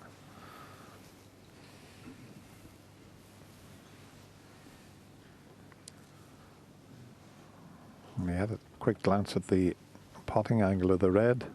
Is he going to have a go at this? Oh, that was close. Good cueing there. And he's okay. The blue has covered everything, but well, that's a sign that Sean Murphy's confidence is fully restored. He thought he'd got that. Yeah, great technique there. Head nice and still.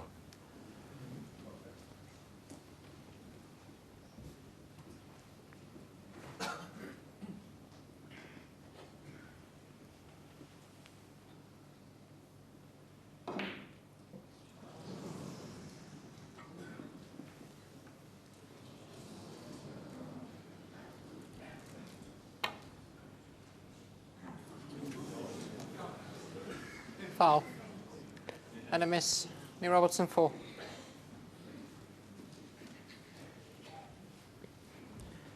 Well, how straight is this red that Neil's going to take on next to the blue to the left corner? Absolutely dead straight. This is a test of cueing.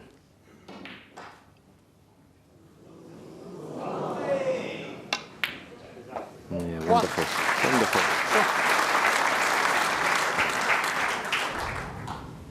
Again, look at the head, deadly still. That's the secret. As soon as the head starts to move, even a fraction of an inch, the cue deviates and you put unwanted side on it.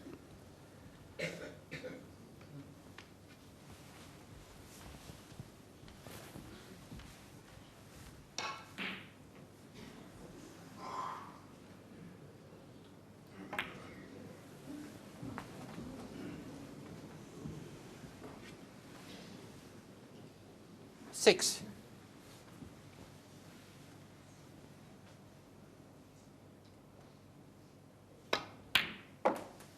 7.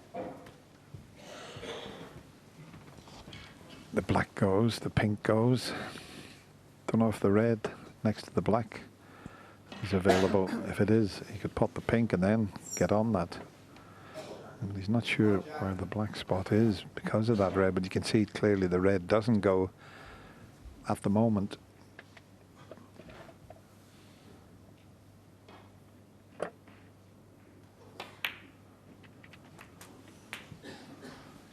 And it hasn't worked out. He just wanted to 14. develop that red just a touch. Just too thick a contact with the cannon. Might be thinking of a double here. Be on the black and wouldn't leave a great deal, but decided not a good angle for the double. Neil Robertson, 14.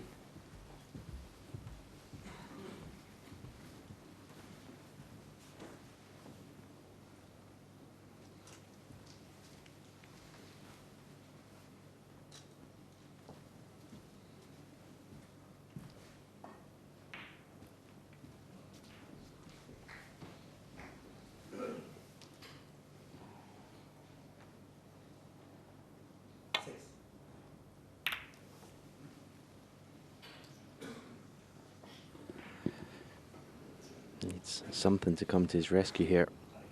And I don't know whether Neil can get past the initial red to get near the one that's over that right corner pocket. And you see, he can pot the first red. Yeah, it's what we call a big pocket. If we happen to miss it to the right, it would fly in off the one that's over the pocket. How positive is he going to be with this? Is he just going to play for the black, or is he going to bring the cue ball back up to the bulk end? Well, he's aiming low in the cue ball, so staying for black. Oh, beautiful. Didn't even need the help of the knuckle or the red. Stroked it into the middle of the pocket.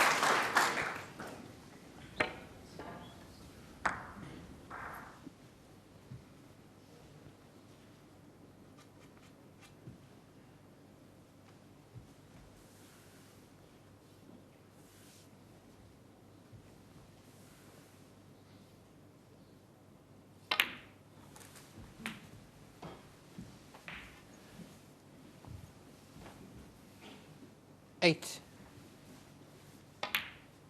9. A little bit surprised he didn't leave an angle to go into the pack there, because he always had this red in reserve.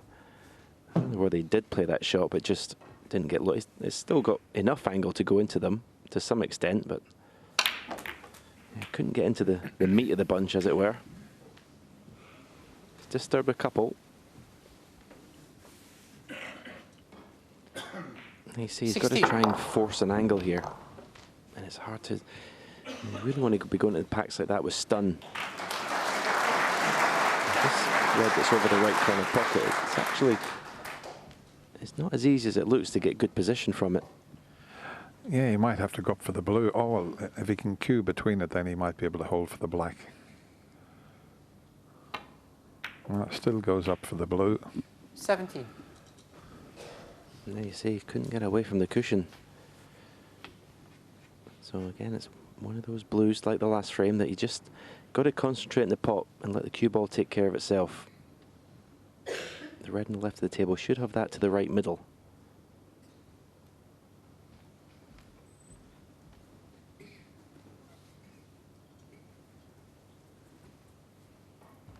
You could play also, there's another choice, there's a red to the right of the pink. You could play for that to the right corner. So he's got a couple of options, but don't take your eye off the pot this time.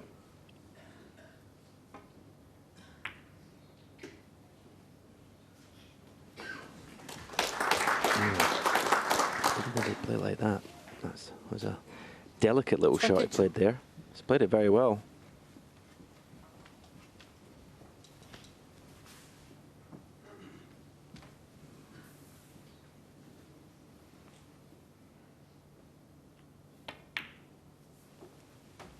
23. Now he's got an angle. It depends how many reds are in the open, but he's got a big target here. The pink and the red to the right of it. As long as he hits the pink, you know, towards that red or full in the face, that's the shot.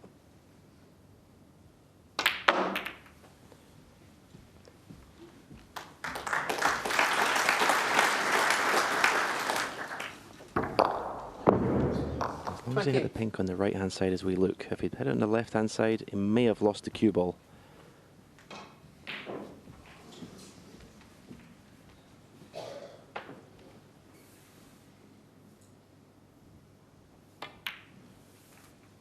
$29.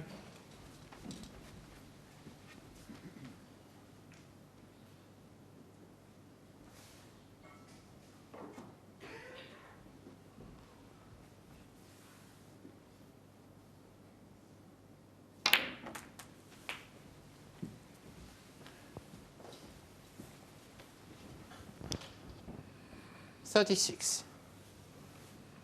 Good chance to open up a 3-frame advantage and guarantee at least a 2-frame margin going into 37. the second session. It becomes very much a damage limitation for Shaun Murphy.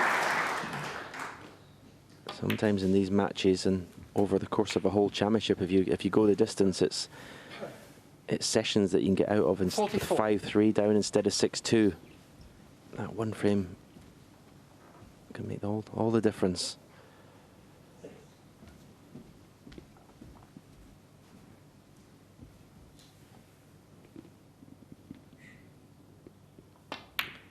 He has, for the most 45. part, Shaun been comprehensively outplayed in this session, but if he can somehow get out 5-3, he'd be delighted.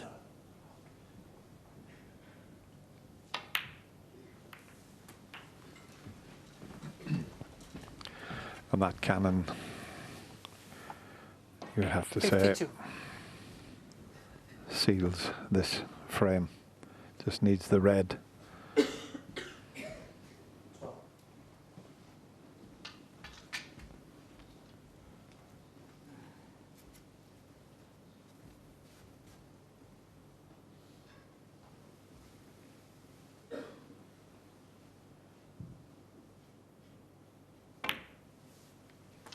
$53. Now he can concentrate and just see if he can make a century break, something that the players do these days because of the stats. And maybe years ago, people like Mark Williams never bothered when they got to the stage where they'd won the frame, didn't really bother, but now everyone wants to carry on making century breaks. 60. And of course, Neil's the player that 61. made a century of centuries a few seasons back, which was quite incredible. He's made 81 this season.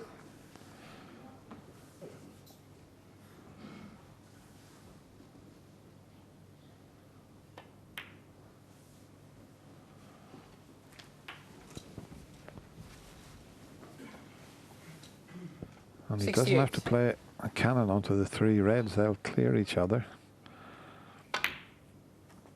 69. Well, he may have to play the cannon now. No, he could hold it. Because when he pots this, it's going to clear the path for the one next to it. 76. 77.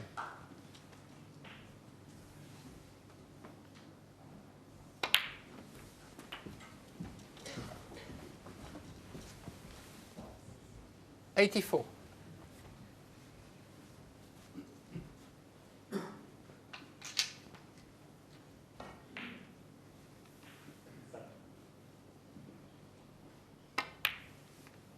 $85.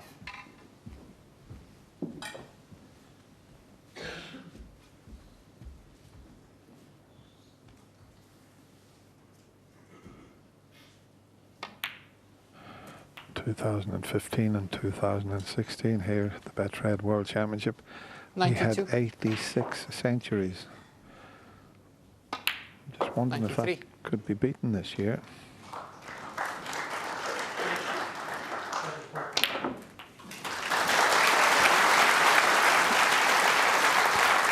That's another ton up there. 100.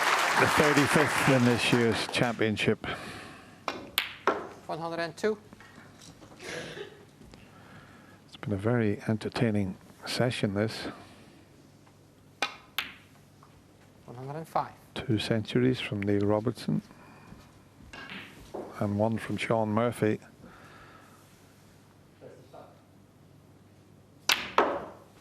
And well, that was different. So much side on that. 109. Bit of naughty snooker from the Australian.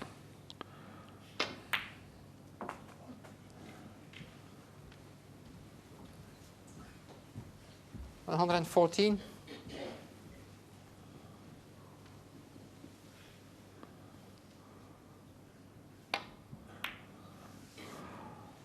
$120. Wonderful stuff.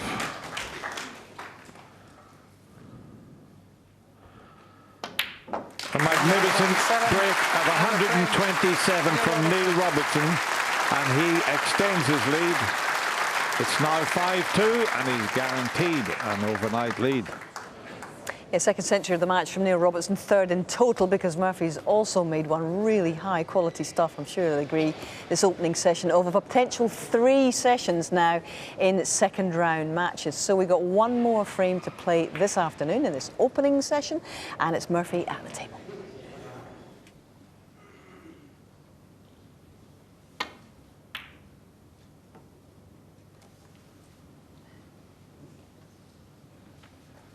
And now that stops it from being an awkward frame.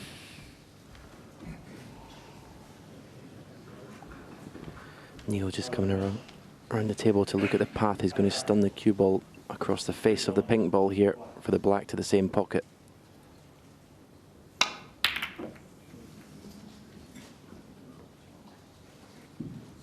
And because he missed the pot, the cue ball went in a different direction, and well, that red that he went for has come all the way around the table and left Sean Murphy an easy shot to the left corner.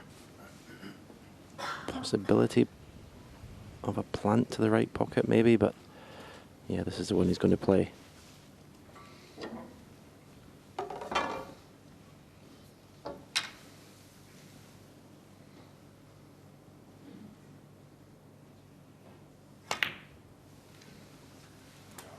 Thank you. One. So a very big visit to the table for Sean.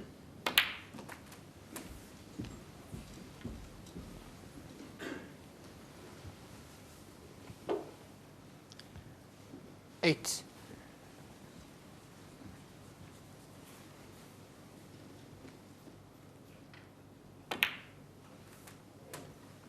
Nine.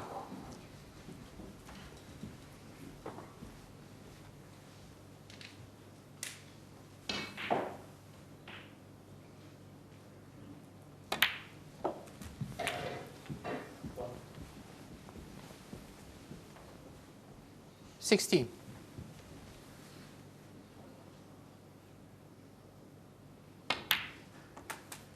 17.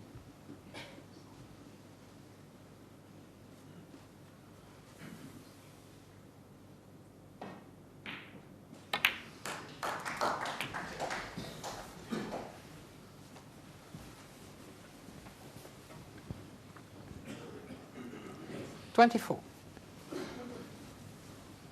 This will open the reds up. 25.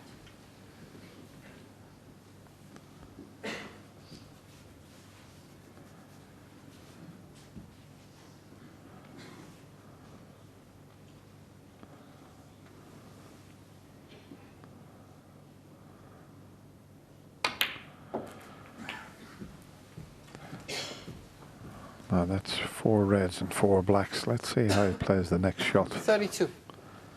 Because there is £50,000 for the maximum break, £10,000 for the highest break. He might have a little bit of that on his mind. He's done it on 5 occasions, Sean Murphy. Usually your main concern is the frame. And we'll find out with the next shot, because it's a straightforward positional shot if he plays for the blue. So we'll find out very shortly what his ideas are.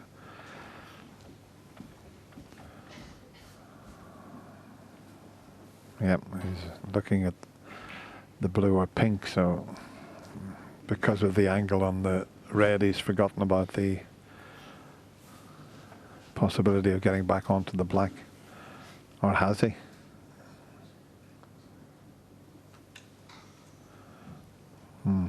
He's having a think about it. Yeah, stop moving, please. I think there's a bit of movement right in his eye line.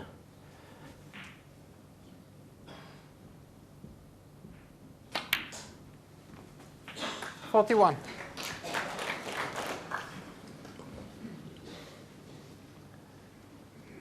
From this position, I mean, I don't believe Sean's going for a maximum at all yet, but from this position, it's certainly hard to get on a red to be able to get back to a black. He's playing around here, isn't he? He feels that this plant 48.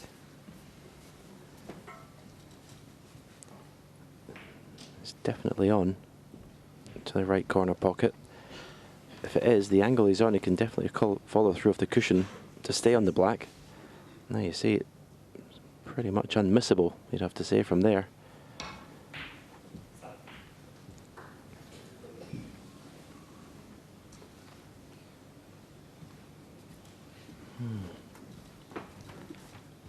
I can only think that he just doesn't want to take any risks at all, but to me it looks unmissable.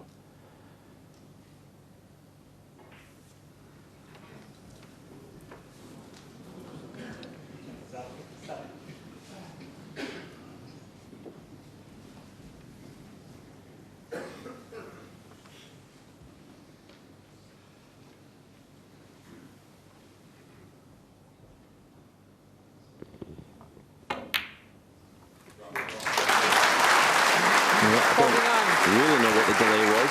It looked a pretty straightforward shot. Now the red to the left of the bunch is looking at now. If that's available to the left corner, it's another red that's pretty easy to get on and away. He can come back for black if he wants, and he's on it. 56. Well, what a way it would be to finish this first session. 57.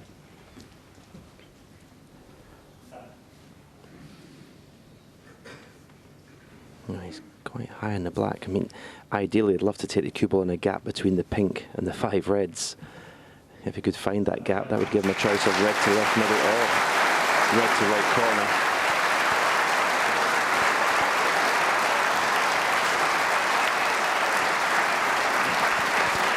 Player finished on the other table, and Sean Murphy is still staying on 64. the black. I remember, Stephen, you making a maximum here, and you got a motor car valued at £180,000. What year was that? You must remember that.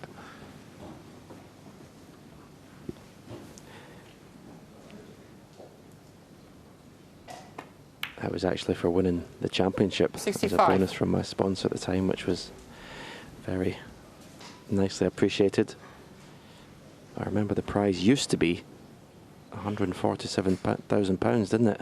Plus 20,000 for the high break. Well, there's no doubt what will be on his mind now. 72. This red, I'm sure he's got an angle to come back for black. This is a red to put the frame safe. See, 9 reds, 9 blacks.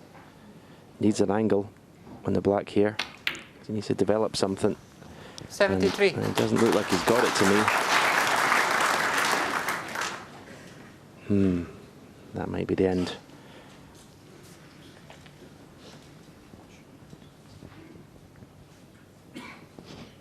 But very important frame for Sean to win. Okay, if he goes on to do the magical 147, brilliant, but he's back in this match at 5-3. The red to the left of the 4, he thinks that's available to the far left corner. Oh, but where's the black going to go? Right behind the yellow. Right behind the white, sorry. Oh, pink spot's available. I'm getting excited, Dennis. Not like you, Stephen.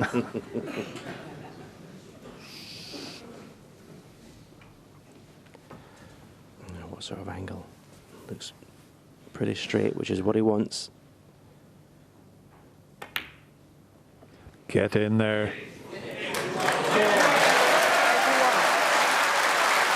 We've got a chance now.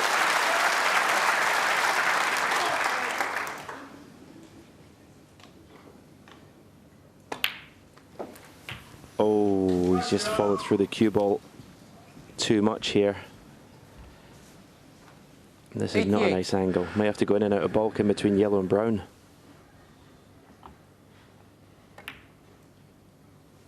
Well, he's left himself a tough 89. black, but it's a natural to cannon one of the reds out of the way. Still a possible chance if this comes off.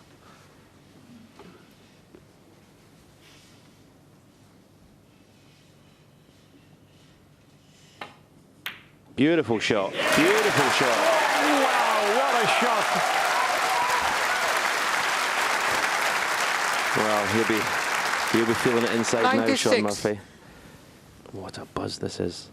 Do this at the Crucible. 97.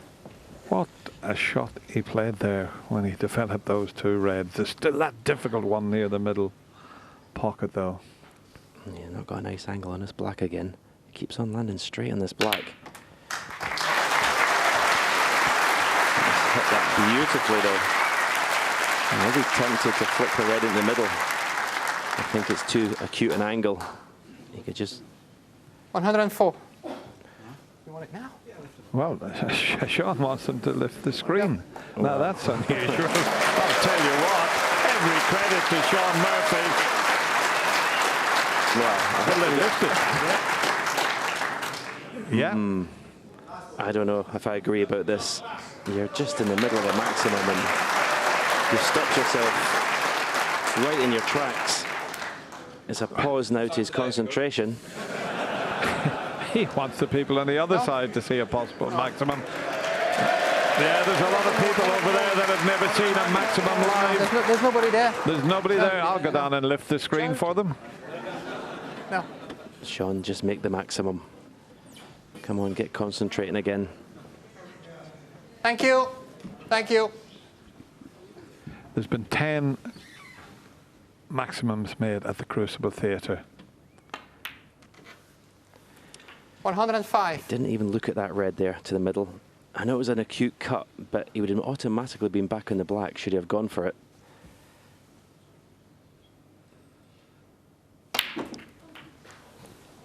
This doesn't look good. This doesn't look good. He might have to just drop this in and leave a high black, because you can't put it in at this angle with any power. That's why I thought he would have gone for it the last time.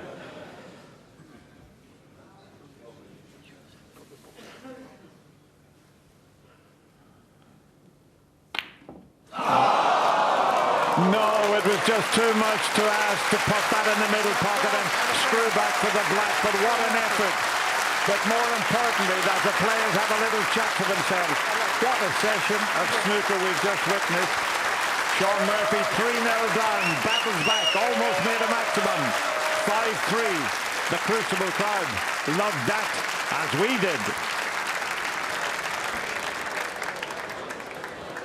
Oh, brilliant theatre. We haven't had a maximum here since 2012. Stephen Hendry's third one. And so close. And to have the presence of mind to say, can we lift the screen and let everybody else see me have a go at this? That was brilliant stuff. Yeah, it was indeed. And he had a chance, sort of third last red, pop the black, and then come off the cushion and move flick the red out. And he went another way about it. And maybe at the end, he probably should have just dropped it in and took the thin black. But listen, what an effort that was. But the best session of snooker played at the Crucible this year, and by some way as well. I mean, both players nearly at the peak of their power.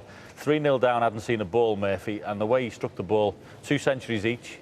The way he came back from 3-0 down was fantastic. He is hitting the ball so well, but so is Neil Robertson. I mean, this is a session, surely this is going to go right to the wire, this match. It is the blockbuster that we really hoped that it might be, Steve. Yes, and you know, maybe even more impressed with Sean Murphy from 3-0 behind than I was with Neil Robertson, even though he was playing like God for a while. Yeah. But I got a feeling whoever wins this match is going to go some distance in this event. I just got a sneaking suspicion that both of them are really, really in form. Unfortunate that they're playing a second round. Absolutely, OK. And we've had 4 centuries and 4 other +50s in the 8 frames. They're back tomorrow morning and evening. And I think those who've got tickets for both of those sessions could be in for something pretty special, yeah? We could sell them for a few quid, that's for sure, because it's absolutely fantastic. I mean, the two of them are, as I say, playing very much as good as they can play. And if Neil Robertson thought he was playing against someone who'd been out of form for the season, he's found out he isn't, because every time he makes a mistake, Sean looks like he's going to score. Absolutely. So there's only 2 frames in it, and they will sleep in a very, very good way. I think both of them, knowing that they're in great stroke. OK, this evening, 7 o'clock start for this evening's session, and we've got world number 8, Kyron Wilson, in pole position to bag the final place in the second round. He's 6-2 up on Scottish debutant Scott Donaldson. That's going to be played to a finish. And we've got another round 2 match just getting started. Mark Selby, now the highest ranked player left here in Sheffield after Ronnie's departure at number 2, will face Wall's End qualifier Gary Wilson, the Crucible's new marathon man. He came through that longest frame on record here to get past 14th seed Luca Brissell. Now, Gary is a former taxi driver, and he's been showing us around his old Newcastle patch.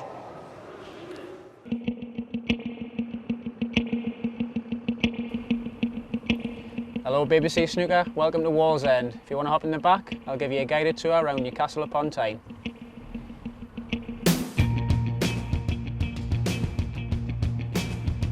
Just coming along Mullen Road now, just out of my estate, just my mum and dad's where I grew up, it's just down here, so it's not far from where I live now really. Basically lived in the same area all my life, only moved literally a mile away, so not far at all really. The school I went to is just behind this pub here. It's hard to see, but it's in there, that's it on the left, Reedsdale Primary School. I hadn't been playing snooker long, and already like Stan Chambers, who's like basically a big ambassador for snooker in the northeast really, he's a legend. He realised my potential and he managed to get us on a big break when I was 9 years old. Hi Gary, how you doing? Okay. That was brilliant, it was like obviously a massive thing to be on TV. It's like being back in the taxi driver days, where asking where you want to go and... There we go then. Oh, he's got it. Gary Wilson's the hero. It's been pretty manic, the reaction since getting home. It feels like I haven't really had a minute to myself, which is strange, but obviously it's great. It's great that everybody supports us and I get that attention, you know. We're just on the Newcastle quayside now. It's like one of my favourite areas. You've got the Sage over there on the other side of the river in Gateshead. It's like an arts museum, does like concerts and things. And obviously the bridges are just spectacular, aren't they? It's what you always see when it's on the TV, don't you, when you talk about Newcastle. Right, so this is my favourite place in Newcastle, St James's Park, Newcastle United's ground. What a fantastic stadium it is, one of the best in the country. Right, we're going to have a look inside St James's now, just get a feel for the stadium. It's an absolutely amazing place. Get some inspiration from your next match as well, hopefully.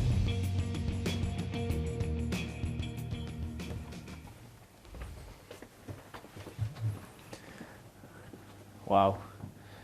A little bit different to the dressing room I'd find at the Crucible. Yeah, something I've always wanted to do, coming in the dressing room.